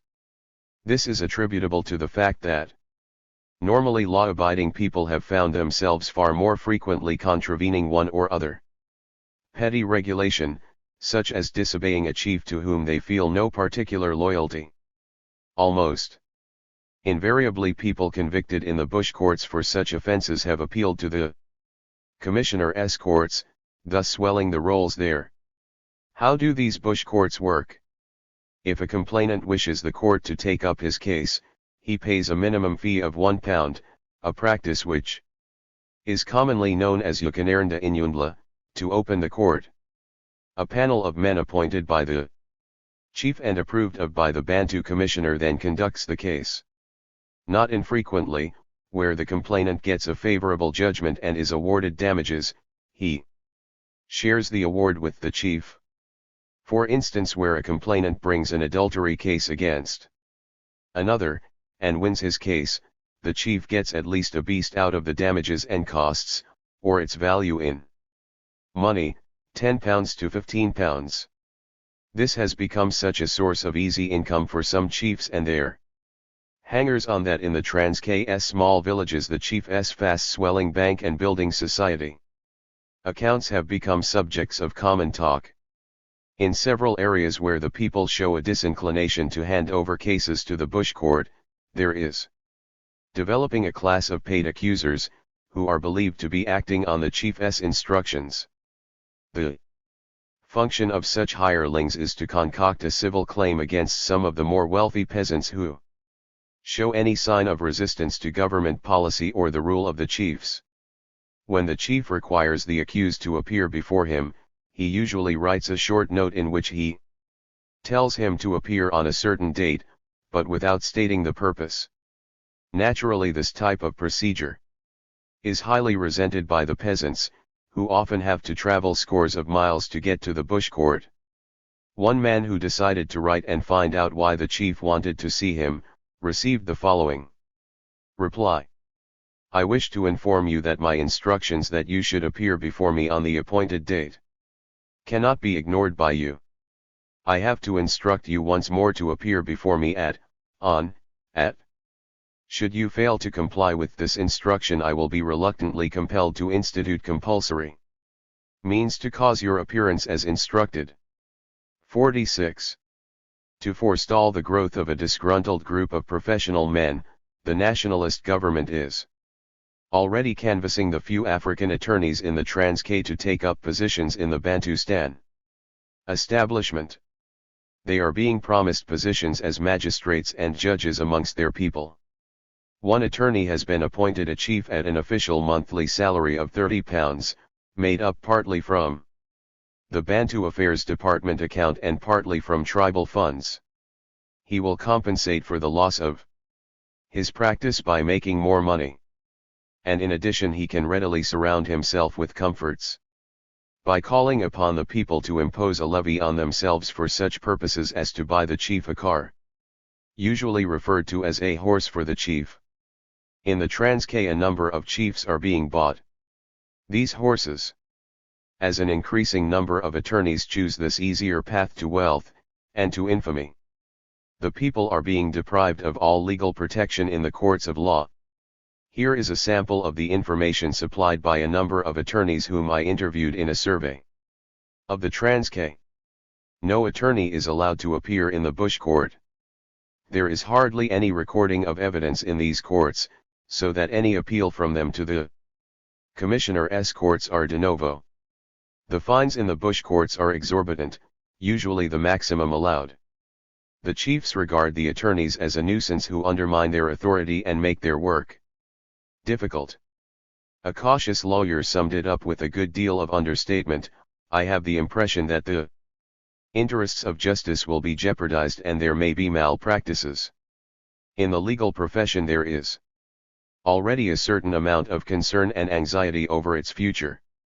The chiefs are naturally very proud and conscious of their newly acquired status. They feel insulted when litigants resort to the commissioner's courts and to lawyers, and they employ all means at their disposal to discourage people from using these channels. It was left to the chief Bantu commissioner, who is also chief magistrate of the Transkei, to tell councillors how they could raise their stipends and increase their allowance. After expressing sympathy with the resolution to raise the headman's stipends, he told the authority that there was only one source from which it could be possible to provide for such an increase, and that was an imposition of a tax on the community. I am not going to suggest any specific amount that should be paid to the head of a tribal authority, he said, but from my own knowledge of other districts I can assure you that they are paid. He went on to assure the councillors that he was going to hold a meeting at which he intended to have a full discussion on how to squeeze more money by way of taxes from the people for tribal funds, and if that could be done, he added, it would be an answer to the motion before councillors. Who is to pay for these Bantustans? The government has been quick to relieve white taxpayers of any anxiety they may have that they will have to dip into their own pockets. Increased powers, the government has told the chiefs, go hand in hand with increased duties and added responsibilities. Taxation of their subjects was one of the functions which the Bantu authorities should not shirk. The burden of taxation on the peasants in the reserves is the most serious source of popular discontent. Every year a multitude of motions is tabled before the Transkeian Territorial Authority, pressing for increases in subsistence and traveling allowances to the chiefs and their lieutenants who attend meetings connected with the operation of the Bantu authorities. One, that transport allowances applicable to councillors be raised from 7d 6c to 2s 20c, and from 8d 7c to 2s 6d 25c per mile to meet the rising costs of traveling. 2. That chairman of district authorities be paid a subsistence allowance of 12s. 6d. R 1.25c, and a traveling allowance of 7d. 6c, for every mile necessarily traveled for each day's visit to the district authority office. A number of other motions relating to finance press for an increase in the stipends of headmen. Here is a typical motion and the supporting argument. That the government be respectfully requested to increase the stipends of all heads of tribal community authorities who are headmen so as to be the same as those of sub-chiefs. In support of this motion, the mover argued what they, headmen, are doing now is part of what the magistrates used to do. Emphasizing the need for an increase in headmen's allowances, the seconder of the motion added, the bulk of the Bantu people are under the impression that the heads of tribal authorities have had their status increased, and it is a well-known fact that they perform the same duties as those performed by sub-chiefs. The implication is that the stipends should be raised in order to surround the heads of tribal authorities with an aura of respectability in the eyes of the peasants. An even more significant purpose is to bribe the chiefs to stand by the government. One of the really startling features of the whole Bantustan project is the almost sensational increase in the stipends of salaries paid to the chiefs. Headmen used to start on £12 a year, and after 16 years of good and loyal service, reached the maximum of £32. The nationalist government began, in 1950, to bribe the chiefs. It introduced 2 scales for headmen. In that year, one group was placed on the scale £30 x 6, £96, and the other on the scale £24 x 6, £52. In addition, all headmen received a bonus of £8 a year for collecting tax. The 4 most important chiefs were paid £900, £750, £600, and £324. Headmen were given another rise a few years later. They were graded according to the number of taxpayers in their areas, and paid on a corresponding scale. Those at the bottom of the scale received £60 a year in basic allowance and bonus, those at the top of the scale received £144. The salaries of the 4 most important chiefs were increased to £1,200, £900, £800, and £600. Chief Kaiser Matanzima, who is not a paramount chief, received £400. In 1960 the government announced a further 25% increase all round, and a doubling of the tax collection bonus. This raised the headmen's salaries to £88 for those at the bottom of the scale and £224 for those at the top.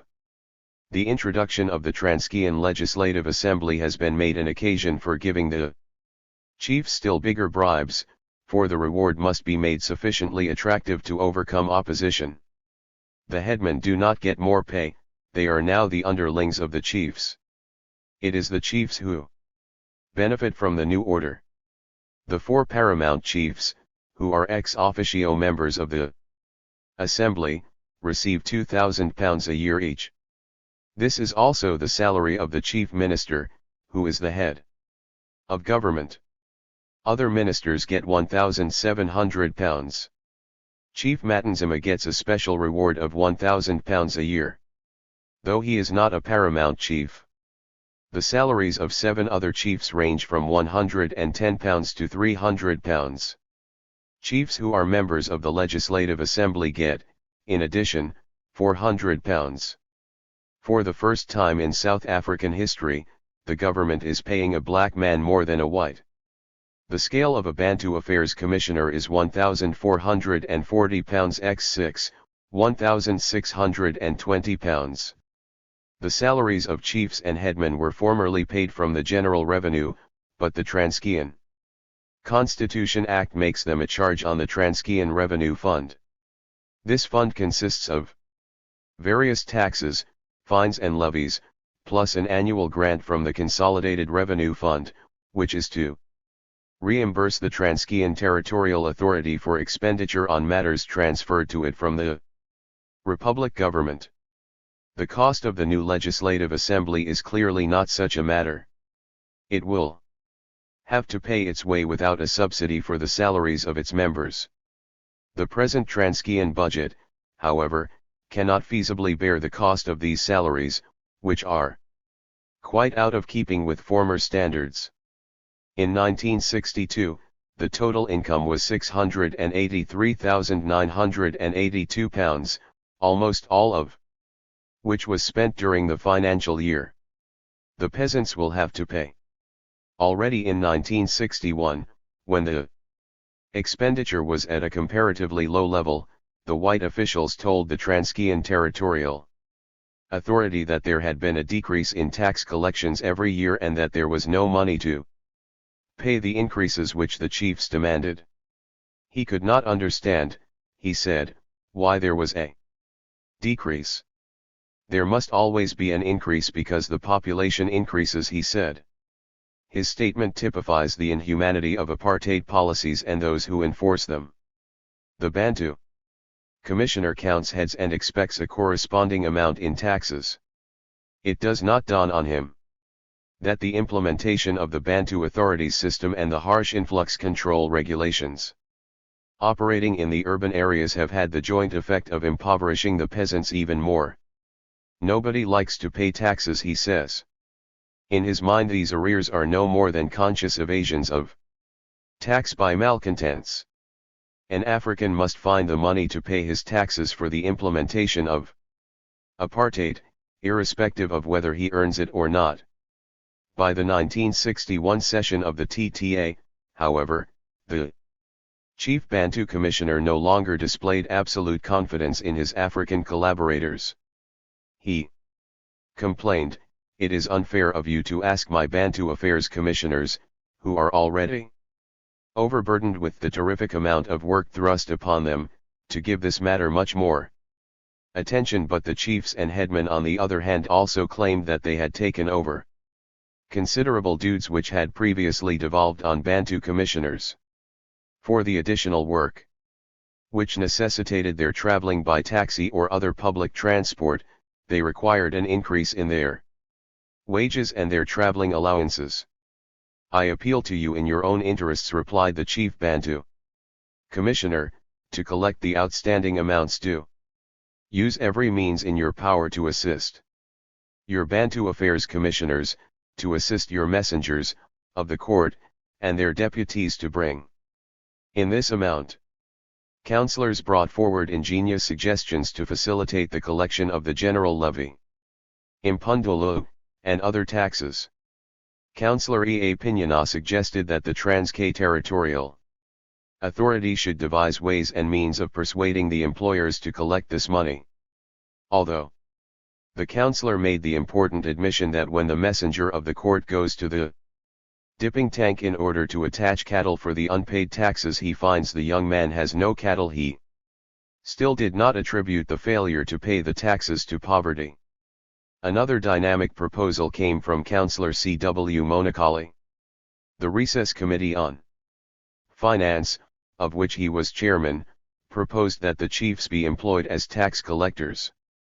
When the scheme of appointing chiefs, representatives in the towns matures, then our representatives will meet the representatives of the employers of labor, and there they will find ways of collecting the outstanding taxes belonging to those. Area 47. The white supervisory officer pointed out that the Bantu Affairs Department had already sought unsuccessfully to arrange for stop order facilities with big employers in the industrial areas to collect these taxes. The principal difficulty had been that while everybody in the country knew the general tax, the local tax, and quit rent, the Transkei had other rates to consider. In his words, "In addition there is the general levy, the balance of the health rate still owing, stock rate, and about 70 different kinds of Bantu authority rates, location levies, tribal levies, and so forth. Who must pay taxes? Every male over the age of 18, even if he has neither land nor work. Every widowed woman, for though a woman is under every other law declared a child dependent on the male heir, in matters of taxation she assumes the position of the absent male taxpayer. Rates and taxes are levied to run the Bantu education schools where the children are trained to accept subservience to white authority, to meet the deficits in the territorial authority budget. For some of the taxes the peasants have their own names, others are known just as taxes. One of those for which a name has been found is called impundulu _ the blood _ sucker tax _ but most of the taxes are regarded as such. In addition to the legalized taxes, which are announced by proclamation, there are the smaller unofficial taxes, extorted from individuals by the chiefs before granting a permit for one thing or another. A peasant will pay for a permit to cut wood, to cut thatching grass, to brew beer, to hold initiation rites for boys and girls. And not only must these numerous unrecorded taxes be paid to the chief, but a bribe must also be paid to the toadies around him, since without their cooperation the chief's consent for the permit may not be obtained. The chief wants such men around him in order to feel secure, and he therefore allows them latitude to farm an income for themselves on the side _lines. So as not to have to pay them himself for the services they render him. There are other taxes for the chief too, for the people are told that they must buy goods for the father, the chief, and the mother, the chief's wife. Large sums of money have been collected in this way to buy the more ambitious chief's flashy American motor cars, and often a costume with suitable accessories is bought for the mother as a present, when the father is presented with his car. Failure to pay the legalized taxes is an offense punishable by a period of imprisonment, at the end of which the defaulter is not relieved from the payment of the tax for which he has already languished in jail. Alternatively, failure to pay the arrear tax is dealt with as a civil matter and stock is attached. While failure to pay the poll tax may even result in confiscation of land. Although failure to pay the unofficial taxes is not subject to the same conditions for recovery, whoever refuses to pay such a tax is made to produce the money elsewhere, as when, on some pretext or other, he appears at the _bush court charged with some offense. The lives of the people in the Bantustans are thus being regimented into conformity with a carefully prescribed pattern, to be loyal to one's chief and to authority in general, to obey orders. Peasants are commanded when to plow and when to reap, when their families may have a beer drink, and how much of it, when young men must come to the chief's place to find out if there is any work for them. In industrial centers, when all men must come to the chief's place to hear new decrees from the government. For years the Bantu commissioner had to enforce the numerous regulations, most of which only existed on paper, that govern life in the reserves. And white officialdom did not prod too hard, for fear that the horse would bolt. In the last 6 years, however, though the whip has remained in the hand of the white government, it has been the chiefs, the new jockeys riding the reserve horse, who have applied the spurs. The chiefs are now well in the saddle. Grouped around them are the headmen, their representatives in the villages. Their ministers and informers try to be everywhere. For they must do their job properly if they are to survive. The nationalist government has turned the chiefs into the pivot of the Bantustan scheme. They constitute a ruling aristocracy, but one directly answerable to the government. The chiefs are chiefs because the government has ordained that they may be so. They are stronger than they have ever been under white occupation, and they are expected to use their powers to keep quiescent not only the great mass of the dispossessed Africans in the new settlements, but the landholders and small middle class as well. The nationalist government is working on the theory that if it can keep a firm grip on the chiefs, they in turn will swing a threatening club over the heads of the middle class elements, while together the Chiefs and middle-class elements keep the peasantry underfoot. The chiefs have important powers to control both the land-holding group and the traders, for it is the chiefs who allocate the land and issue the trading licenses. The landholders in the reserves will constitute a privileged class of peasantry, but for their offspring. The future is no brighter than for the landless. As under the old setup, the eldest son alone will succeed to the occupational rights of the original landholder, but now other children will be condemned to life in the settlements. For the traders there is equally little security, since there can be no security for anyone when failure to satisfy a corrupt chief, or false information by an informer, may be enough to lead to the cancellation of a trading license. As for the landless and the dispossessed, they will have nothing at all, let alone favors to repay. They have hatred and contempt for the higher-linked chiefs, and resentment breaking into open rebellion at their rule. Chapter 9. Resistance and Rebellion. The Peasants' Rise. South African peasants have a long history of resistance to oppression. They know what it is to be crushed by the armed forces of the whites, to be imprisoned without trial, banished to desolate parts of the country, and banned from normal social contact.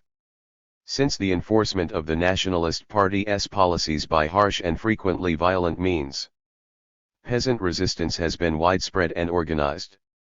Africans have resisted forcible removal from their homes to new territory. They have opposed the imposition of Bantu authorities, the extension of passes to women, and schemes for the rehabilitation and reallocation of land. Between 1946 and 1962 risings have been provoked in Witziashuak, on the border of Basutoland, in Mariko, just south of Bechuanaland, in Sekhukanland, in the northwest Transvaal, in Zululand, on the south coast, and throughout the Transkei, especially in Pondoland. They have been suppressed with brutal force. Witziashuak. The Witziashuak disturbances resulted in 14 Africans shot dead, and 2 policemen killed. 48 many Africans were arrested and imprisoned.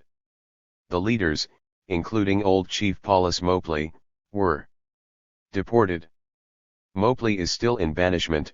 For 14 years he has not seen his home. As elsewhere, the dispute culminated in violence because of the government's open indifference to the peasants' complaints. The dispute arose over land and stock. The Witziashuak Reserve is a tiny fragment of what was once Soto territory, annexed by the Boers in the 1860s. The reserve was given by treaty with the Orange Free State in 1867 to the great-grandfather of Paulus Mopley, and his tribesmen. Nearly a century later the peasants, descendants of the original owners of the Free State, were ordered to cull their stock and to cease using the watersheds as grazing land, because of the effect on the white farming area lower down. No alternative land was offered them. These stock farmers refused to cull their cattle, and they cut the fences enclosing their grazing ground. They petitioned the minister in 1947 to appoint a commission that would inquire into their grievances. The government refused their request and ordered the culling to continue. 49 When the government eventually appointed a commission in November 1950, it was too late to avoid bloodshed. Witziashuak opened a decade of turbulence and struggle against apartheid and its armory of unjust laws. Many thousands took part in the Great Defiance Campaign of 1951-2, masses of women demonstrated against the pass laws, parents, children, and teachers protested against the Bantu Education Act. These protests were centered in the towns but had their repercussions in the reserves. Mariko. Early in 1957, in the Transvaal, a major peasant revolt broke out against the extension of pass laws to women. The government had introduced a new weapon in the Bantu Authorities Act, which the people had dubbed Uzifosan Cure All Ills. Dr. Verwoerd, then Minister of Native Affairs, fell victim to his own propaganda that if the chiefs accepted apartheid the people would too, that the chiefs' influence on the people was boundless, and that the people would endure any hardship as long as the chiefs told them that their suffering was really a stepping stone to a glorious Bantustan future. The new Bantu authorities were no sooner announced by proclamation than the government used them to superintend the extension of the pass laws to African women. In the Transvaal, as nowhere else, African women had experienced the burden that passes had settled on their menfolk. The pass laws bound all men of 16 and over to back-breaking work on the white farms at meager rates of pay. Women watched their menfolk wander from city to city and town to town, unable to secure employment because the entries in their passbooks dictated that they could take work only in prescribed areas, where the lower wage rates obtained. If a man looked for a better job elsewhere, he infringed the law and was sent back to the place where he was born, or where his father or father's father had been born. Men were thrown into prison, sometimes flogged because they failed to convince a government official that they had not been in an urban area for more than 3 days, 72 hours, without obtaining permission. Not a home, not a woman did not know the searing anxiety that the pass laws brought. And now these hated laws were to be extended to women. In the Mariko district, adjoining the Bechuanaland border, is the Bafurutse Reserve of Lino Kana. The recognized senior chief was Abraham Moilo. He had already been in bad odor with the authorities in 1956 for his unwillingness to sign the Bantu Authorities Act. In March 1957 he was summoned to the office of the commissioner in Zeerust and told to instruct the women of his tribe to take out pass books. He simply conveyed the instruction. In April, the issuing unit arrived, but only 76 women took books. 3 days later the commissioner arrived in the royal village and summarily deposed the chief, who was ordered into exile. The tribe interpreted this as a drastic reprisal for their refusal of passbooks.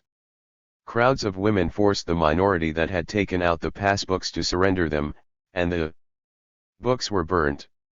Incidents flared up first in one village, then in another. When a group of women was pointed out to the authorities as being those responsible for a pass burning, a large crowd of women thrust themselves forward, shouting, "If they are guilty, we are also, you must arrest us all." Meetings of more than 10 were declared illegal. The government took under its protection the submissive chiefs, whose bodyguards began a reign of terror against any tribesman or woman who opposed them. When the bodyguards met with popular resistance, the police force stepped in to reinforce them with rifle and sjambok. A poignant account of the Bafurutse ordeal is given in Brief Authority 50 by Charles Hooper. Many of the Bafurutse fled from the disturbed areas into Bechuanaland, leaving crops untended in the fields, and their cattle without herders. Those who had opposed the government became marked men, and their families were marked with them. A series of prosecutions against the rebels was instituted in the courts. In one case, a judge commented that there had been widespread resentment against the issue of passes to women. The atmosphere in the area had been one of menace and popular resentment had been exacerbated by the tyrannical attitude of the chief. Government officials attributed the peasant opposition in the Zeerust area to agitators, essentially the African National Congress. In fact, the African National Congress had mounted an intensive campaign against the pass laws and the Bantu authorities. ANC volunteers from the towns did go to their home villages to dissuade their wives from taking out passbooks and cooperating with the implementation of apartheid. But ANC organizers, or agitators, as they are dubbed by the government, do not create the conditions for struggle out of thin air. Zeerust throbbed with the spirit of resistance during those anxious days. The ANC men and women, with many others who belonged to no political body at all, were able to lead only because the people were clamoring to follow Sikhican land. The next place that trouble broke out among the peasants was also in the Transvaal, this time in the east, in Sikhican land. Once again, opposition to Bantu authorities flared into open resistance. When the government banished the chief Maro Amach and some of his leading councillors. The trouble began when a tribal meeting, pressed by the government to accept Bantu authorities and Bantu education, rejected both these facets of government policy in May 1956. Several leading men of the tribe were exiled, and then the commissioner arrived with police at the tribal headquarters to depose Chief Maro Amach himself. The chief won an appeal against his suspension in March 1958, but he was deported, nevertheless, to the Transkei. A retired policeman was appointed to act in his place, but the new chief was rejected by the mass of the tribe, who refused to pay any taxes until Maro Amach was restored. Riots broke out in several villages and a mobile police force seized control of the area. More than 200 were arrested in one incident alone. A grisly trial led to 2 death sentences, among them a woman chieftainess, but the sentences were later commuted to life imprisonment. Here are the names of the 11. Madanaj Morwamoil, the chieftainess. John Mako Pol Kagolane. Jack Magas Marari. Johannes Machil Nguako. Klaus Marweshi Mabanane. James Kagalaji Malagam. James Monampan Motubatset. Franz Morwane Swaldi. Jim Kagoro Makaleng. Sabilo Maleko. Jim Makalapen Morwane. In both these Transvaal reserves the struggle was brief, brutal, and bitter. It was easy for the government to isolate and crush all open resistance because the Transvaal reserves are small and scattered in pockets in the vast white farming areas. Zululand. The Bantustan octopus stretched its tentacles in other directions too. In Zululand the government seemed to be meeting with less organized opposition as it thrust the main chief, Cyprian Dini Zulu, forward to give the impression that the glory and splendor that once characterized the Zulu was being restored. Yet opposition immediately developed in those areas where the government started implementing aspects of its Bantustan policy.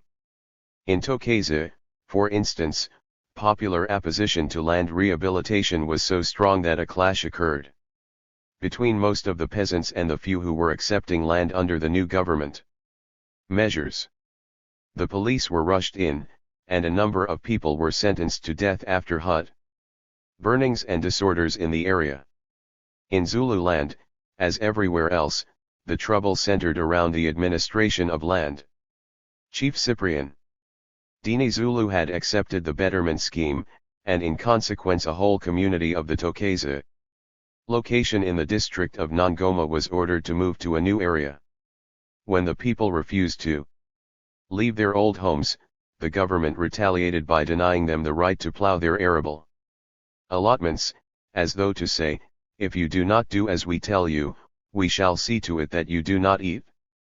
In course of time some 24 families yielded to government pressure and moved to the allotted area. 2. Show its appreciation, or deliberately to set one group against another, the government then allotted arable plots to the conformists and allowed them to till. The anger of the resistors was now turned on these families, who were regarded as traitors.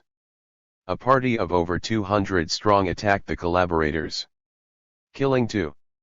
This resulted in 29 being charged, originally with murder, though in the end only 14 were convicted, on lesser charges, to various periods of imprisonment ranging from 8 to 14 years. The remarks of the judge in this case were significant. He said it was dear that there was deep resentment against Bantu authorities and that the administration had been aware of this but had imposed the scheme in spite of opposition. In passing sentence he therefore regarded this resentment as an extenuating circumstance. The outstanding leader of the resistance movement in this struggle was a man called Pikinkani. The Transkei. Similar struggles against the Bantu Authorities Act were fought in the Transkei, where the resistance of the peasants culminated in the Pondo revolt, which broke into the open early in 1960. At first the government pretended that nothing untoward was happening in Pondoland. But soon it became clear that a minor war was in progress. Emergency Proclamation 400 was gazetted in 1960, and according to the official figures, 4,769 men and women were held in custody for indefinite periods during that year. Of this number, 2,067 were eventually brought to trial. 51. The government suppressed the revolt by bringing in the military to assist the police, by using Sten guns, Saracen armored cars, and jets against unarmed peasants, by terrorism and mass arrests. By that time, however, the Pondos had successfully smashed the Bantu authorities' system. Members of the tribal and district authorities had fled, while people's courts were dealing with collaborators, and chiefs were in the protective custody of the government. Why did Eastern Pondoland of all places rise in the way it did and on the scale it did? The Pondos have been well known in South African history for their allegiance to authority. There is no record of the Pondos ever having taken up arms against even the early British forces who first occupied Pondoland. On one occasion in 1895, when it seemed that a clash was inevitable over the refusal of the Pondos to pay taxes and a British punitive force was on the point of marching to Pondoland, the situation was saved by Chief Sigcaw himself, who surrendered at Kokstad and was subsequently transported to Robben Island. From these early days, successive governments have allowed Pondo chiefs a much greater measure of control over the tribal structure than elsewhere. Here, as probably nowhere else, the missionaries, most of them from the Wesleyan Church, exercised great influence over the principal chiefs. Chiefs' sons, the heirs to chieftainship, were trained at the homes of the white missionaries, many living with them as members of their families. On the completion of their apprenticeship, they returned to their people, bringing vigor and a new approach to the conduct of chieftainship. Both at Kokani, Eastern Pondoland, and Nyandani, Western Pondoland, the chiefs erected modem offices and conducted cases on the pattern of a magistrate's court, with slight modifications to adapt the pattern to local conditions. The Pondo courts had officers, a dock, a fairly good recording of proceedings, and proper systems of filing. For a long time the Pondo paramount chiefs were the only chiefs in the Transkei with civil jurisdiction. They exercised real power over the distribution of land within the framework of government policy, and they used these comparatively wide powers to entrench their chieftainship. Up to the time that Bantu authorities were introduced, the people contributed to the chiefs' treasuries with little complaint. Then the nationalist government moved to invade the area with its new policies, and from the very start it went wrong, making the serious mistake of choosing as the arch-champion of Bantu authorities Chief Botha Sigcaw, a man already discredited in the eyes of his people. As far back as 1939, when the choice had to be made of a successor to the paramount chief of East Pondoland, the government of the day had picked on Chief Botha in preference to his half-brother Nelson, who had been regarded by many as the rightful heir.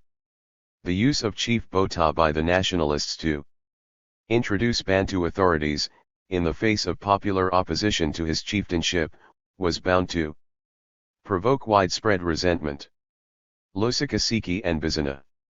Several years before revolt finally flared, the government had made efforts to induce the peasants to accept Bantu authorities. In 1953 it tried, through paramount chief Botha Sigcaw, to force the rehabilitation scheme upon Eastern Pondoland, but at a meeting held in Losikasiki at which Botha Sigcaw was present, the people categorically rejected the scheme. The meeting was highlighted when one man by the name of Kingo turned his backside to Bota Sigka, a sign of non-confidence. The people supported him and booed the chief and the officials. A few days later a large contingent of police entered the area, and Kingo took a large peasant army with him to the thick forests. When the government appeared to give up the affair, however, Kingo emerged and disbanded his impi. He was eventually arrested and deported to the district of Kala, and the opposition to the government measure gradually subsided. Discontent then manifested itself in the district of Bizana, which lies between Losikasiki in the south and the Umtamvuna River on the border of Natal in the north. In September 1957, the Pondos of Bizana rejected Bantu authorities, Bantu education, and the rehabilitation scheme at a meeting to which the peasants came in their thousands. They demanded that Bota Sigka should publicly declare whether he was the head of the Pondo tribe or the bootlicker of Fervord, the then Minister of Native Affairs. Bota Sigka left surreptitiously, and the meeting went out of control, ending in disorder and the widespread cry Omasais Ifathaoya Kuzbanzasafile, or Bantu authorities will operate over our dead bodies. Then, in 1958, all the Pondolan districts were invited to send representatives to a large gathering called by the Minister of Bantu Administration and Development, Mr. De Wetnell, and Bota Sigka. The people were led to believe that the gathering was some sort of celebration, but found on arrival that it was an attempt to get Bantu authorities underway. Chief Bota announced that he had been promoted to take over the chair of the Chief Magistrate of Umtata, and that in turn some of the chiefs would be promoted in the various districts. The Pondo court would be enhanced in status, and great changes would be brought about. In short, the people were told that they were getting self-government. 52. In practice, however, Chief Bota alone made promotions. It was he who selected councillors for the courts from his own supporters. The people steadily lost confidence in the courts, and corruption set in among the councillors, who knew that their position depended not on the goodwill of the people, but on their maintaining their friendship with Chief Bota. This cancer in the heart of tribal justice was one of the main reasons for the breakdown of the whole tribal structure, and for the subsequent development of a new system during the Pondo revolt. The rot ate ever deeper into the once healthy organism of tribal life. Government appointees to positions of authority were increasingly spurned by the people, and had to rely on the police and the magistrates to impose their authority. Many chiefs and headmen found that once they had committed themselves to supporting Bantu authorities, an immense chasm developed between them and the people. Gone was the old give and take of tribal consultation, and in its place there was now the autocratic power bestowed on the more ambitious chiefs, who became arrogant in the knowledge that the government's might was behind them. Frustration and dissatisfaction were mounting, and at the Icyclo location in the district of Bizana, anger boiled over. The people called a meeting to demand that Mr. Saul Mabud, chairman, and members of the district authority explain Bantu authorities to them. Mabud did not attend. The meeting was punctuated with grim silence, a premonition that all was not well in Pondoland. Laughter and easy talk, characteristics of the Pondos, were totally absent. The meeting ended in disorder. On a Sunday morning, some time later, a large impi marched to Mabud's kraal, while the women raised the war cry, Iawuyu Itu Wuawu. Mabud's house was surrounded, his pigs and fowls were slaughtered, and his hut was set on fire. The government struck back savagely. Police traversed the country in heavily meshed cars, armed. Police swarmed into the kraals on the hillsides, terrorizing women and children, arresting the men. 2 battalions of the Mobile Watch moved in with armored vehicles and camped at the villages of Bizana, Losikasiki, and Flagstaff. 60 native police underwent special courses to assist in the training of home guards. The Mountain Committee. A vast popular movement of resistance arose amongst the people in March 1960, and although meetings were illegal, they were held just the same and attended by thousands of peasants, who came on foot and on horseback to chosen spots on the mountains and ridges. This is how the movement became known as Intaba, the mountain, when it was not referred to as Ikongo, Congress. The Mountain Committee rallied the majority of the tribesmen in their Bizana district into open struggle against the authorities and their henchmen. But its series of huge meetings, summoned to discuss the plight of the Pondos and make plans to carry on their struggle, inspired neighboring tribesmen from other districts in East Pondoland who carried back the news to their areas.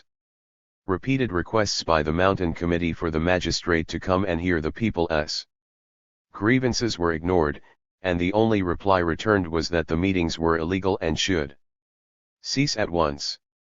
At this stage the government officials made it clear that they would have no dealings whatsoever with the leaders of the popular movement and would continue to carry out government policies through the channel of Bantu authorities. The Pondos then found that news of their meetings was reaching the magistrate's ears and that their newfound unity was being undermined from within by government agents. Drastic action was taken against these informers, their huts were fired, and many were forced to flee from the area. Between March and June 27 kraals were reported to have been burnt down. The most serious clash took place on June 6 in a valley adjoining Nkosa Hill, between Bizana and Losakasiki. Africans from a score of kraals had met there to discuss their complaints. 2 aircraft and a helicopter dropped tear gas and smoke bombs on the crowd, and police vehicles approached from 2 directions. The Africans raised a white flag to show that their meeting was a peaceful one, but police suddenly emerged from the bushes surrounding the meeting place and fired into the crowd. At first the government refused to disclose how many had been killed, but strong representations were made and finally an inquest was ordered. Relatives found the bodies of 11 men which had been left all day for dogs and other animals to feed on. 23 Pondos were arrested after the meeting on a charge of fighting, and of these 19 were convicted and sentenced to terms ranging from 18 months with 6 strokes to 21 months. Subsequently, at an inquest on the shootings, the magistrate declared that the firing of Sten gun bullets was unjustified and excessive, even reckless. Several of the men shot by the police had been found with bullets through the backs of their heads. Policing of the area increased after this incident. Saracens and radio cars were brought in. The breakdown between the authorities and the Pondos was complete. Commission of Inquiry. Recognizing that police massacres could not break the people's resistance, the government announced that a commission of inquiry, composed of Bantu administration officials, would be appointed to hear popular grievances. The demands of the people were the withdrawal of the Bantu authorities and Bantu Education Acts, representation in the Republic's parliament, relief from the increased taxes and passes which hampered free movement, and the removal of Paramount Chief Bota Sigka. The findings of the commission were announced at a public meeting near Bizana on October 11 and it is significant that on this occasion the government was forced to bypass its much vaunted Bantu authorities' machinery in order to convey its findings to the people, and negotiate with the Mountain Committee which had become the generally accepted tribal representative.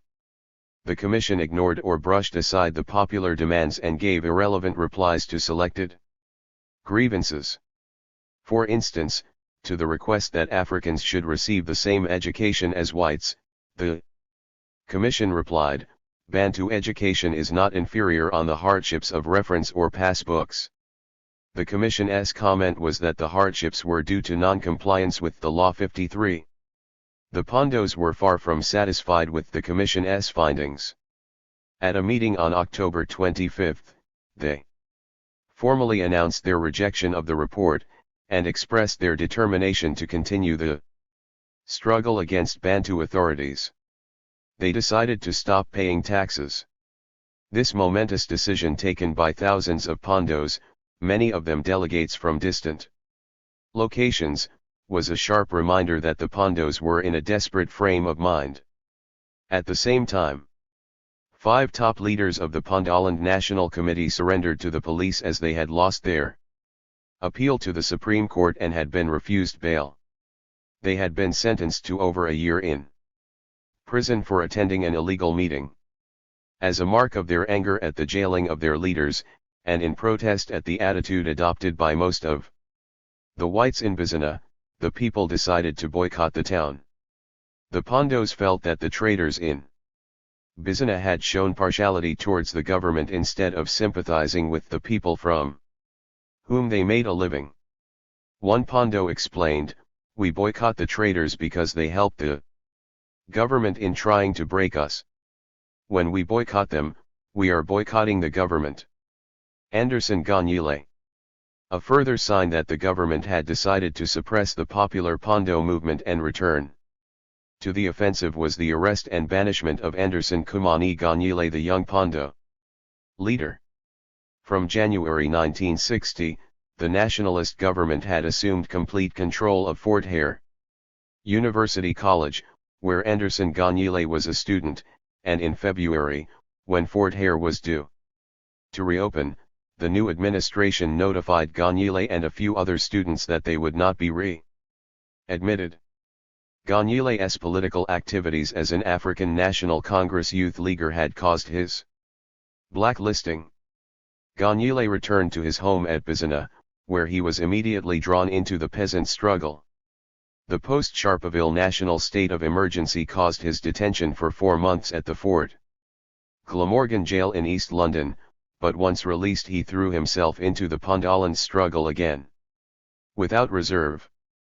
After his return from Fort Glamorgan, he and other Pondoland leaders, Mvangeli Solomon Madikizela, Teach Hanjla, H. Mbudla, S. Mpini, and N. Nchangas helped direct the struggle.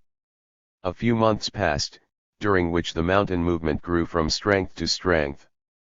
Then the government confined the people's lawyer, Rolly Aronstein, to the magisterial district of Durban, thus preventing his appearing in the Bizana court where he had successfully defended a number of cases. State of emergency. In November 1960 the government declared a state of emergency, promulgated in Proclamation 454. Proclamation 400 provides for the prohibition of meetings, control of entry to and exit from the areas affected, limitation of free speech, and powers of banishment. Any meeting not permitted by the Bantu Commissioner is illegal. It may be dispersed with force, and those attending commit an offense. No one except a resident of the area may enter without the written permission of the Bantu Commissioner. Migrant laborers returning after years of employment in an urban area have frequently found themselves in jail for having entered their homeland without a permit. Likewise, residents may not leave the area without permission. This virtually imprisons the entire population of the Transkei.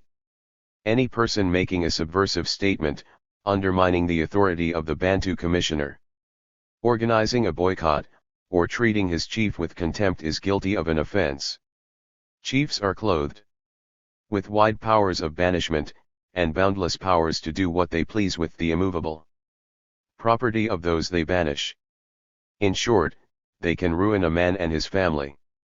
A chief has power to order 55 the removal of an African, together with his family and household goods, from one area to another, under his jurisdiction, and to destroy his hut. In other words, the chief can lay waste a man's whole life's work, the fruits of his resources and energy, and force him to start all over again in a territory where he has no friends. The proclamation is still in force. The government was out for vengeance and life became a nightmare for peasants in the troubled areas. Thousands of men and women were held in prison for indefinite periods. Some were released after sitting in cells for several months, only to be rounded up again and thrown into jail a second time. What offenses had they committed? More often than not they did not know, because they were not brought to court and faced with any charge. Distressed relatives thronged the police stations and offices of the Bantu commissioners to seek news of family members who had disappeared, but were told, it is a state of emergency, a time when the operation of normal laws is suspended. Between August 24 and October 28 of the following year, 30 Pondos were sentenced to death for complicity in the Pondoland revolt.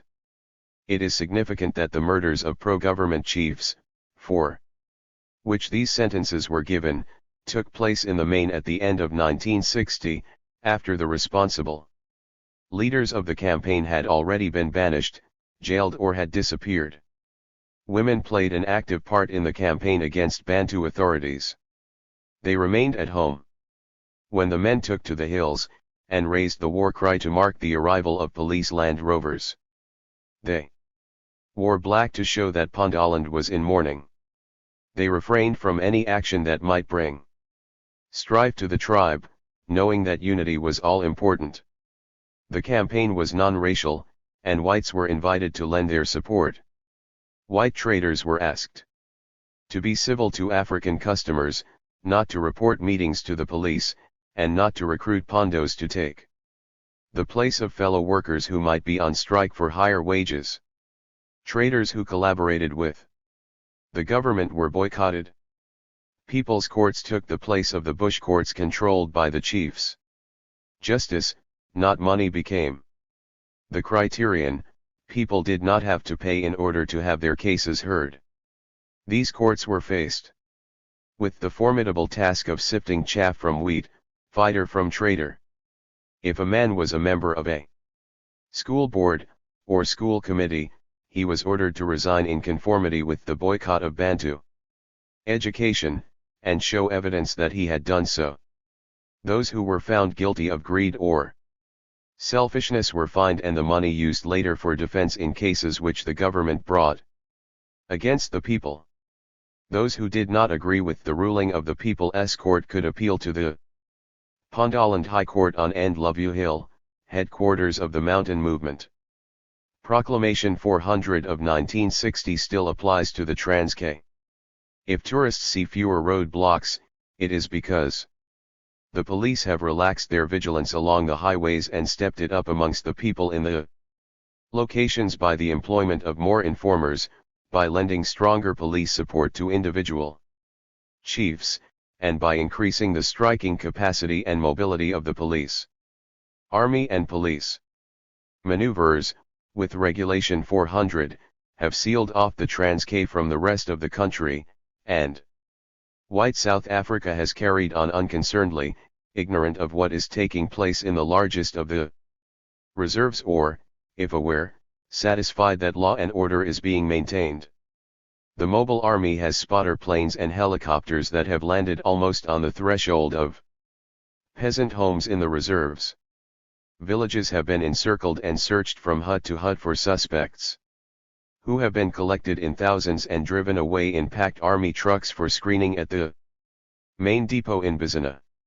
An eyewitness reported, in the columns of New Age, a large contingent of armed police and soldiers seal off an area, usually after midnight. Each hut is raided by two armed men who take away everything that remotely resembles a weapon. In some areas, even hoes are confiscated. Gruesome stories of ill treatment have seeped out of the sealed area. Thousands of men and boys were at first kept standing at the screening depot the whole day or longer without food, and then finally crowded into jails throughout the Transkei and pressed to give information that would lead to the charging and conviction of people in connection with some of the deaths and burnings. During one preparatory examination into the death of a government supporter, the accused told the court how they had been subjected by the police to cruel torture. They related how they had been beaten up, and then been given a series of electric shocks. At Ladyfrere some of the more than 200 men and boys who had been rounded up and packed into guarded army trucks and driven to Queenstown for screening related how they had been left without food in crowded conditions for 2 days. Many peasants have reported how soldiers and police burst into their huts at night and looked on, while women, taken by surprise, crossed hands over the fronts of their bodies to hide their nakedness. They have told of how their food was looted, their milk cans and calabashes turned upside down and emptied, their money stolen. Stories are common of how some of the army and the police interfered with women and forced them to have sexual intercourse with them, of how men were made to stand or sit down in a doubled-up position, with their arms tied and thrown over a stick slipped behind the knees, so that the skin over the buttocks was fully stretched and the area properly exposed to beating or kicking. Others have related how they were made to stand against a wall and their heads dashed against it until they collapsed. In Dabas Monti, East London News, in its issues of February 20, 1960 and March 19, 1960, reported the following incidents. A certain Mr. Makoko escaped with his life by a narrow margin on one day. A sub-chief in the Umtata district, Ngskomdirera, in the company of his bodyguard came to Makoko's home and demanded that he slaughter a sheep. He refused, claiming that he would rather slaughter for his family than for them. Shortly after this incident, Makoko was summoned to appear at the chief's bush court, where he was charged with treating a chief with disrespect. The fine was an ox, or 10 flock of sheep, or £20 I0. When he could not pay the fine, he was immediately seized upon and a rope tied round his neck. In an unoccupied hut he was belaboured with sticks and rhino skin. As a result of this severe beating, Mr. Makoko was taken to the Umtata hospital in an ambulance. Another incident occurred in the Nkobo district. A young man, Leonard Ntolosi, of Nomahea location in the Nkamakwi district, was asked by his host Mr. Makangila, with whom he was staying during a short holiday at Konya in the Nkobo district, to drive a beast to Tora, a neighboring location. Unable to accomplish his business and return home before dark, Leonard asked for shelter, as peasants so often do, at some home. The owner of the home reported the matter to the local sub-chief, who came with his bodyguard. After interrogating him, they searched his person and found a pin which they alleged to be a dangerous weapon. He then had his hands bound with a rope and was hung from a crossbar. Thereafter the sub-chief and his bodyguard made a fire under him, and his body dangled from a crossbar in the roof of a hut.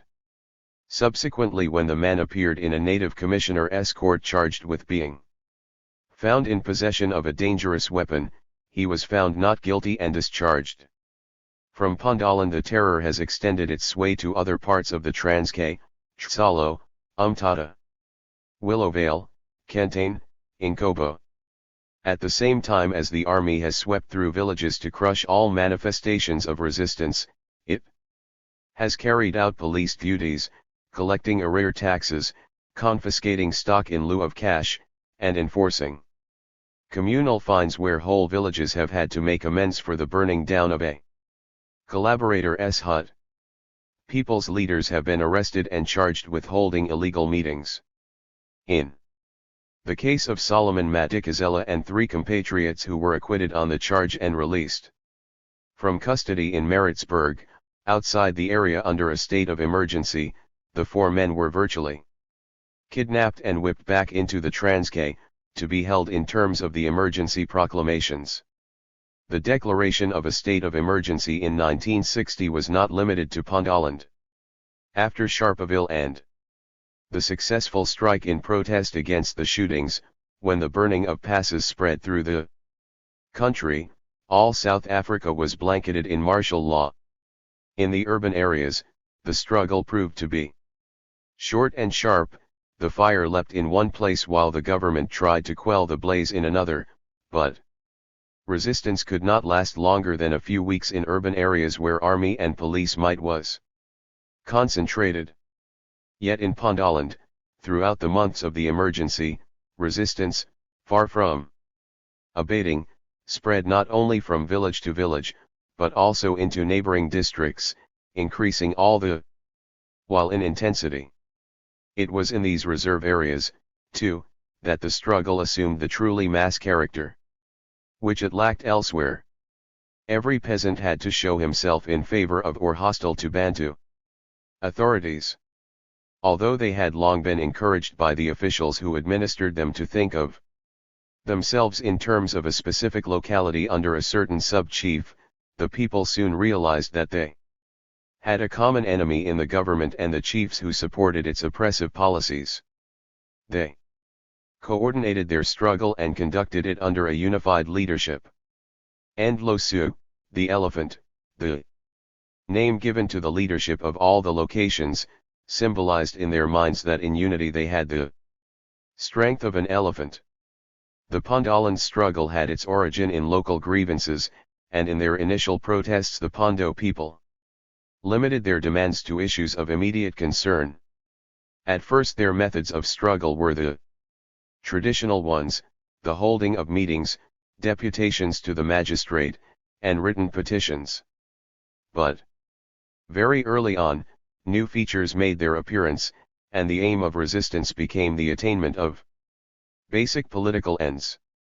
Towards this end the movement adopted the full program of the African National Congress and its allies as embodied in the Freedom Charter.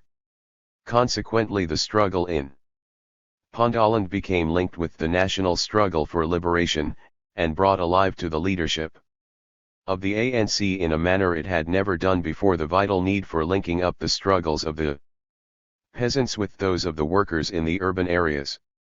While pressing for the attainment of the ultimate goal, the enjoyment of political rights on an equal basis with the whites, the Pondo peasant leadership did not for one moment allow the people to avert their eyes and efforts from active struggle to right purely local wrongs. So the Pondoland struggle had a long-range view, coupled with an unerring appreciation of the practical local issues which cried out for immediate solution.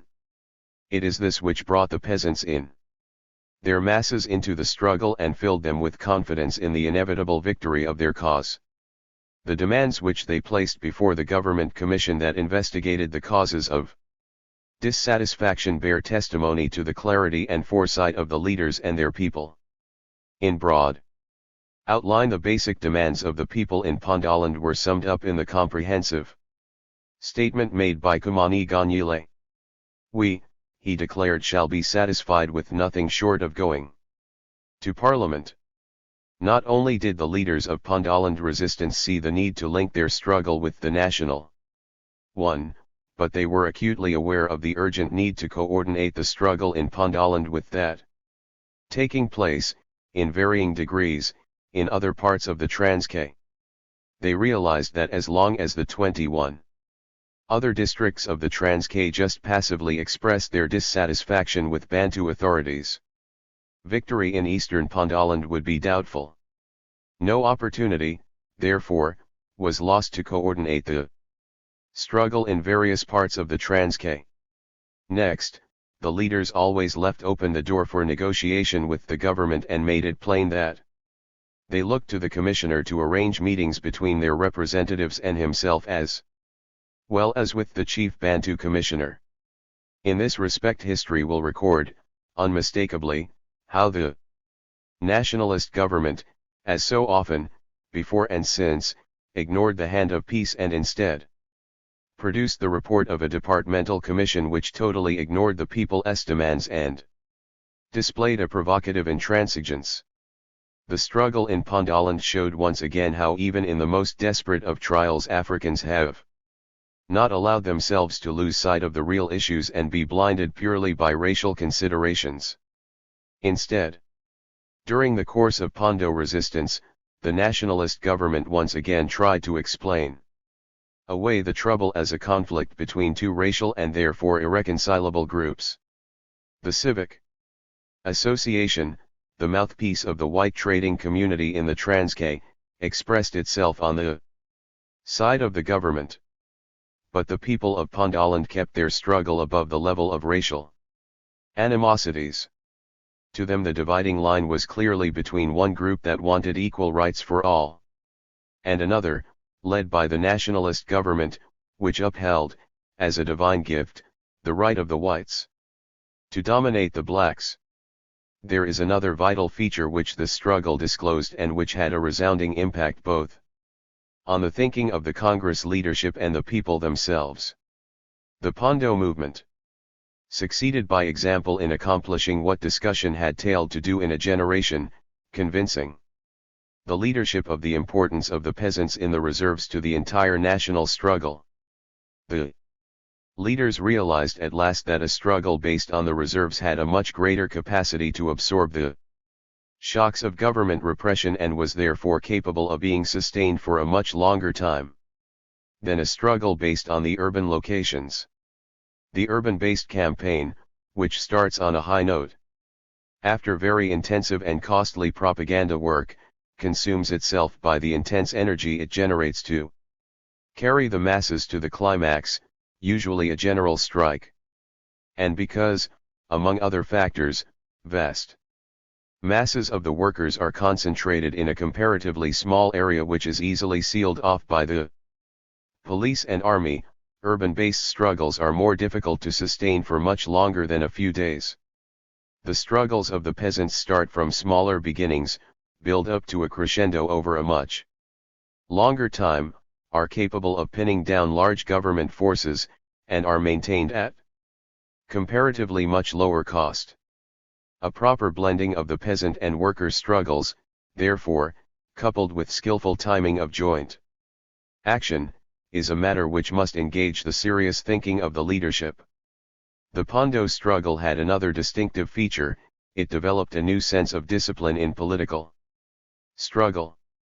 For the first few months, the firing of homesteads belonging to people who supported chiefs and who were hostile to the people's cause was almost the only method of struggle employed. That hut burning had successful results there can be no doubt, more particularly because it was not used indiscriminately nor in order to settle personal scores. Yet even at the height of the hut burning campaign, those who waged the struggle against Bantu authorities did not shed their humanity. Hundreds of lives might have been lost in the blazing huts. But in by far the most instances, the people whose homes were to be set alight were given due warning to leave, and once outside were not beaten or injured physically. On the whole, the burning of huts was a warning, if harsh, that the owners should mend their ways. This attitude helped to win more and more people to the popular ranks, and showed how even a method of struggle that left destruction and desolation in its wake could be used constructively in the hands of forces bent on achieving the popular good. The same hut-burning method, in the hands of the chiefs at Mbazina and Bolodwe in Matanzima's domain, was employed to wreak vengeance on whole villages. Personal effects that the victims managed to flee with were wrenched from them and thrown back into the fire. That is the difference between a people's organized force and a band of thugs collected for the sole purpose of sustaining a tyranny that lives in perpetual fear of its own failure, as the chiefs today and the government that has appointed them are doing. Again, the widespread refusal to pay taxes showed how the movement enjoyed mass support, and how well the leadership knew the pressure points. Not since the Bombada Rebellion in 1906 had there been any attempt even by the national movement to call for the non-payment of taxes. Yet here, in the heat of a struggle that the people felt to be their own, they seized upon this method of resistance as one among others. The money that would otherwise have helped the government pursue its oppression, was diverted instead to funds used to further the struggle, such as the defense of those who, in consequence of their resistance, were charged before the commissioner's courts. Boycott as a method of struggle was developed one stage further, for never before in South Africa have the commercial activities of an entire business village been brought to an absolute standstill. For weeks on end all the shops of Bizana were boycotted. The technique of economic boycott has in other places been successful against individual business enterprises, while the people were left free to purchase their day-to-day requirements from other traders, or in the case of a boycott against a special commodity, substitutes of similar quality have always been left free to fill in the gap. For example, when the United Tobacco Company products were boycotted, those of other industrial concerns were left free to be sold.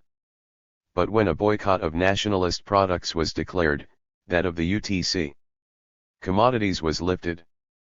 But the boycott of Bizana was in a class of its own. It was not directed against any particular shop, nor against any particular commodity. It was aimed at hitting the trading community as a class and as a branch of the civic association, and so at moving the civic association itself, as an organization with considerable influence over the whites in the Transkei, to exercise pressure on the government to change its policies. Carried out on as successful a scale in other parts of the Transkei, this move would have had the effects that a successful politically inspired general strike would in the first place have on industry and commerce and the main public services. It was enough to hint to the teachers that if they opposed the people's struggle, the schools would themselves be boycotted by the children. A decision to boycott all labor recruiting agencies, which include, among others, recruiting agencies for the gold, coal, and other mines, for the sugar plantations, and for the farms was also taken, and but for a request by the agencies to give them an opportunity to dispatch the labor whose contracts they had already finalized, the declaration of the emergency regulations at the end of November 1960 would have found this method of struggle in an advanced state of development. Had this technique been widely adopted by the people, as the chances were favorable that it would have been, it is difficult to see how the sugar industry, which depends largely on labor recruited from Pondoland, would have survived the shock. This would have taught a new tactic in the national struggle, the withdrawal of migrant labor at its main source of supply, in the reserves, rather than in the urban locations which, as we have already observed, are so readily exposed to intimidation by police and employers. Another technique of struggle, the ostracism in life and death of those supporting Bantu authorities, proved very effective in reducing the number of collaborators.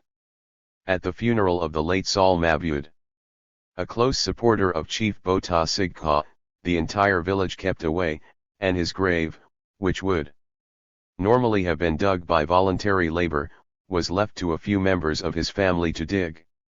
Mass demonstrations by thousands of peasants took place on an unprecedented scale in the reserves.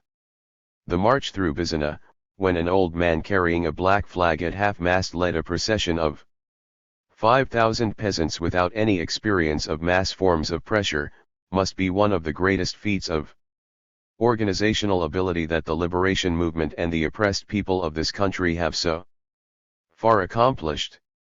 As one method of struggle after another was introduced by the leadership and handed down to the ranks for execution, the people gained greater confidence in their leaders because they saw how effective such methods could be in use. Furthermore, new heights of discipline were reached as the people themselves realized the need for it if the struggle was to be carried to a successful conclusion. One of the most outstanding manifestations of this mass self-control was the decision to suspend weddings, because nothing should be allowed to threaten the unity which the people had created out of the hard struggle of so many months.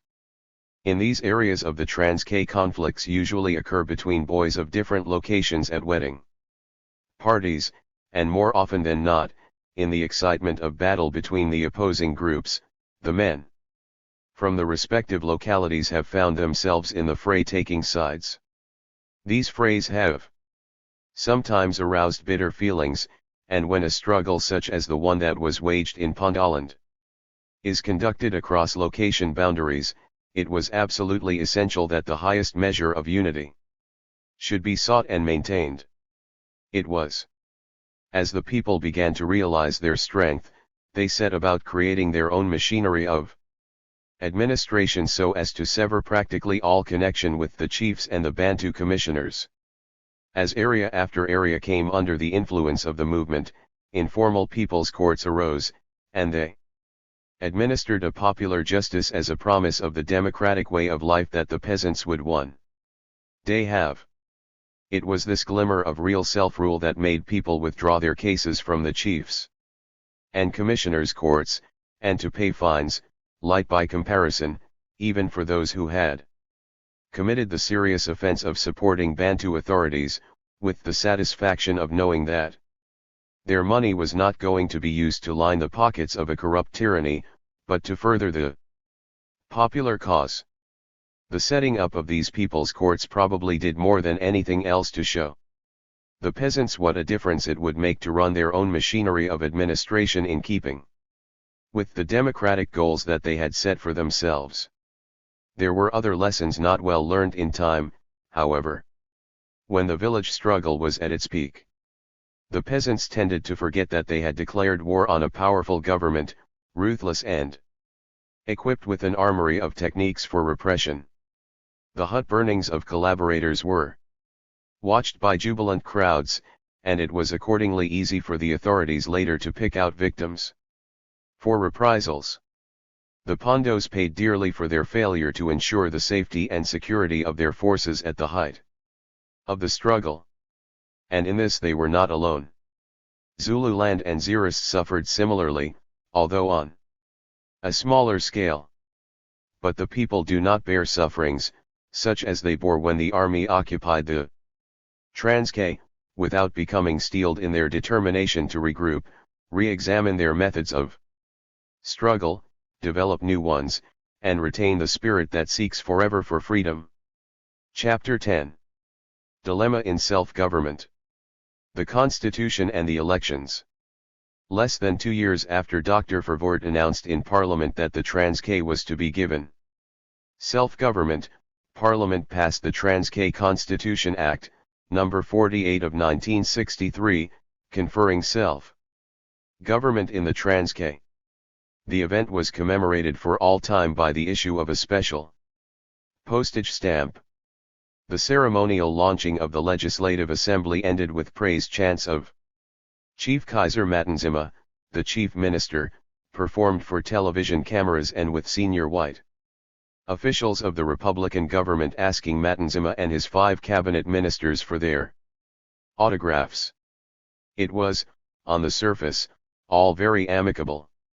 The Minister of Bantu Administration and Development, Mr. De Wetnell, had spoken at the opening session for the South African cabinet, stressing repeatedly that the Transkei was part and parcel of South Africa, and the newly elected chief minister had assured him in reply, "I have no doubt that my colleagues and I will live up to your expectations." An analysis of the Transkei Constitution Act shows that whatever rights have been bestowed on the Transkei Parliament, ultimate control remains firmly in the hands of the Republic's government. In fact, the powers delegated provide no more than a measure of local autonomy. The area. The Act demarcates the area of the Transkei as 15,000 square miles, only 3.2% of the total area of the Republic. It is the Republic's government that has the power to alter the boundaries, provided that any area excised be replaced by an area of equal value. It will, of course, be the Republic's government that decides what is of equal value. The citizens. The Transkei government may legislate only for Transkeian citizens, and a citizen is defined as a native born in the Transkei, or settled there for 5 years, whose home language is Xhosa or Soto. The Minister of Bantu Affairs was unable to give the exact number of citizens outside the Transkei. But at the 1951 census it was more than 50%. The number of registered voters is 270,000. Although whites and colored live within the territory, the Transkeian government has no jurisdiction over them. Asians are refused residence there altogether. This is in keeping with the nationalist point of view that however integrated different races are, they do not constitute a multi-racial state so long as they do not have the same political rights within that state. The Act provides that citizens of the Transkei shall not be regarded as aliens in the rest of the Republic and shall be treated for all external purposes and in terms of international law as citizens of the Republic. Yet a newly arrived white immigrant has more rights in the Republic regarding property, employment, and the franchise than the citizens of the Transkei. The Legislature. The Act provides for a single House of 109 members, the Legislative Assembly, which consists of 64 chiefs, including 4 paramount chiefs, and 45 elected members. The chiefs are appointed by, or their appointments are approved by, the state president.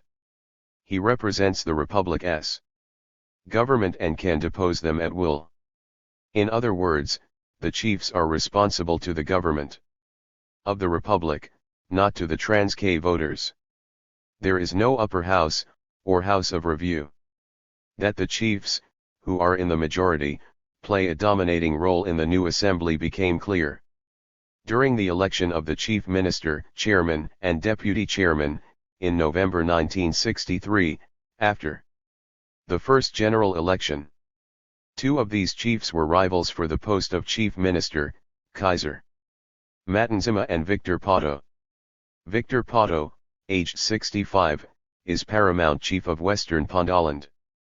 He has been a member of the Pondoland General Council, the United Transkeian Territorial General Council, the Bunga, and the Transkei Territorial Authority, as well as a member of the one-time Native Representative Council. His frequently declared policy supports multiracialism in the Transkei after independence, a bicameral system of government, with an elected lower house and an upper house of chiefs, the formation of political parties, and the development of industries in the Transkei with the participation of white capital.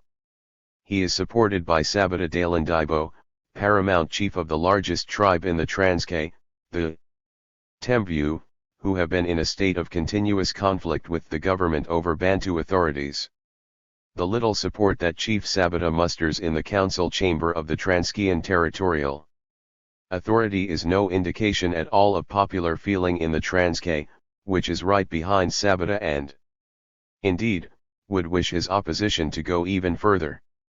Commoners, the 2 million peasants of the Transkei, have long stopped expecting the chiefs to speak for them, representing their grievances and demands, but Sabata is one of the few chiefs who have not betrayed the tradition of speaking for their tribes, even when they know what they say must earn them the disapproval of the government, even the threat of deposal or banishment.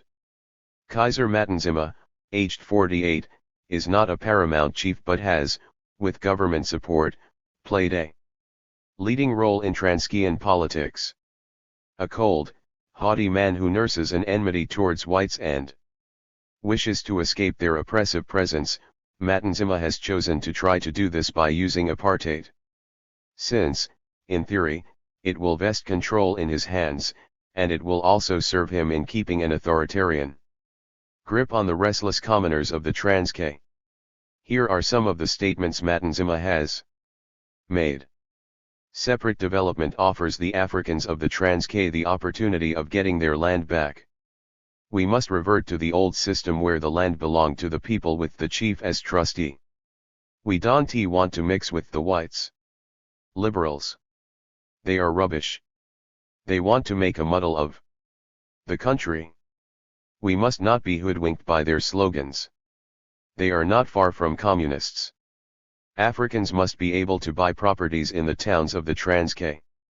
That is why I support the government. They have offered us land. Dr. Verwoerd is a friend of the African people. Locally and the Congress people have brought misery to their people. It is madness to go to jail for your political beliefs. Asked about his relations with leaders of other African states, Matanzima said, "We cannot appeal to external forces. They are jackals. I have no affinity with other African states. I am a South African. Our affairs are not there in Daba. On the United Nations. The United Nations stinks. They meddle in other people's affairs while they cannot even stop the war. In Morocco. That body should be dissolved. He adds. I am competent to deal with any situation on a national or international level. His manifesto stands for the continuation of chiefs in the legislature, no multiracialism anywhere, no white capital for industrial development, an all-black civil service, a black battalion under the control of the Republic's Defense Force, the surrender of land now occupied by whites within the Transkei and on its borders to the Transkei. The government made no secret of its support for Matanzima during the first Bantustan election of the Transkei in November 1963. Yet despite the resources at Matanzima's command, the absurdly complicated election procedures with the consequent widespread confusion in the territory, despite the restrictions on open election campaigning and the deadly hand of the emergency regulations, the peasants of the Transkei showed unmistakably their complete rejection of apartheid and their support of the policies of Poto as against those of Matanzima. Of the 45 elected members, 38 supported Poto, and the election of a Poto supporter as chairman of the assembly showed that Poto policies had the support not only of the great majority of the elected members, but also of several chiefs as well. That session of the Legislative Assembly was held in great secrecy with police guarded doors. Strong pressure must immediately have been put on many of the chiefs, for directly after a lunch adjournment, when the Assembly reconvened, it chose a nominee of Matanzima as deputy chairman and then went on to elect Matanzima himself as chief minister. He defeated Poto by 54 votes to 49, and it is thought that the 14 chiefs from eastern Pondoland, under Paramount Chief Bota Sigka, the first Transkei chief to accept Bantu authorities and the man who had to live under police protection during the Pondoland Rising, gave Matanzima his narrow majority at the last minute. The new chief minister's election photograph shows him with arms raised in triumph, entirely surrounded by white policemen. Not a single African was in sight of the camera. The executive. The cabinet consists of a chief minister and 5 other ministers, whose number may be increased to 9, all are elected in secret ballot by the members of the assembly from among their number. It is the state president, however, who decides whether the number should be increased and assigns the administration of further departments to the cabinet. The 6 departments provided for in the Act are those of finance, justice, education, interior, agriculture and forestry, roads and works. Matanzima has chosen his brother George as Minister of Justice. A former attorney who was struck off the roll for malpractices, George Matanzima stood for election as a farmer. The Minister of Agriculture and Forestry is Mr. Columbus Madikizela from Kokani, a general dealer and owner of a bus service. He has complained that since his election as minister his business has been boycotted. The other ministers are Mr. Bennett Ndledel, a former teacher from emigrant Tembuland, Chief Jeremiah Moshish, a retired teacher, and Mr. Mathandam Vasi, a farmer from Umzimkolu. The Chief Minister himself is also Minister of Finance. Although the Legislative Assembly may decide to remove any cabinet or cabinet minister, the state president may refuse to endorse its decision.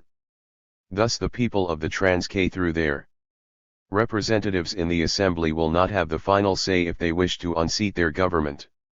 The Republic's government accedes if it deems fit.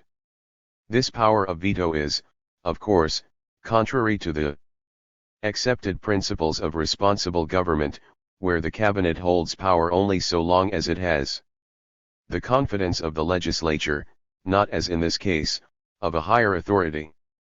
Powers of the Legislative Assembly. The Legislative Assembly may make laws in respect of matters defined in a schedule to the Act. Every bill passed by the Legislative Assembly must be presented to the state president, who may give his consent or refer it back. The powers range from the protection of animals to ban to education. The Assembly has no power to legislate in regard to military matters, factories for the manufacture of arms, negotiations with foreign states, internal security, communications either postal or by rail, the entry of persons other than Transkian citizens, currency, customs, or amendments to the Act itself. It is certainly an unusual form of self-government where 1. The Republic's government can veto any measure passed by the Transkei Legislative Assembly. 2. The Republic's government can refuse to accede to a petition from the Legislative Assembly for the dismissal of its government. 3. The Legislative Assembly has no power over defense, police, foreign affairs, immigration, communications, currency, or customs. The elections.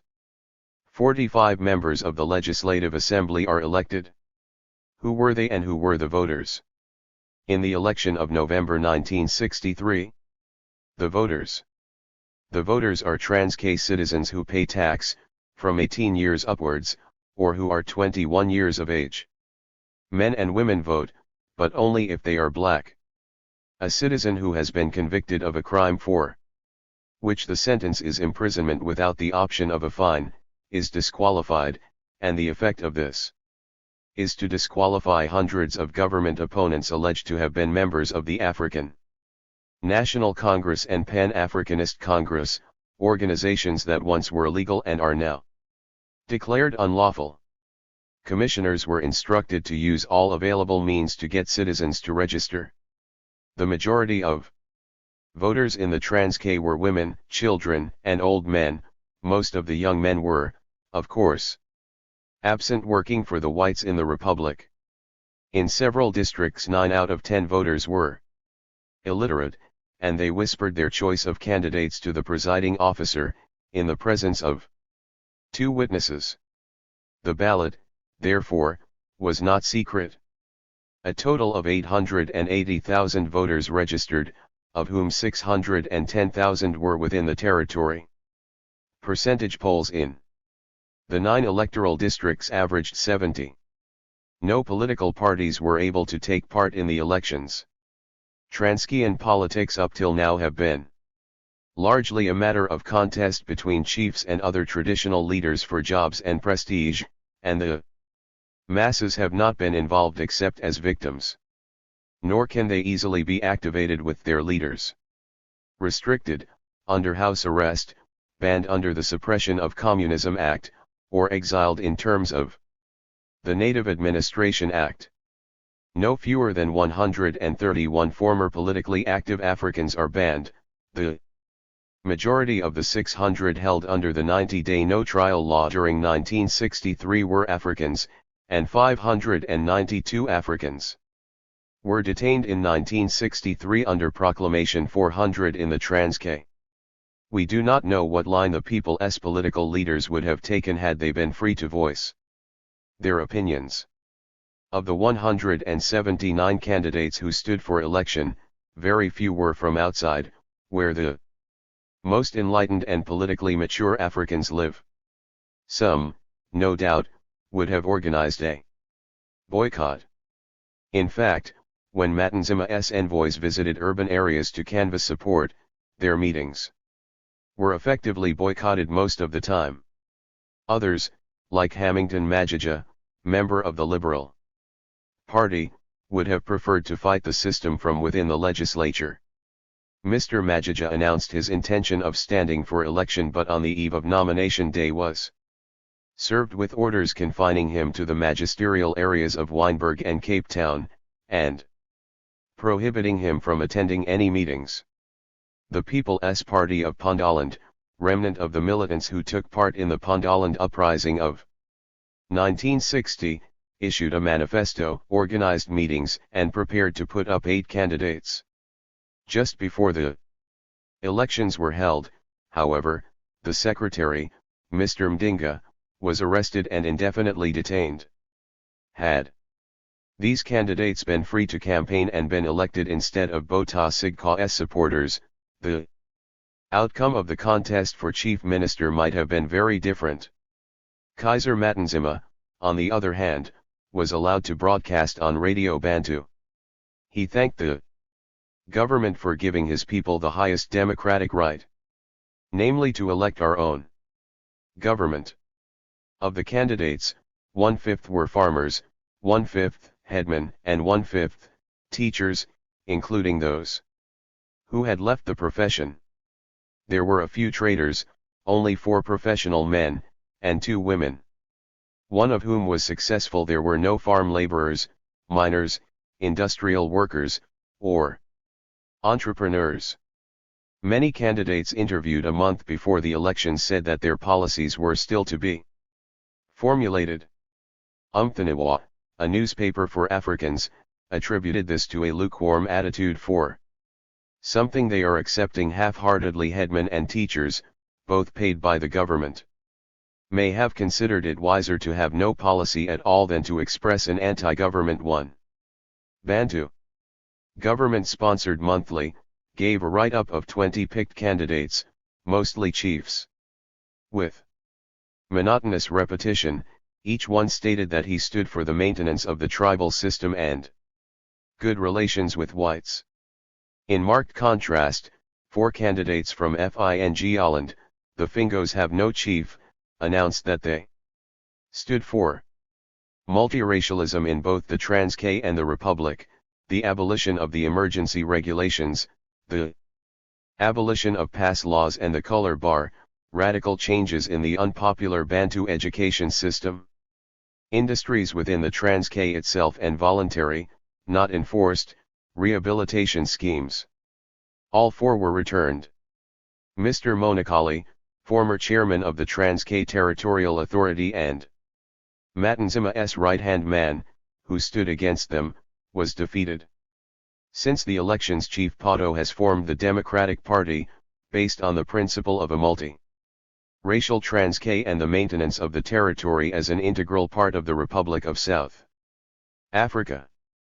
The aim of the party is to achieve democracy for all in the Transkei and eventually for all in South Africa. Simulated by this initiative, Chief Matanzima is now reported to be busy forming his own party, which presumably will be devoted to the apartheid principles outlined in his election manifesto. Ominous is the speech made by Matanzima at Kamata on February 7, 1964, when my term of office comes to an end in 5 years' time, there will be only one political party in the Transkei. That party will be the one that supports separate development. Who pays the piper? The total revenue of the Transkei for 1961-2 was less than £750,000. The territory has no exports, except labor. It has to import mealies to keep its people from starvation. Revenue comes from levies, fines, and taxes imposed on the people. But there is a limit to the amount which a poor, peasant community can pay. The new government of the Transkei will have to depend on the appropriation made by the Republic's government from the Consolidated Revenue Fund and other sources. The Bantu Administration and Development Department and the South African Native Trust will contribute towards the expenditure incurred by the transfer of functions to the Transkei government. In addition, the Republic's government will subsidize it to an amount of approximately £1 million. 56. A total of £57 million was set aside in 1962 for a 5-year development plan for the Bantustans. Of this, a sum of £38 million was earmarked for housing, and of this sum, only £1.65 million was allocated to the Transkei. Housing, and services such as soil conservation, forestry, and irrigation will not create an economically viable state. Even poor countries like Guinea and the Somali Republic, with populations comparable to that of the Transkei, have revenues of approximately £12 million and £8 million respectively. Israel, a rapidly developing state with a population of 2 million and an area half the size of the Transkei, has a revenue of over £250 million. Clearly it is the Republic's government that has the revenue, holds the purse strings, and therefore retains the real control. The new rulers will have to act in a manner pleasing to the Republic if they want their grants. Moreover, the Republic's government has seen to it that the Transkei is carefully insulated. It cannot obtain loans or arms from outside. It cannot even admit non-citizens to its territory, unless the government of the Republic considers them acceptable. The Transkei is not and can never be a living independent state. Indeed, nationalist government spokesmen have made it clear that the territory will have to wait a long time for sovereign independence, if it ever attains such status at all. What has emerged is basically a continuation of complete economic and political subservience to the Republic's government.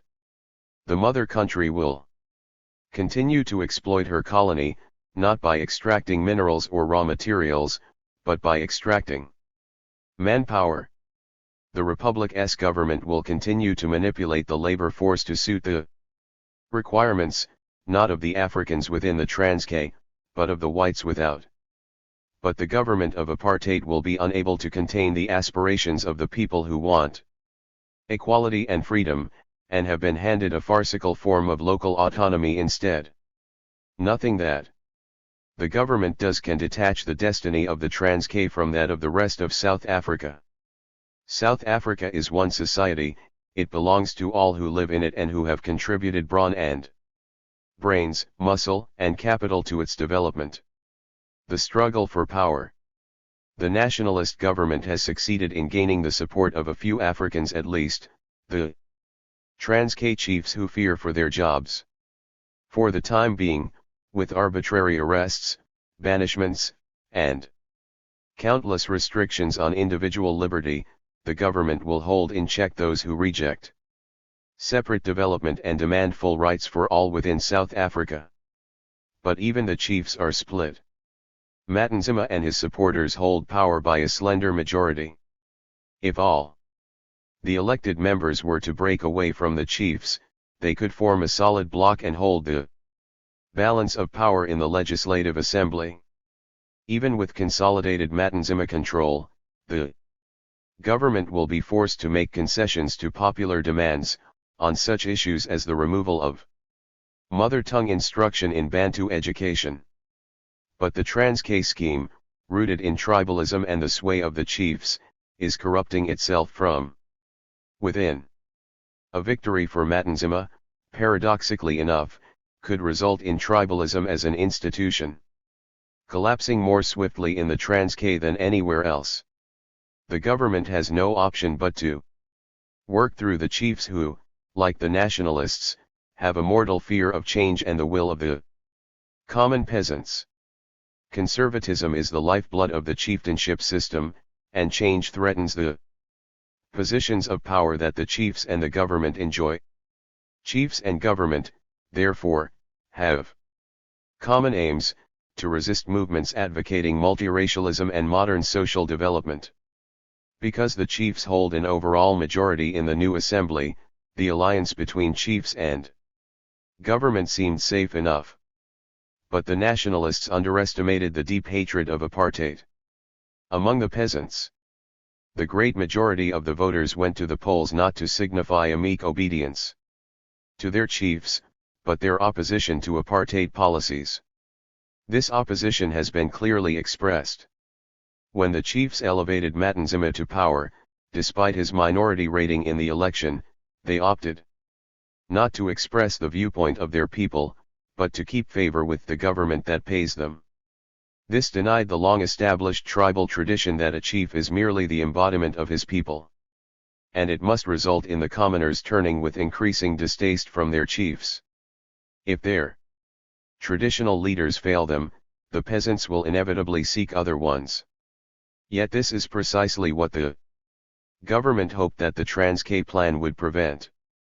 3 Tembu aristocrats, 2 still living in the Transkei, the third serving a life sentence after the Rivonia case, are the main antagonists for and against revolt, symbolizing three different ways of life and struggle in the Transkei.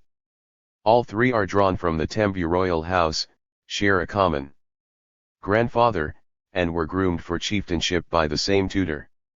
They are Kaiser Matanzima, promoted against tribal custom from a minor chieftaincy to head of the emigrant Tembus when Nationalist Party administrators cut Tembuland into two paramount size, in a blatant divide and rule policy. Paramount Chief Sabata Dalandibo, head of the Tembu tribe, and Nelson Mandela, uncle of Sabata, underground leader of the African National Congress and hero of the African youth. Matanzima, arrogant and ambitious, explains his acceptance of the Bantustan program on the grounds that the Transkei could in this way become South Africa's first independent black state. Yet, in practice Matanzima is playing the role of the classic collaborator, as the strong man groomed by the white government to keep down the peasantry, to destroy the political fighters of the Transkei who, outlawed and persecuted in the Matanzima kingdom, are becoming throughout the country an inspiration to resistance. It has been suggested that apart from his collaborationist role, there is another course open to Matanzima, that he could try to last a little longer in a Transkei hostile to his despotism by demanding that the nationalist talk of independence must be made a reality, that he must find a way to keep his footing in a Transkei that will not long be satisfied to levy local taxes, but will need to find large capital sums for development, that he will head a Transkei that will not be satisfied with the right to rubber stamp nationalist policies, and pass petty decrees, but will demand the power to repeal those laws which so disable the Transkei and indeed all Africans. The Matanzima way, it has been suggested, will be to call the bluff of the nationalists, to bite the apartheid hand that feeds and protects him. Ambition will undoubtedly drive him to demand a larger share of the takings. But Matanzima knows the nationalist government full well, for he is not untutored in stratagems of Bantu administration. He must know that real independence, granted by a nationalist government, is impossible, and that if he defies the machine which has made him, he will be destroyed by it. If there are two courses open to Matanzima, and men who know him well discount the course of bluff and eventual defiance, both place him in a nasty dilemma. Terror against the people will in time range across the whole of the Transkei, and counter-terror will threaten the authority, and the lives, of all the chiefs who range themselves with white authority against their people. But demanding that the nationalist government give the Transkei real independence will be just as disastrous for the Matanzimas. For the Bantustan promises to be fulfilled, so that Transkeians have factories and dams and power stations, and their old worn, overworked labor reserve is turned into an economically viable state.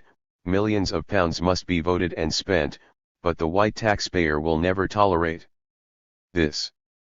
The Transkei is an underdeveloped region and the recipe for advancement is simple enough, but white supremacy in South Africa will not supply the ingredients.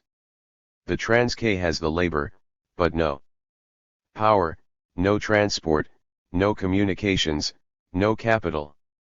The millions recommended by the Tomlinson Commission for a scheme of development are a nightmare memory to the nationalists. The truth is that apartheid is losing its stake fast in the Transkei. Open terror, imposed for too long, will fire violent resistance. If, in a desperate, though unlikely, bid to save itself and apartheid from the acid test of the Transkei, the nationalists try to push ahead with industrialization and urbanization. They will create in the Transkei, faster than ever, new forces that will rise to destroy them. Those forces now represented by the Mandela leadership, African workers, removed from the land and based in factories, who will turn from chiefs and tribal loyalties to trade unions and political parties. The More earnestly the nationalists try to make their fantastic scheme work, the more forces they will release to resist and eventually bring them down. The harder the nationalists set their faces against development, and lean on forces of conservatism and stagnation, the more farcical becomes the talk of development, of self-government, of Transkei independence. The Transkei, showplace of the Bantustan scheme, could well be the first battlefield on which apartheid will be defeated. Appendixes. Appendix 1. Proclamation by the State President of the Republic of South Africa. No. R293,1962, Regulations for the Administration and Control of Townships in Bantu Areas. Ethnic character of population of township.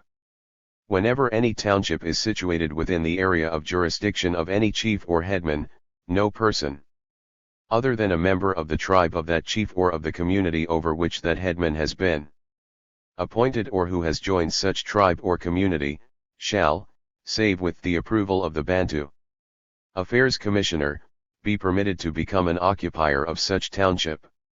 Letting units.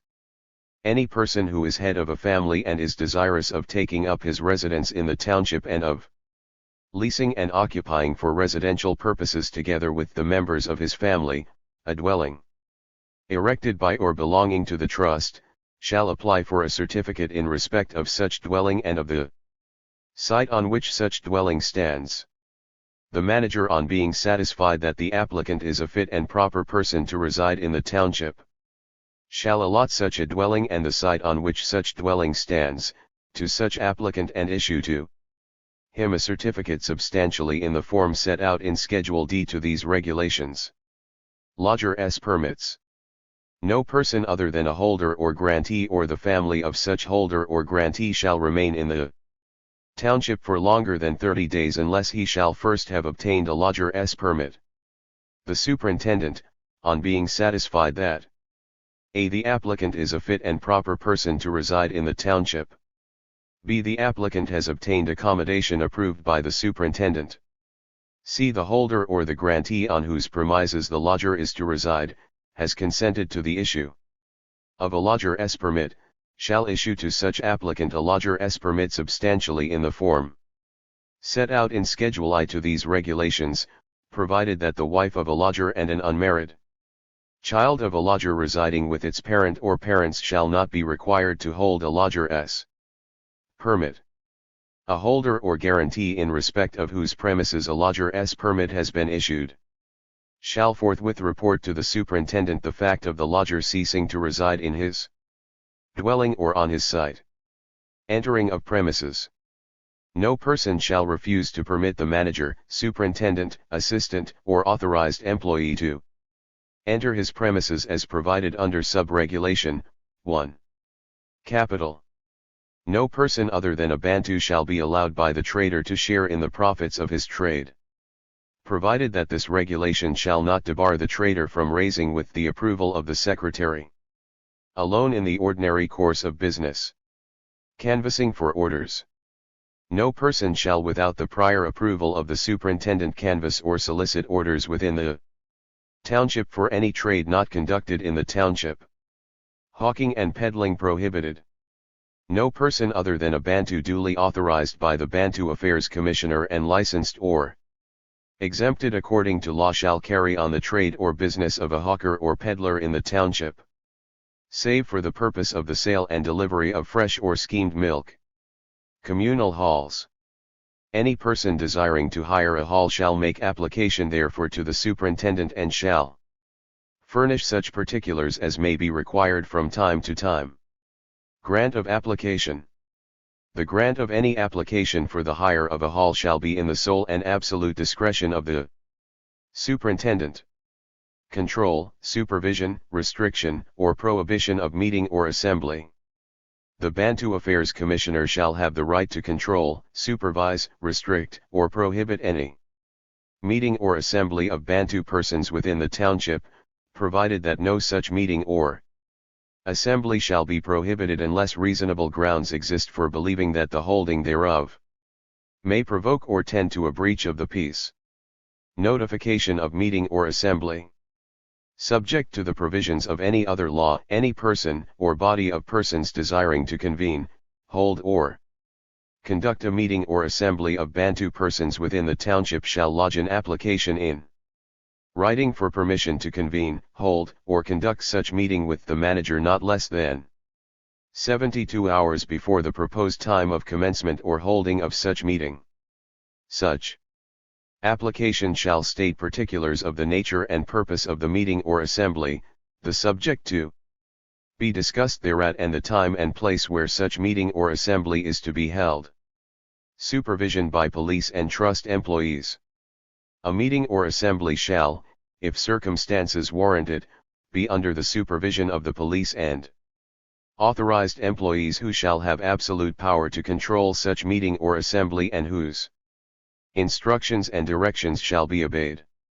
If during the progress of any meeting or assembly, any subject matter other than that referred to in Sub-Regulation 1 of Regulation 2 of this chapter is discussed, introduced, or allowed to be discussed, either overtly or covertly, or if circumstances arise which may provoke or tend to a breach of the peace, or if the meeting or assembly becomes unruly or disorderly from any cause whatsoever, the member of the police or authorized employee under whose supervision such meeting or assembly is held, may order the chairman to adjourn the meeting or assembly and to leave the chair and order persons attending such meeting or assembly to disperse. Duration of meeting or assembly. No meeting or assembly shall be continued later than 2 p.m. without the approval of the manager or, in his absence, the member of the police or of the authorized employee under whose supervision such meeting or assembly is held. Collection of money. No person shall, without the prior written approval of the manager, collect any money for other than bona fide church purposes from the persons present at any meeting or assembly. Appointment of Chief's representative. The Chief Bantu Affairs Commissioner may, in respect of any township, direct the chief or headman within whose area such township is situated, a. to appoint a suitable person as his deputy or sub-headman as the case may be, in the township, and b. to report, within 10 days of the date of receipt by him of such direction, to the Bantu Affairs Commissioner the name of the person so appointed. The Bantu Affairs Commissioner may within 7 days veto an appointment so made and direct the chief or headman to appoint some other person and to report to him within 10 days of the date of such direction, the name of such other person appointed. If a chief or headman fails to make an appointment in terms of sub-regulation 1, or 2, the Bantu Affairs Commissioner may himself appoint a suitable person as the chief's deputy or sub-headman, and advise the chief or headman of the name of the person appointed. A person so appointed shall be deemed to have been appointed by the chief or headman. From the Government Gazette Extraordinary of the Republic of South Africa, November 16, 1962. Volume 6, Number 373. Appendix 2. The Freedom Charter. We, the people of South Africa, declare for all our country and the world to know, that South Africa belongs to all who live in it, black and white, and that no government can justly claim authority unless it is based on the will of all the people. That our people have been robbed of their birthright to land, liberty and peace by a form of government founded on injustice and inequality, that our country will never be prosperous or free until all our people live in brotherhood, enjoying equal rights and opportunities. That only a democratic state, based on the will of all the people, can secure to all their birthright, without distinction of color, race, sex, or belief. And therefore, we the people of South Africa, black and white together, equals, countrymen and brothers, adopt this Freedom Charter. And we pledge ourselves to strive together, sparing neither strength nor courage, until the democratic changes set out here have been won. The people shall govern. Every man and woman shall have the right to vote for and to stand as a candidate for all bodies which make laws. All people shall be entitled to take part in the administration of the country. The rights of the people shall be the same, regardless of race, color, or sex. All bodies of minority rule, advisory boards, councils, and authorities shall be replaced by democratic organs of self-government. All national groups shall have equal rights. There shall be equal status in the bodies of state, in the courts and in the schools for all national groups and races. All people shall have equal right to use their own languages, and to develop their own folk culture and customs.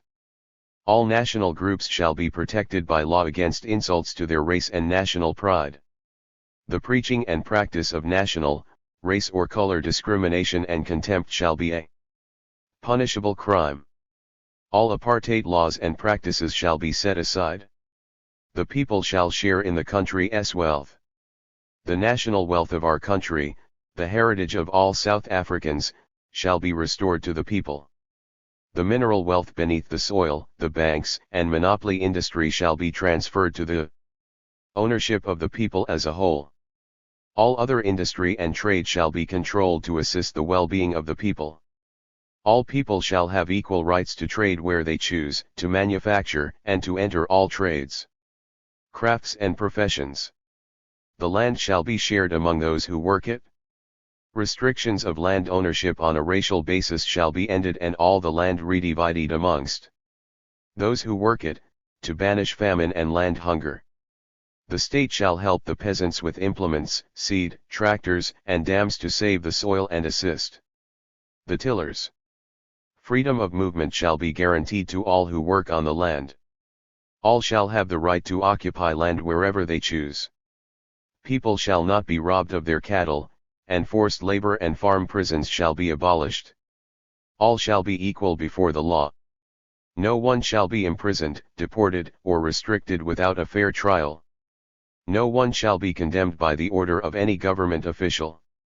The courts shall be representative of all the people. Imprisonment shall be only for serious crimes against the people, and shall aim at re-education, not vengeance. The police force and army shall be open to all on an equal basis and shall be the helpers and protectors of the people. All laws which discriminate on grounds of race, color, or belief shall be repealed. All shall enjoy equal human rights. The law shall guarantee to all their right to speak, to organize, to meet together, to publish, to preach, to worship and to educate their children. The privacy of the house from police raids shall be protected by law. All shall be free to travel without restriction from countryside to town, from province to province, and from South Africa to abroad. Pass laws, permits, and all other laws restricting these freedoms shall be abolished. There shall be work and security. All who work shall be free to form trade unions, to elect their officers and to make wage agreements with their employers.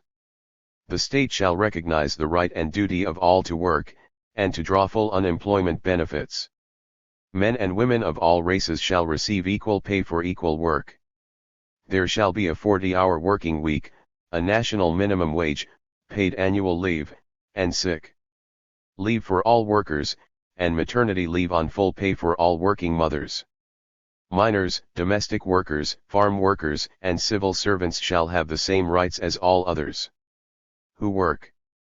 Child labor, compound labor, the tot system and contract labor shall be abolished. The doors of learning and of culture shall be opened. The government shall discover, develop, and encourage national talent for the enhancement of our cultural life. All the cultural treasures of mankind shall be open to all, by free exchange of books, ideas and contacts with other lands.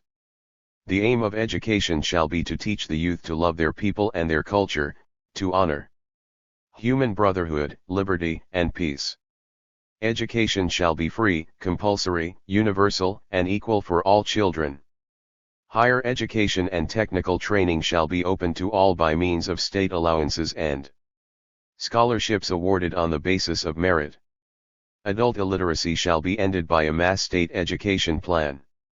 Teachers shall have all the rights of other citizens. The color bar in cultural life, in sport, and in education shall be abolished. There shall be houses, security and comfort. All people shall have the right to live where they choose, to be decently housed, and to bring up their families in comfort and security. Unused housing space to be made available to the people. Rent and prices shall be lowered, food plentiful and no one shall go hungry. A preventive health scheme shall be run by the state. Free medical care and hospitalization shall be provided for all, with special care for mothers and young children. Slums shall be demolished, and new suburbs built where all have transport, roads, lighting, playing fields, creches and social centers. The aged, the orphans, the disabled and the sick shall be cared for by the state. Rest, leisure, and recreation shall be the right of all. Fenced locations and ghettos shall be abolished, and laws which break up families shall be repealed. There shall be peace and friendship. South Africa shall be a fully independent state, which respects the rights and sovereignty of nations. South Africa shall strive to maintain world peace and the settlement of all international disputes by negotiation, not war. Peace and friendship amongst all our people shall be secured by upholding the equal rights, opportunities and status of all. The people of the protectorates, Basutoland, Bechuanaland, and Swaziland shall be free to decide for themselves their own future. The rights of all the peoples of Africa to independence and self-government shall be recognized, and shall be the basis of close cooperation. Let all who love their people and their country now say, as we say here. These freedoms we will fight for, side by side, throughout our lives, until we have won our liberty. Adopted at the Congress of the People, Kliptown, South Africa, on 26 June 1955. Appendix 3. Mx location. Kala, Xalanga District. In terms of Regulation 12:1, of Proclamation No. R 400 of 1960 I have, by virtue of the powers vested in me under the said proclamation to order you to remove with the members of your household, livestock, and movable property from Mx location, Xalanga District, to Kielans location in St. Mark's District and to remain in the last mentioned location for an unspecified period. It is ordered that you should report to Chief Zwelibenzi Andarala of Bonza location, St. Mark's District, not later than 30 days from the date of service of this order upon you or at your place of ordinary residence. It is further ordered that you do not visit any other location either in Xalanga or in the St. Mark's District and that you report to Chief Zwelibenzi Andarala weekly.